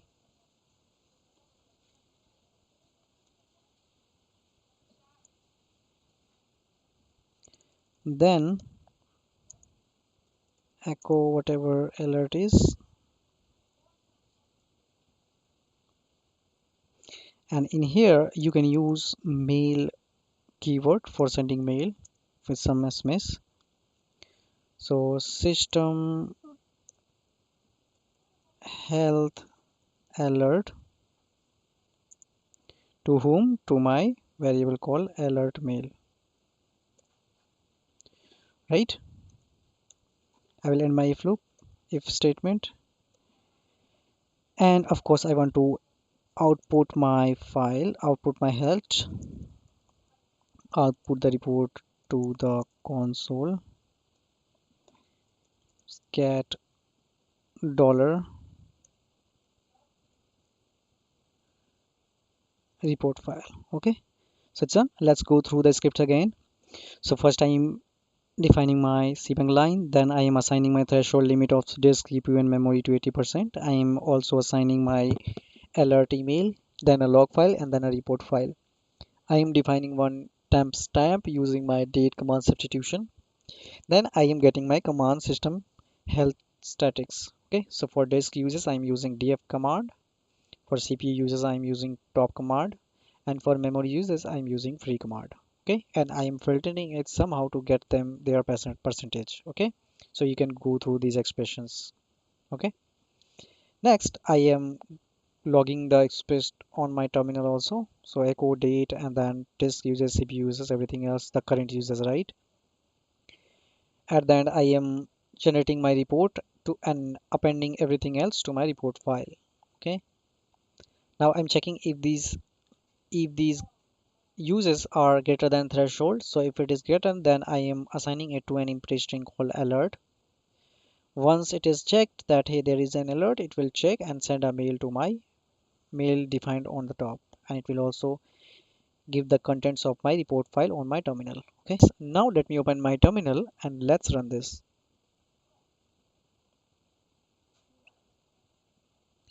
I will list my content. So challenge2 is not runnable. So first I will change the permission to runnable. Chmod 772 challenge2.sh. Now if I will run my challenge2.sh, so first it has given the contents of my report file, right? To system health report, this is this, and disk user is this, CPU user is this, and memory user is this. And also it has created my system health log.txt, on which date what was the states, and also the system health report which has it has printed here also. Okay, now I'm hoping you have also created this script, and no need to worry if your script does not look similar to me. I'm i'm definitely sure that your script could be a bit different, but it should reach the result. Okay, and if you are not able to come on the result, then no need to worry also. Please go ahead and give some more practice and go through my solutions. Okay, so let's move on the task 3. Now this one is going to be an interesting one. So first you will create some arrays in this task. Now there will be 4 arrays you will create here. Let me take my laser pen. So first one will be your task name. So it will store your task name, then your task priorities. So it should store priority value, then task due date and task status. Okay. And every instructions are given there. Now you need to create some functions also. Okay. Now those functions are for creating a task, viewing the task, deleting the task, searching the task, updating task status, and sorting tasks by priority. Okay. Now also you need to create a main menu using case to give all these things as an options. Okay, so I'm hoping you are ready with this interesting script. So please go ahead and pause my video and let's give it a try by creating this. Okay, now I am hoping you have tried to write your code, and I understand that this is going to be a lengthy. So please, if you were not able to write your code, no need to worry, just stay with me and let's see this in action. Okay, and let's build this code together. So I'm on my Visual Studio Code inside my Ubuntu VM. I will click on new file and let's give the name as solution3.sh. Okay. Now I'm in here. First line, you are aware, we need to give cbang line in here, bin and then bash, right? Now in here, I will declare my array. So I will give commenting also declare arrays to hold task details, right? So it will store name, your task name, priority, right? Your what's the due date for that task, and also and status, right? Now let's declare the array. So how you can declare the array? You can declare by using declare variable. Okay, declare option A, and let's give the array name as task underscore names. Okay, similarly I will do with, let me copy paste it, and okay, and I will just change the name in here, priorities. Okay, and here it will be due underscore dates, and here it will be statuses. Okay, now once it done, we will start writing functions. So first I will write a functions to add a task. Okay, and once we will write all the function, we will call every function using our switch case, right? So let's write our add functions in here. So we haven't discussed functions in our demo, but let's see and let's practice in here. So first I will use read with option P for intuitive interactive input, right? And here I will give enter task name, right? And I will assign it to variable called task underscore name. Okay.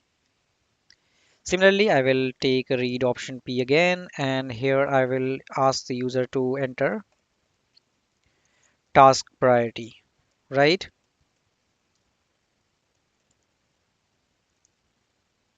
And in here, I will also give option like, hey, just it will also show this one so that user will know that hey, one is for high priority, 2 is for medium priority, and 3 is for low priority.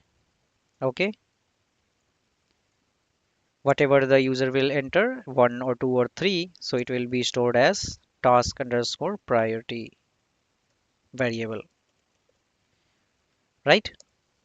Next, I will take read option P to take input of task due date.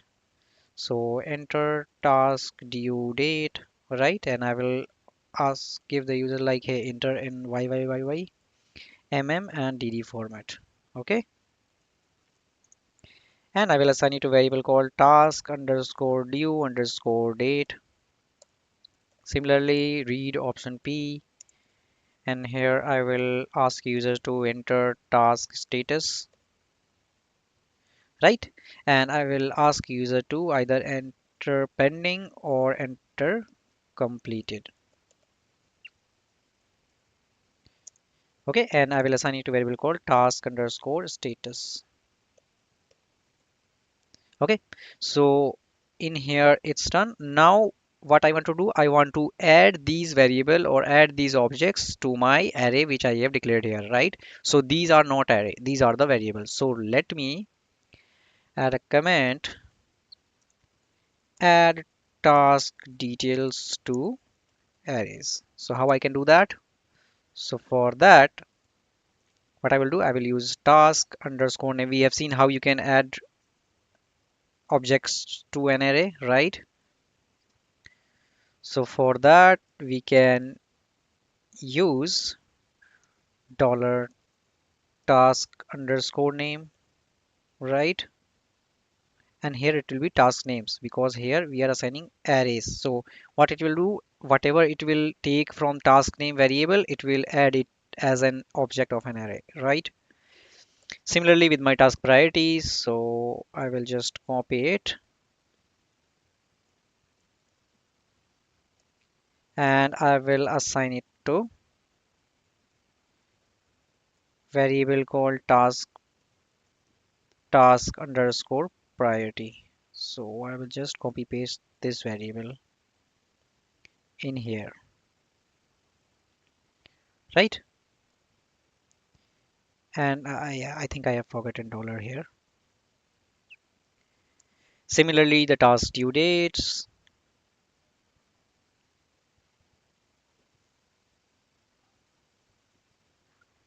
So I will add plus and I will add task due date variable in there. And again, I am forgetting dollar. And next, my task status arrays,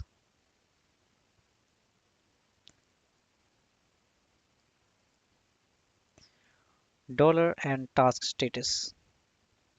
Okay, so whatever variable it will take, it will add it to my arrays. Okay, and at the end, I also want to provide that, hey, uh, task dollar, let's say put it in single quotes, and dollar task underscore name added successfully. Okay, right? Now it was for adding a task. Now let's create another function. Now in here I will add function to view all tasks. Okay, so I will write view underscore task. Okay, and in here I will give if. So first I will check if it is empty or not, right? So if dollar and task underscore names, so what the hash will do, it will take the indexes, right? It will show the indexes of, if it is used at the rate, so it will take whole arrays and it will store the indexes. Okay, so it will check all the indexes and it should not be zero, right? So if it is zero, then what it should do, so if it is empty, so the hash is used for getting indexes. If it is empty, then what I will do, I will say that no task available, right? If not, then else what I will do, I will show my task. Okay, so I will go ahead and add some, so task list, in here echo, I will add this one,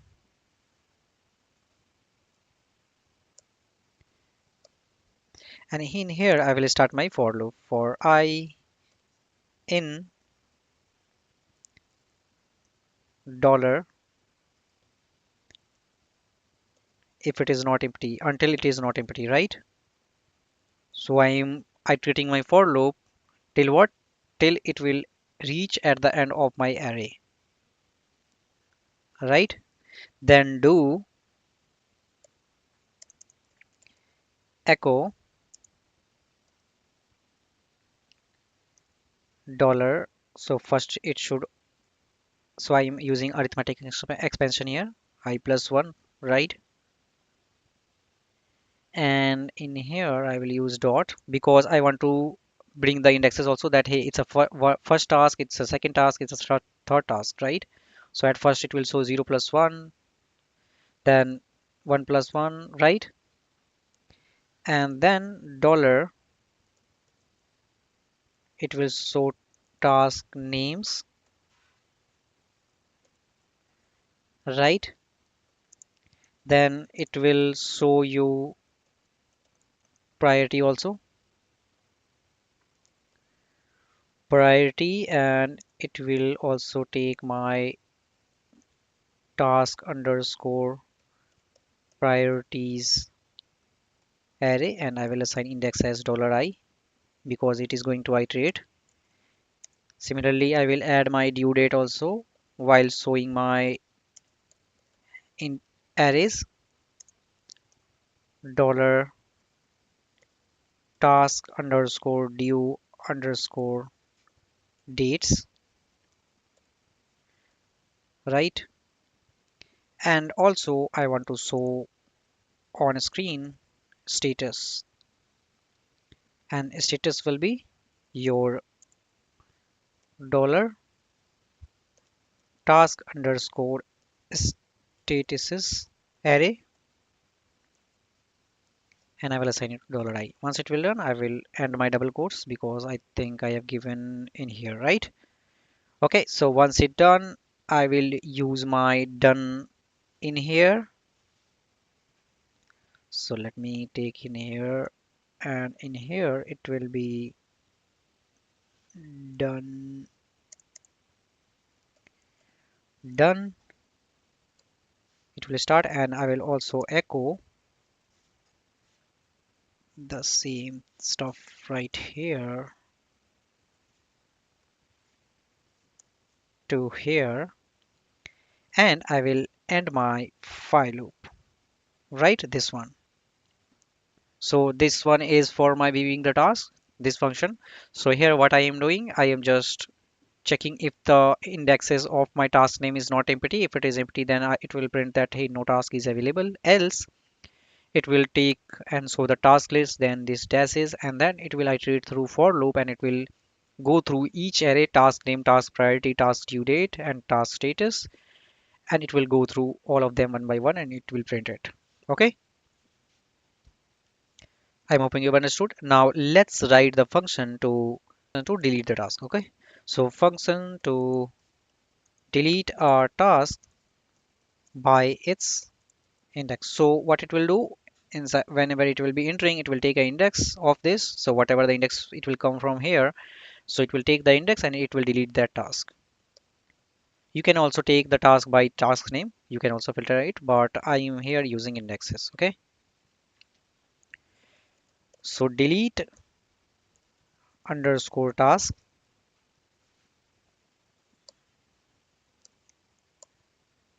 and in here I will first ask user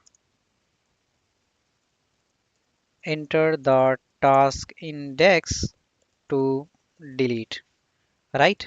And I will store it to variable called task underscore index. Okay, so once it's done, I will start my if loop, and I will also start my arithmetic expansion.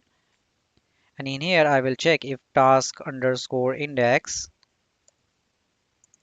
is greater than 0, right? It should be greater than 0. And similarly, and operation task underscore index should be less than or equal to dollar, and I will use hash because I want to check and so all the indexes, right? So task names, right? And at the rate. So what I am doing in here, I am checking if the task index is greater than 0. Okay, so the user should not enter in negative. And at the same time, and operator. So if one of these condition will false, it will go in else loop. Okay, so implement the else loop also. So what it will do, so it should be greater than 0 and it should be within the task name index, right? So if it is the case, then it will start getting and it will delete it. Okay, or then it will do this. Else if it is false, so what it should do, it should echo invalid task index, right? And I will end my if statement. Now in here, let's start by taking and calculating with the index. So it will set the task index to dollar and my arithmetic expansion, sorry, task underscore index minus one. So it will be the task index, so it will minimize by it by minus one. Now what I will do, I will use unset function. Okay, unset variable that we use to delete or unset the variables, right? We have seen this. So task underscore names, so my task underscore names variable, right? And it will take the task underscore index, correct? So it will take that and it will unset it. Similarly for all of my four arrays. So what I will do, I will take this one and I will paste it four times. And in here, task names will be replaced with priorities. Then due underscore dates and statuses. Okay, and I will also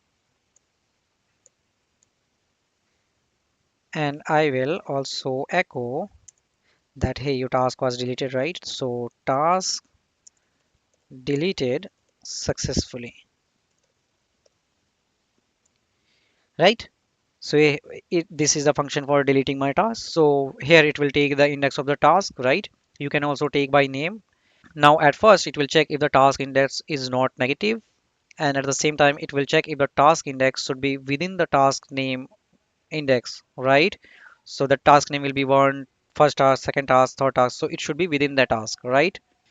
Now if it is that case, it will come to and set the task index equal to task index minus one. It will minimize by minus one, and then it will unset from all the arrays and it will echo that task deleted successfully. If it is not that case, then it will take that hey, invalid task details. So this was the function for deleting the task, right? Now next will be my function. Now next will be my function to search for our task by name. Okay, so here I will give the function name as search underscore task, right? Okay, so here I will use read option p,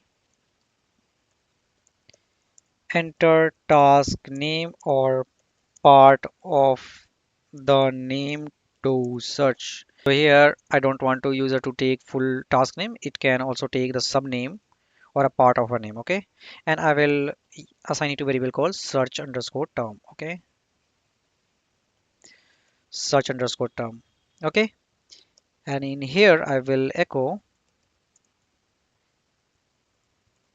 searching for task containing dollar search underscore term, right? And dot dot dot. And by default, I will assign a string found to false. Okay. Now I will start my for loop. For I in, so I will iterate through all of my task name arrays names, right? So I will assign task underscore names. So it will iterate through each array. Then do if,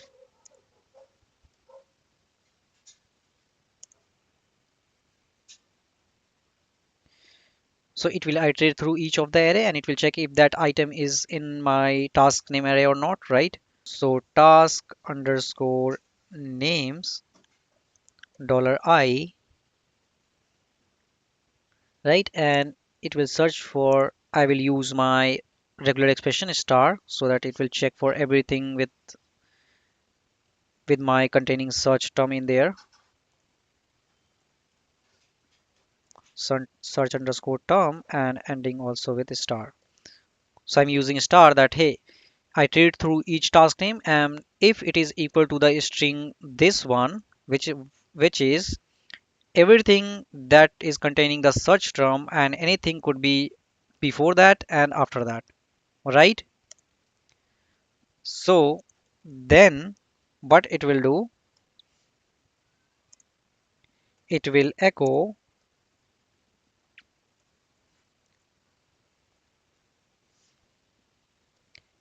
I plus one, that index, then dollar and my task names array,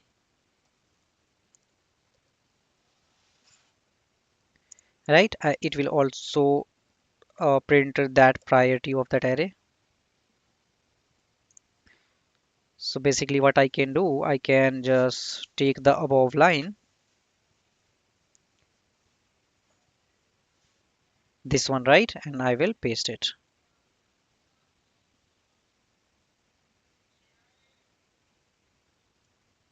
right? So I will take this and I can print it. So task priority, task status, task priority.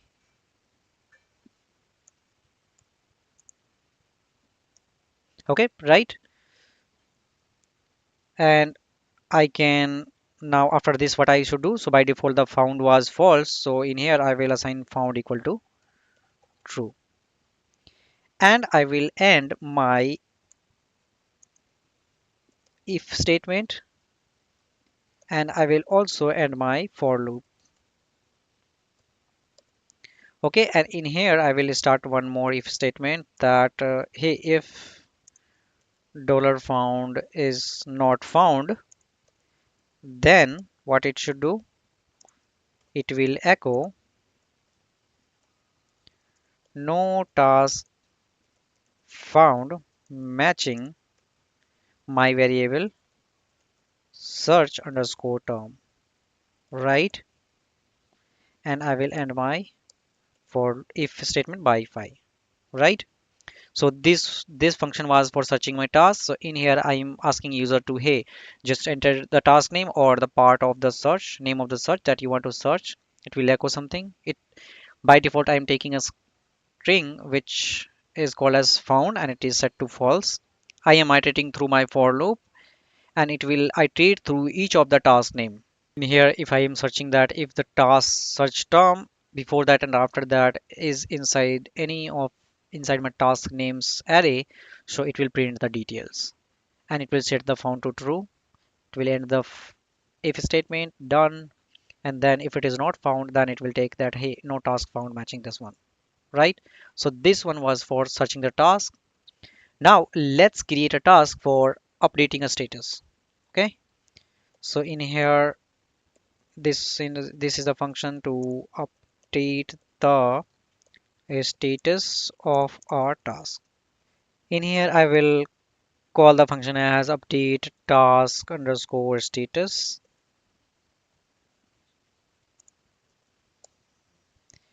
in here first I will ask user that hey enter the enter the task index to update status, right? And I will assign it to variable called task underscore index. Similarly, we have used the task index above, but every variable inside one function, it will be treated as a different variable. Okay, so no need to worry about that. So if I will use my arithmetic expression in here, task underscore index should be greater than 0, right? And at the same time,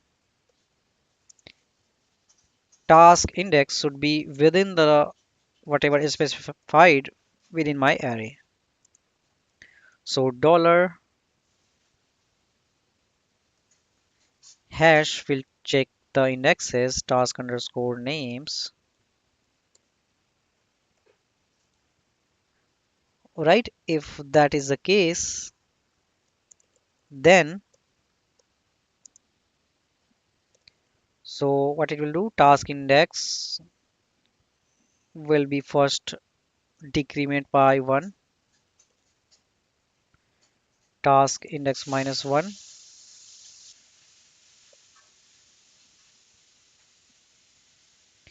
Now it will ask the user that what would be your new status, right? So read underscore p, enter new status.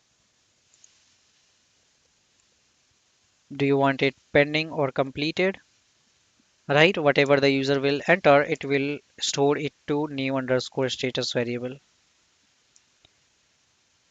Okay, now in here I will also need to change my array task statuses.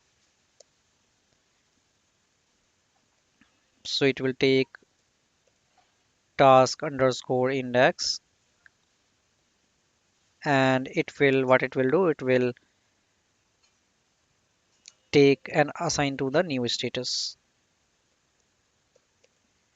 right? And it will also echo that hey, your task status was updated.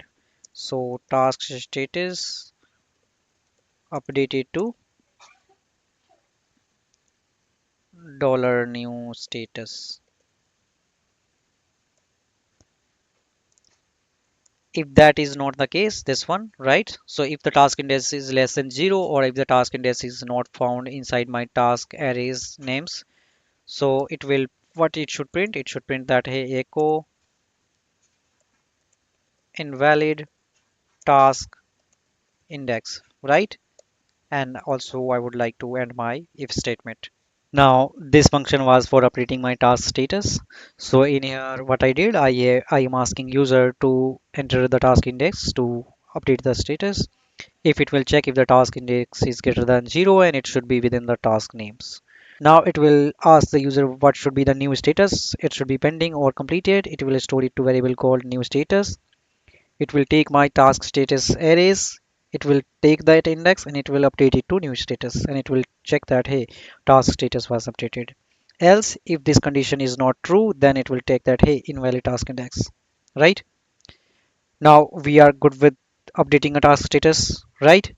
Now let's go ahead and write a function to sort our task by index, right? So I will write function to sort task by priority. Okay. So I will assign my function sort task by priority. Okay. And in here, I will use that echo sorting task by priority. And in here what let's use bubble sort. Okay, so we are aware of bubble sorting. If you are not, please go through any search engine and search for bubble sort to sort task based on priority. So whatever the function it will do, it will just do on the basis of the task indexes. Okay, so no need to worry about this. In here, I will use my for loop and my arithmetic expansion. In here, I will use I equal to 0, and then I should be less than my index of my task names, right? Or task priority, right? So I will use hash for getting my indexes of my task priorities array, right? And I will use I plus plus, then do. Inside that, I will again start my for loop. In here, I will assign another variable j equal to 0, j less than task priority,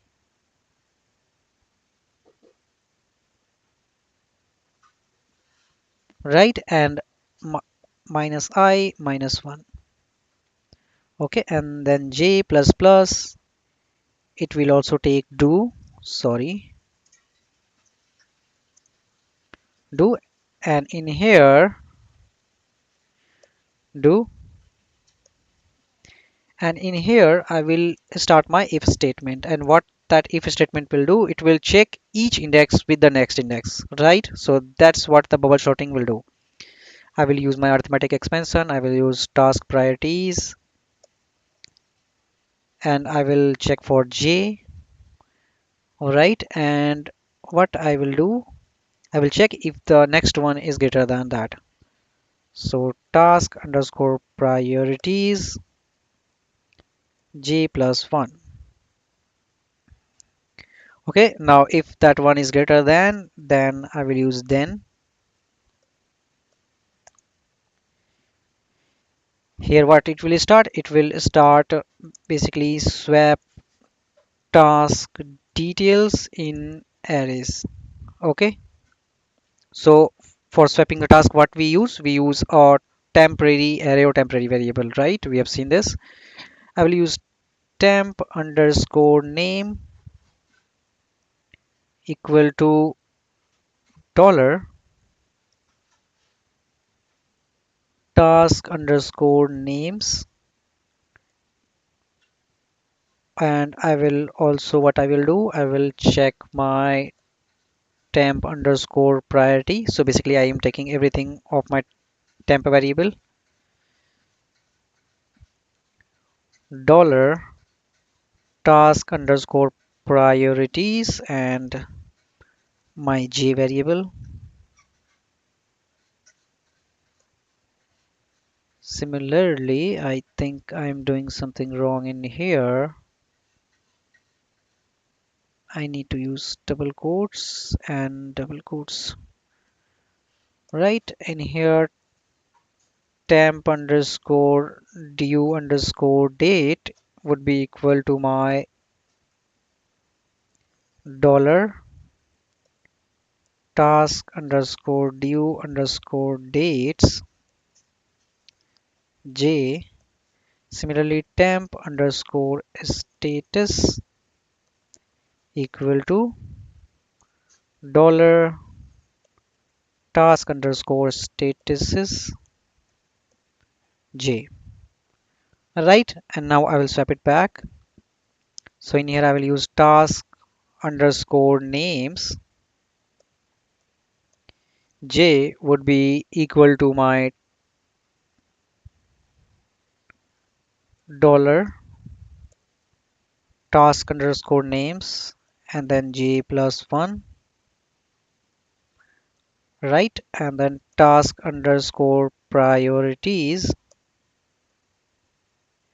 would be equal to your dollar task underscore priorities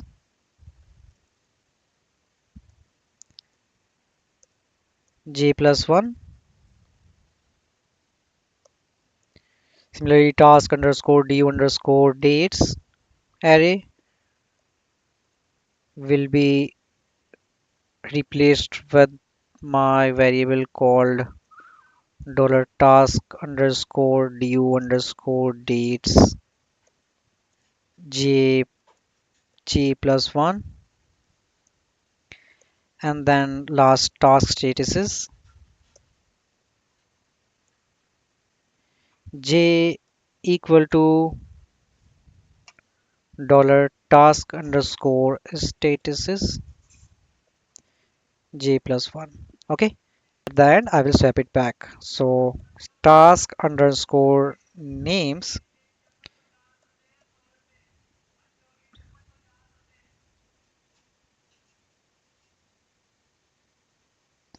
j plus 1, it will be assigned to dollar temp underscore name.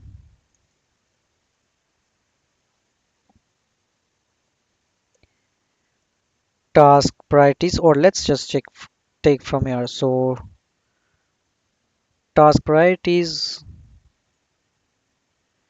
will be equal to dollar temp priority,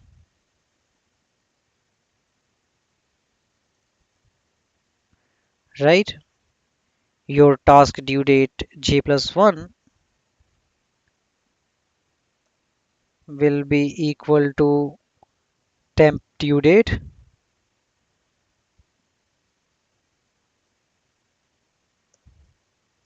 and task status j plus 1 would be equal to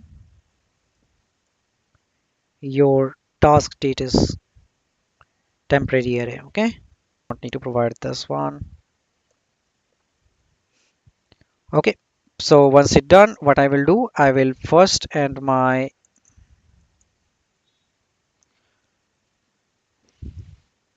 if statement, then I will next end my done statement,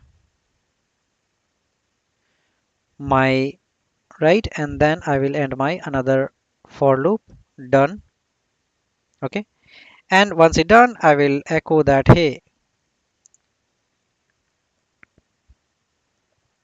task was sorted, so task sorted by priority, right? So this one was our function for updating our tasks, which was using my bubble sort. So in bubble sort you will use your new temporary arrays for all of these, and it will replace it one by one, okay, by checking all of them by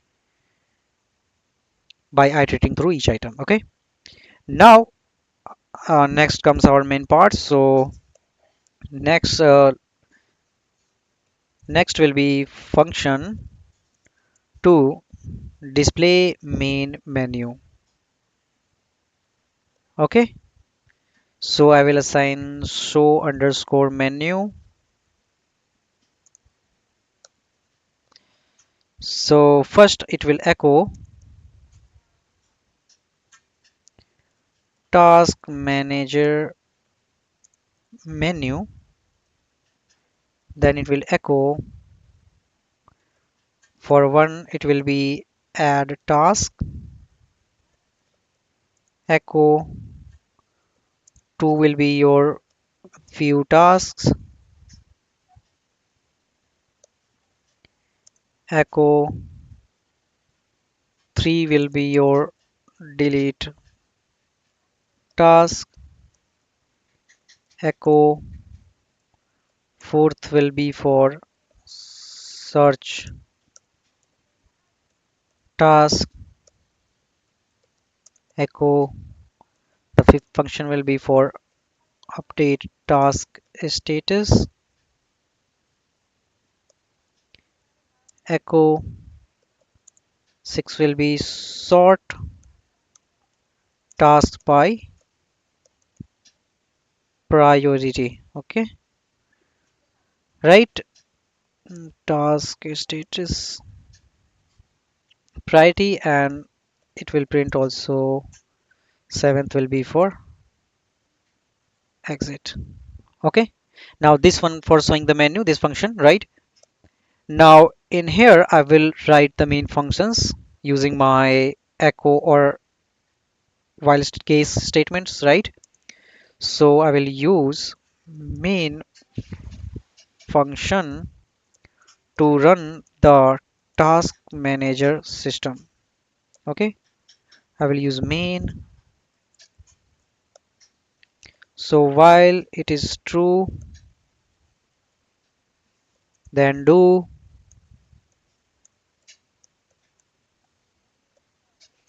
what it will do, it will show the menu.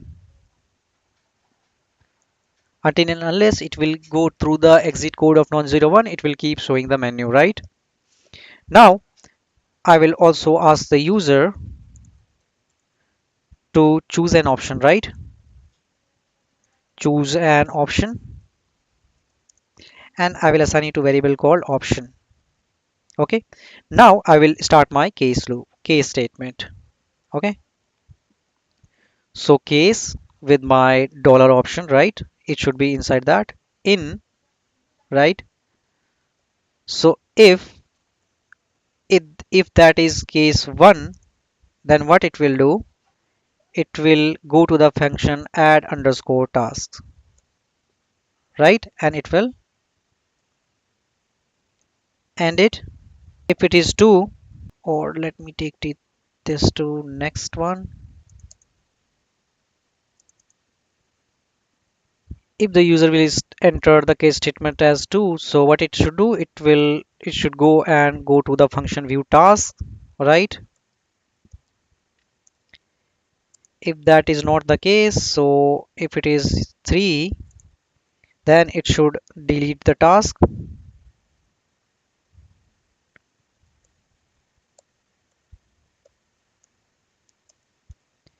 If that is not the case, then it should search for the task.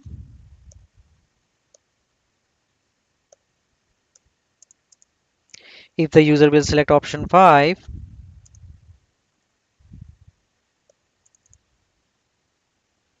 so it should update the task status.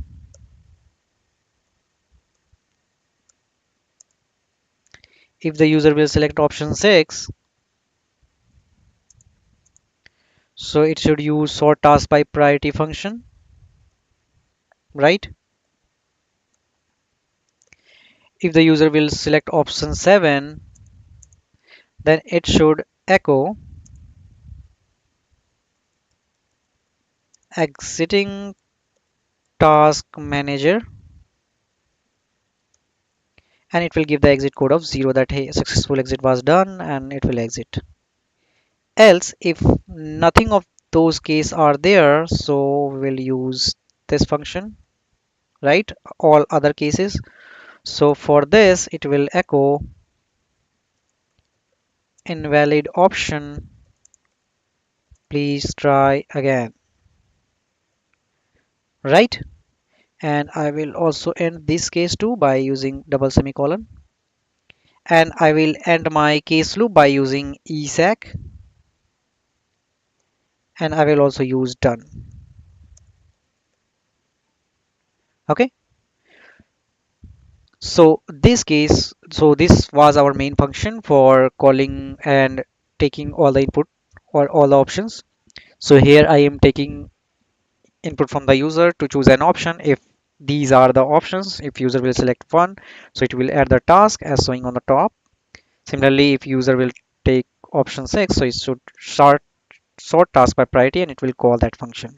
Okay, so this one for our main function, and we also need to call or run the main function, because without that it will not run. Okay, so we will just type main. Okay, so let's go through this whole script again. So at first I am declaring 4 arrays here for taking input or storing input of my task names, task priorities, task due date, and task status, right? And in here I'm calling each functions one by one. So this function will be for adding your tasks. This function will be for viewing your tasks. This function will be for deleting your tasks. This function for searching the task. This function for updating task status. This function for sorting your tasks by using bubble sort. This function for showing your menu. Basically it will show again and again, right? And this is the main function, right? So basically it will, what it will do, it will just take all of the option using while option, and it will choose from each of the option what you want to do. Okay, and of course you want to call that main function at first, so you will use main. Okay, so I'm hoping you are clear with this code. If you are not clear, please go ahead and pause the video where I am writing any specific function and go through that functions again. Okay, now once it's done, I will open my terminal, or let's open the terminal, our main terminal, right? So I will go to my desktop.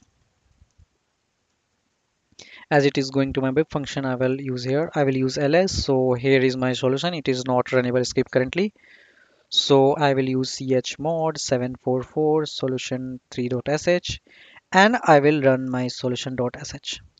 Once it will do, it will ask which option you are going to search. So first let's add a task. Okay, so I will use option 1. So it is using enter task name. So I will use to buy groceries, right? It is asking priority, so I will give the priority like 2. It is asking due date, so I will use 2025. Let's give 03 and 03, right? So it will be like pending. Now this was added. Now how I can view? Let's view the task. So I will use option 2. So it is giving all these things, right? Now if you want to not see this, you can press 7 for exit. Now I don't want to delete this task right now, so I will not delete it. Let's use option 4. Now it is asking enter the name or part of the name, so I will use grocery or just enter gross. So it will search and it will take that hey you have groceries like stuff in there. Now if I will use option 6, so it will sort the task. Sort was, so as there is only one, so it will just sort the task. Now I want to update the task of the status. It is already 3 March, so I will type option 5 and I will change it to option called completed. Enter the task index. So first I will enter 1. I will enter completed. Once it's done, I will view my task. Now its status is completed. I will delete the task. I will use option 3. Enter the task index. I have only 1, so I will use 1. It's done. If I want to check or view the task, there is nothing inside there. Okay, so no task is available. If I want to exit it, so I will use 7. Right? So hooray, you have made it to a very advanced and very interesting script about managing your tasks or a to-do list, right? And I am hoping you were also able to create it. No need to worry if my code does not look similar to you, but it should work, okay? And if you were not able to write your code, no need to worry also. You can go through my solutions. You can take a screenshot of all the functions one by one and start working and start analyzing the codes, okay? So I'm hoping you are clear with this. Now let's meet in the next section with another stuff. Okay. So till then, take care. Hi everyone, welcome to section 10. So in this section, we will learn how you can schedule your task or script and also how you can automate them to run on a particular frequency or particular time, right? So you can achieve this by three particular working techniques in Ubuntu or your Linux. So first one is your add command. Second is your cron tabs or cron jobs. And third, you can set up the advanced cron, which is called anacron. Okay. Now let's first discuss about add command. Okay. So basically the add command is for running a command or running a script or schedule a particular script or a command at a particular time. Okay. Here I am on my Ubuntu VM. If I want to check whether if add is installed or not, so what I can do, I can type add. So it will tell me that hey, it's not installed, but you can install it via this one. Okay, so I will go ahead and install it. Sudo apt install add. I will provide my password.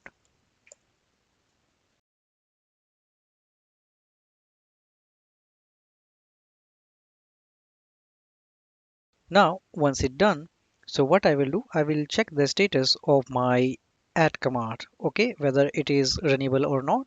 So basically add command is managed by your ATD, okay.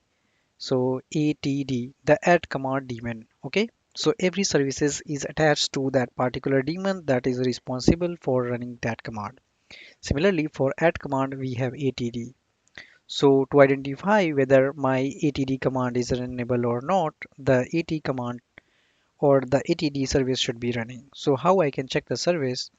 I can check by running service ATD status. Okay, so this should be active and running. If it is not, then please go ahead and start the service. So how you can do that? So suppose if the service is stopped, so how you can start it or stop it or restart it? So you can type sudo service ATD start if it is not started, if you want to stop it or if you want to restart it. Okay, so in my case it's already in running state, so I am good and I can proceed. Now Okay. how you can use your AT command. Okay, so for using your AT command for a particular command, you just need to type AT and that's it. And here you need to provide the timing. So currently if you will see the timing, it's 7:07. So what I will give 7:09 p.m. Okay, so once if I will hit enter here, so it will tell you that hey, commands will be executed using basic shell, your C shell, and it will run at Sunday, March 2, 7/9. Okay, means today at 7/9. Now in here, let me write some command to create one folder or a file at my desktop so that once the time will reach, it will automatically create that. So at.txt, right? Once if I will hit enter, so it will give another prompt, but I want to cancel it, so I can press Ctrl plus D. So it has completed it, right? Now it has given us our job ID. Okay. Now how you can list all the jobs that you have created with AT, you can give it by AT option L. So it is saying that hey, there is a job number 3 and it is created by a user called DevOps, and you can see that the time is 7:09 and it has created my file, right? If you want to remove the job from here, so you can give AT option R with your job ID. So here the only job I have is 3, so I will remove it. I think it is already cleared. That's why it is showing that hey, there is no job ID. Okay, because it was executed. So there are no current job in here. If there are any pending job, you can provide the job ID here. It will remove it. Okay, so I will delete this. Now how you can run your script. So suppose if I will run any particular script, suppose if I am going to enter if at.sh, first I will add my shebang line,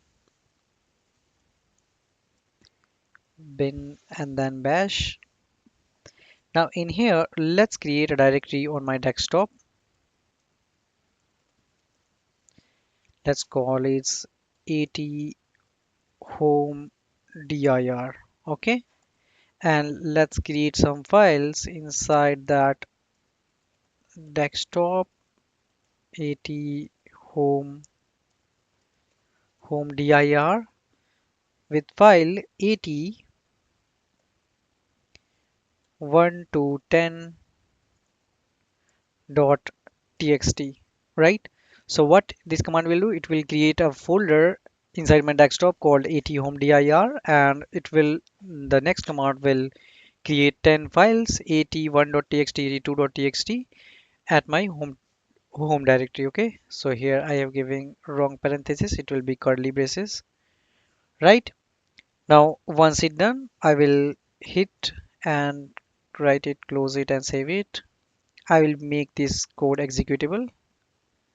So what I will do, I will chmod 744 at.sh. So now it is runnable script. Now what I will do, currently it's 7:11. What I will do, I will type at 7:12 p.m. right? And here I will specify option F. Okay, and at.sh.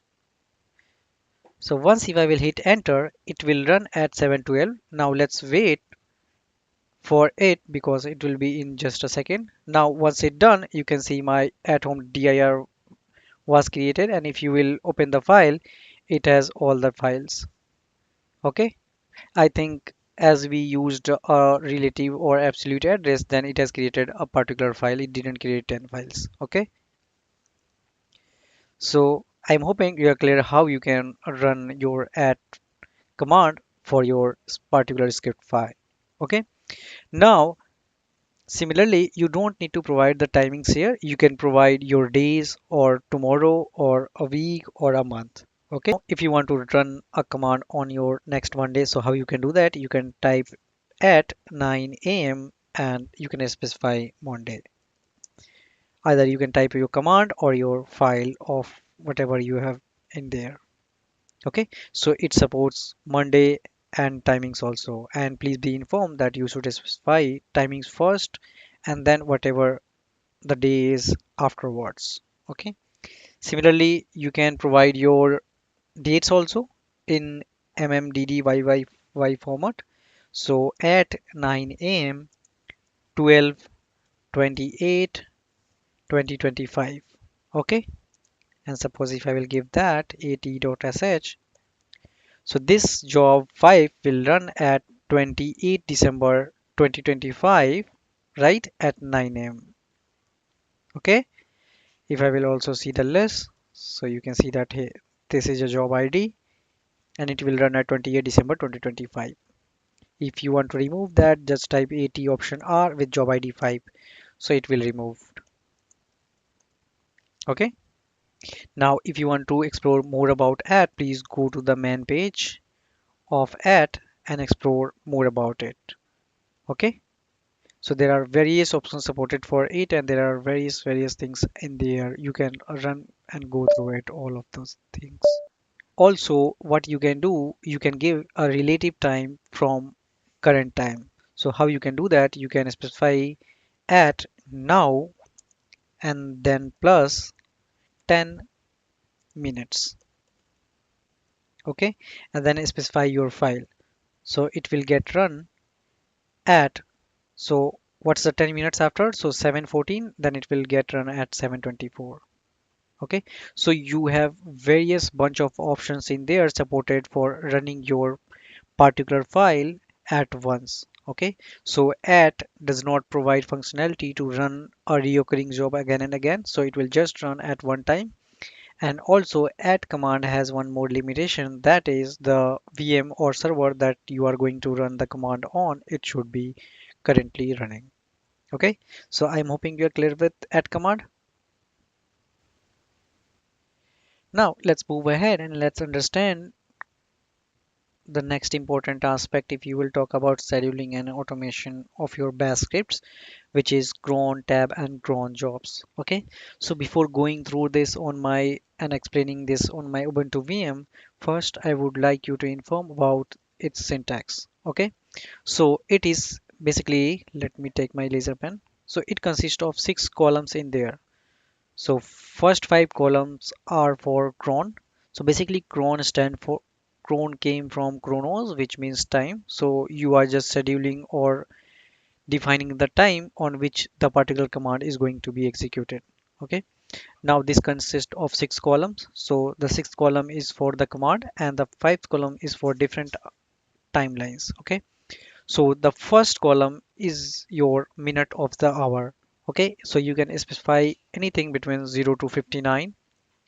The second column is for your 0 hours, so you can specify 0 to 23. The third is for day of your month, so 1 to 31. Fourth one is for your month, 1 to 12. And the fifth one is for day of the week. So you can specify 0 or 7 for Sunday and each other thing by the particular numbers. Okay, so now you have basic understanding of the format. Let's move on our Ubuntu VM and let's see this. Now I am on my Ubuntu VM. So if you want to see whether your cron service is starting or running or not, so you can type service cron status. So it will tell you that hey, it is running. Okay, now if it is not running, then go ahead and type sudo service cron start. Okay, if it is having some issue, then go ahead and type sudo service cron restart to restart the service. Okay, now if you are going to run the user associated scheduling task, so you can type cron tab option E. So basically this is a cron table or cron file which is associated with the current user. Whatever you specify in this, so it is going to run for your particular user. You cannot run your root or administrative schedule task for specify in this file. Okay. Now, if I will open this file, so it will open it in my Vim editor, which is selected. Suppose Now, if you want to change the editor of your cron tab, you can go to that file inside your home folder. So you can click on show hidden files, and there is a file called select editor. So once if you will open it, it has been selected for Vim editor. Okay. So it has selected for Vim editor. If you want to change it for Nano or anything else, you can open it as admin and change it to Nano. Okay. Now let me again open my terminal in here. Now, as I was explaining that for if you are going to schedule a task related to your user specific, I can use option cron tab option E. So it will open a file which is a cron table for your particular user. Now in here, if you will go inside, so it is already saying one example to create one tar or archive. And here it is giving one demo that if you want to run every week at 5 a.m., so you should run about this. Okay. Now in here, I will specify or I will explain some example in here and let's go through this. Okay. So what I do, I'm going to run a command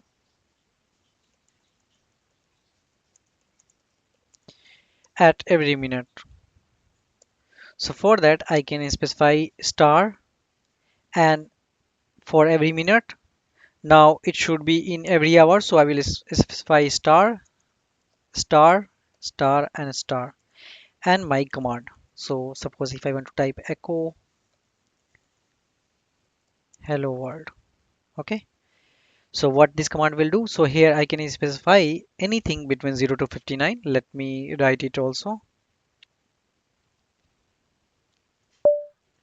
So here I can specify anything between 0 to 59 because it is a minute, right? And here it does not specify to only one space. You can provide any spaces here. Okay. It does not need to necessary that you provide only one space. Now in here you can provide anything between 0 to 23 because it is going to be your minute of the your hours, right? Here you are going to provide anything between 1 to 31. Here it is your month, so 1 for January and 12 for December. And here it is for your weeks, so you can specify anything between 0 to 7. Okay. Now in here you don't need to provide your digits also. You can provide Sunday, so SUN or Monday MON. Okay. If you want to run this command on two particular aspect, you can give Sunday, comma Monday. If you want to run this command on each of the iterative things, so how you can do that, I can specify Sunday, then hyphen Wednesday. So what it will do, it will take everything inside it. So Sunday, Monday, Tuesday, Wednesday. Okay. Similarly, this option does not limit it to your weeks. So you can specify with your months or your hours. Okay. Now, if you want to run the command on every Sunday, what you can do, you can go to star and then sun. Okay, so it will run on every Sunday. Similarly, it happens to your minutes also. So if I will specify star with P, so what it will do, it will run the command at every 5 minutes, right?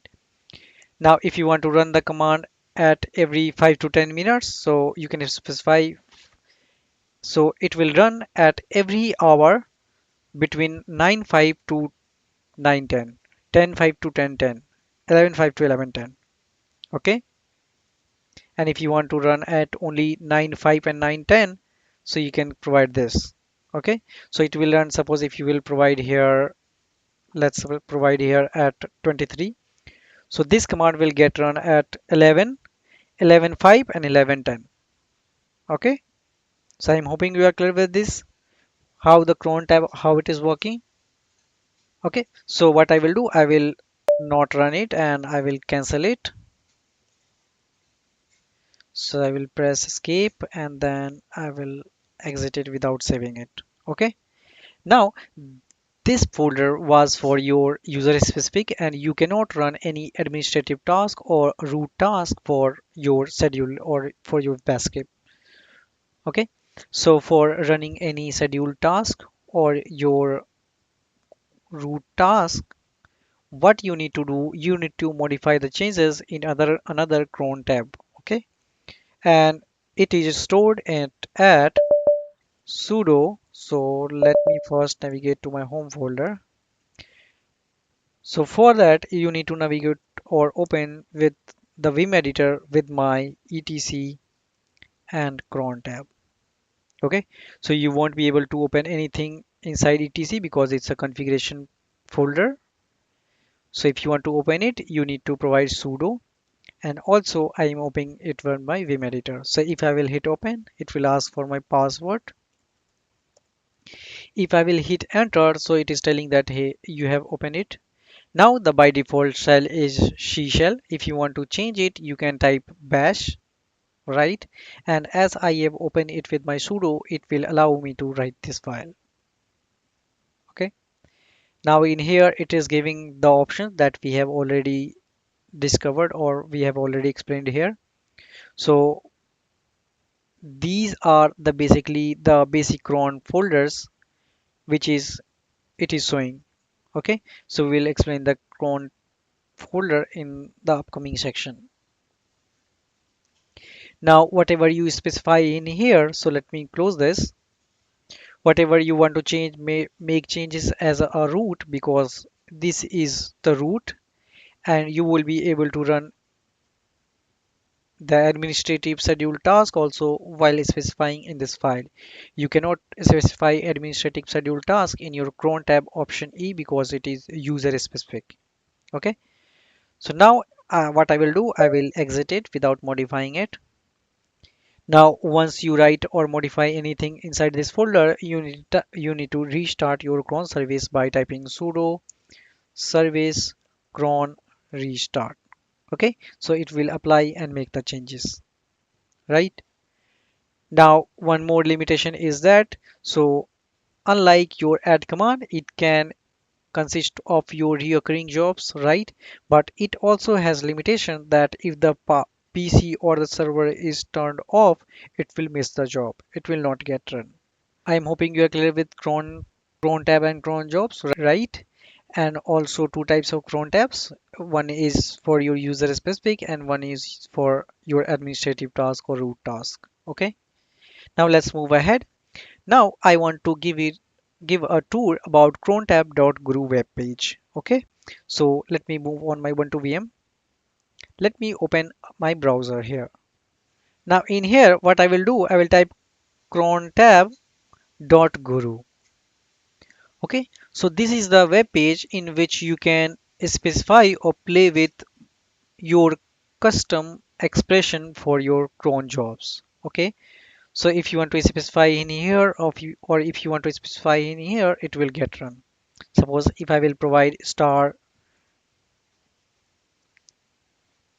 and here also star, so what it will do, it will run at every fifth minute.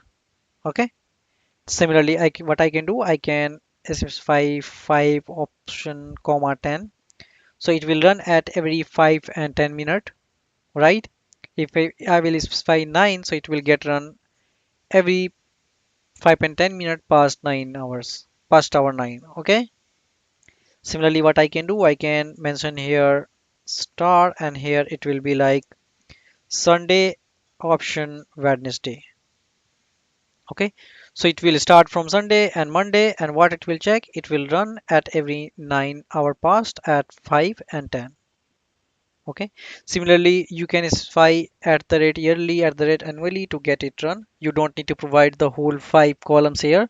If you will type only at the rate yearly, it will get run at each year. If you want to specify or run random time at monthly, it will you need to specify only at the rate monthly. Now, if you have some regular expression, please go ahead and paste it in here and see what it does. Okay. So I am hoping you are clear with cron tab.group page and how you can use it for customizing your cron jobs.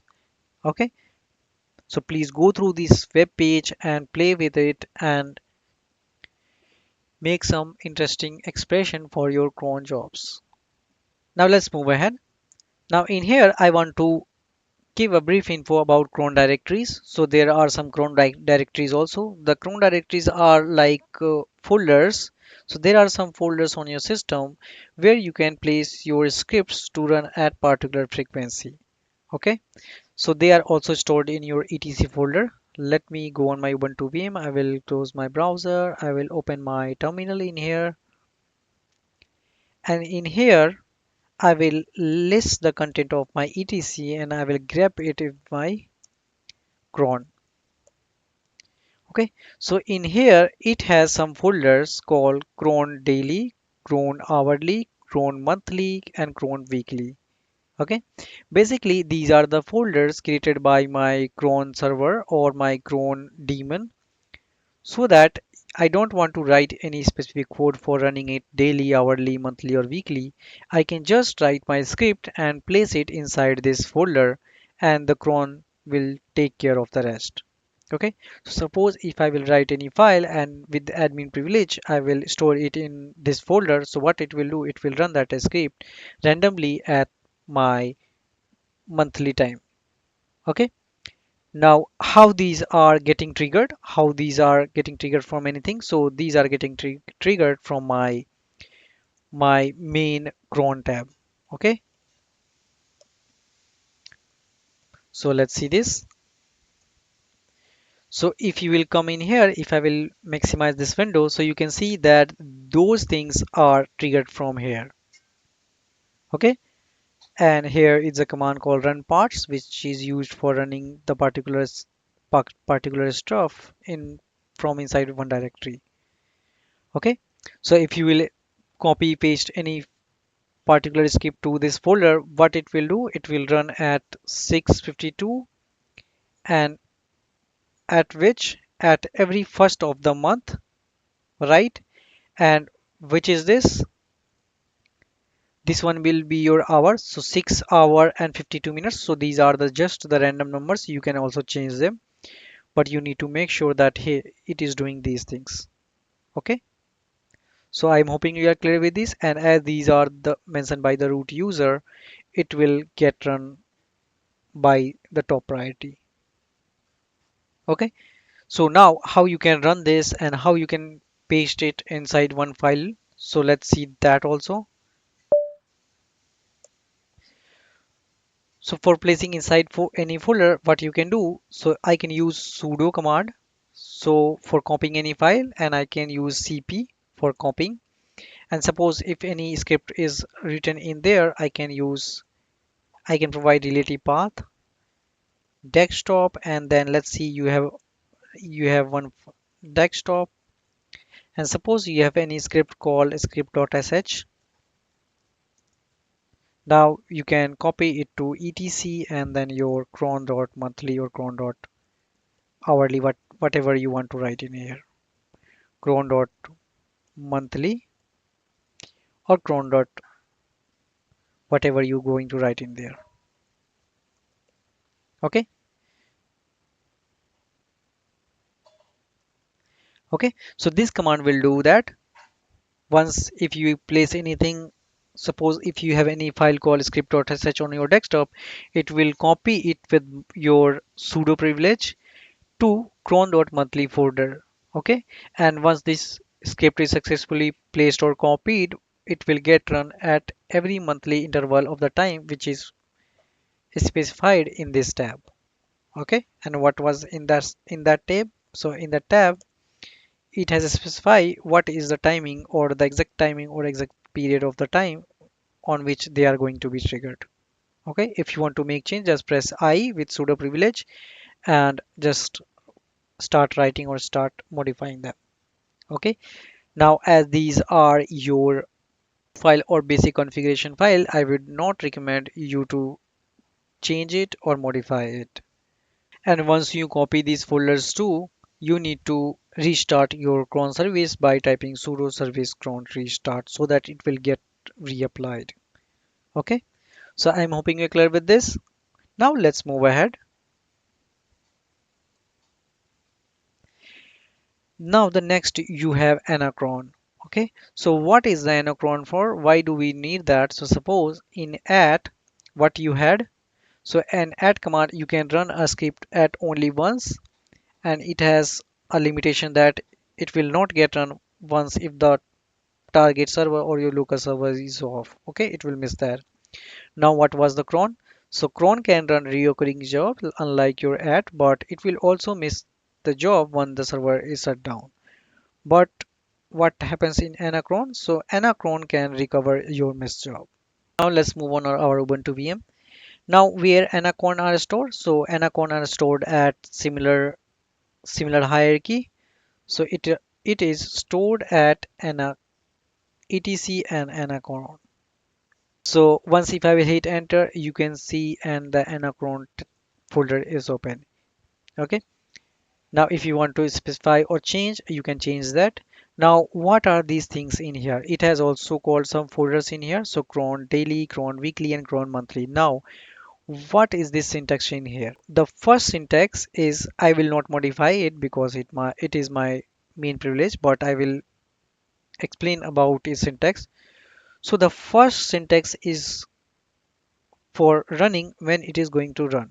Okay, so it is going to run at particular time, so you can specify that. You can also specify your monthly or yearly or hourly. The next one is your delay, when it is going to be try it, okay, or retry it for running the script. Suppose if the script is once the schedule is done, at that time your server is shut down. Now where it is going to run? So it will again try in next 5 minutes. Once the VM is up, it will again try up in 5 minutes. So it is for delay, mentioning the delay. Now the third column is for your job identifier. Now this job identifier is for your daily, this one is for your weekly, and this one is for your monthly. Okay, and the fourth column is for your actual script. So what it will do, it will run this script for my anacron. Okay, if you want to specify any anacron job again, you can mention any time in here. You can mention your delay. You can mention here your manual entry or your manual job identifier, and you can run your command in here. Okay, so that was for your anacron, and it is more advanced than your cron and add command. Okay, so I am hoping you are clear with add command, cron tab, and cron jobs, and also the anacron and how it can help for making your bash scripting more powerful by scheduling or automating it. Okay, so I am hoping you are clear with this concept.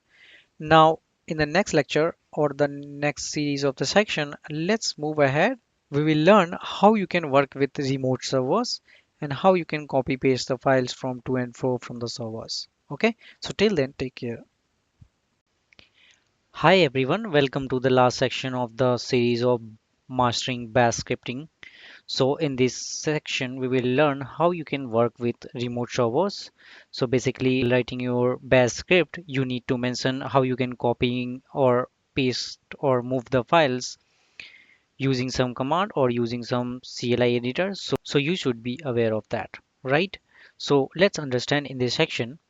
Now you have two methods in here for copying the files or working with the remote servers. So first is your CLI clients. The other one is graphical clients. So you have bunch of options in there, and three leading graphical clients are CyberDuck, FileZilla, and WinSCP.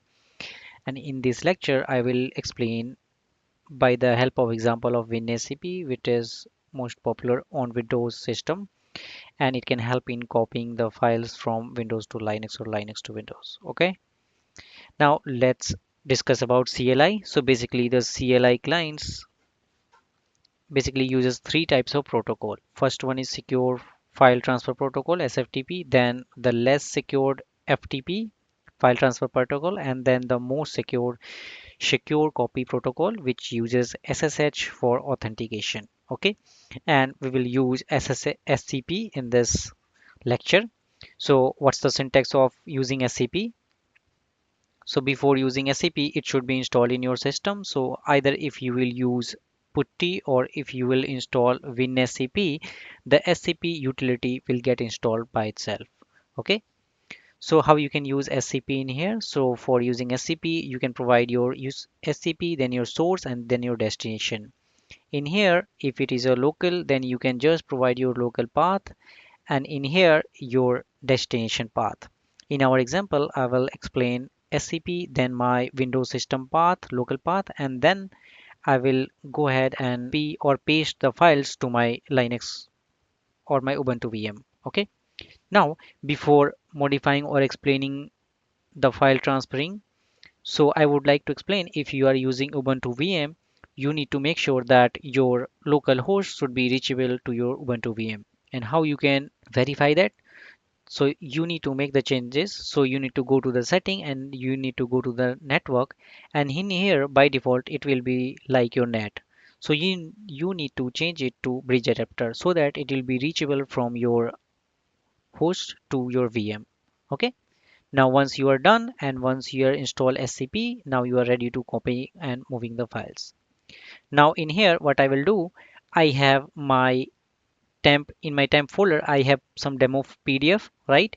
And in my Linux I don't have anything on my desktop. Okay, so I will try to copy it on my Linux. Okay, now before that I need to identify my IP and my username for my Ubuntu VM. Okay, so for identifying IP you can type IPADDR.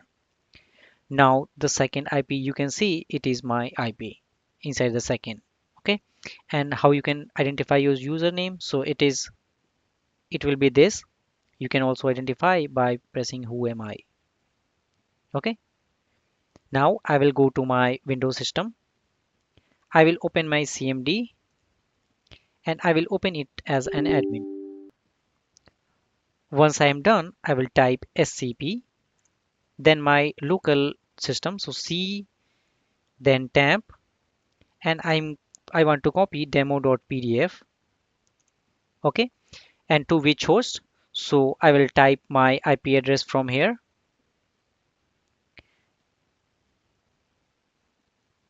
Okay, now if you are not able to copy paste from host to your VDI or your VM, so you can enable that too.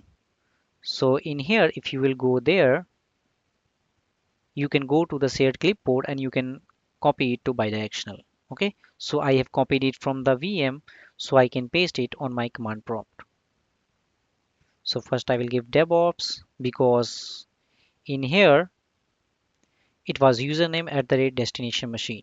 Okay, so my user DevOps, and then it will be my path. Okay, so path will be like my home, then my DevOps, then my desktop. Okay, so once if I will hit enter, it will ask for my password of my DevOps account. So I will give my password. I haven't entered yet. I will go to and navigate to on my Ubuntu VM and you can see there is nothing. I will go back, and if I will hit enter, so it is showing me the real-time data of transferring the files. It took almost 0 second and the rate of speed was 3.8 megabytes per second. Okay, what was the size and whether it was completed or not. Now if I will navigate to my VM, you can see my demo PDF is there. Okay, similarly if you want to copy from here to there, so you need to use winscp here. Okay, the SCP tool here. Okay, so I'm hoping you are clear with this. Now let me delete it. Okay, now that was for your CLI editor SCP, and it is also useful. You can use it in your script, and you need to make sure that your host or your source or your destination is reachable to each other. Okay, now let's understand how winscp works. So as I don't have winscp installed on my Windows system, first I will install it. So I will go ahead and I will type winscp download. I will go to the official site. I will go in there. I will click on download. Now it will start downloading. Now once it gets download, I will click and open it. I will install for all user. I will give yes. Once it's done, it's just a click process. I will click next and install.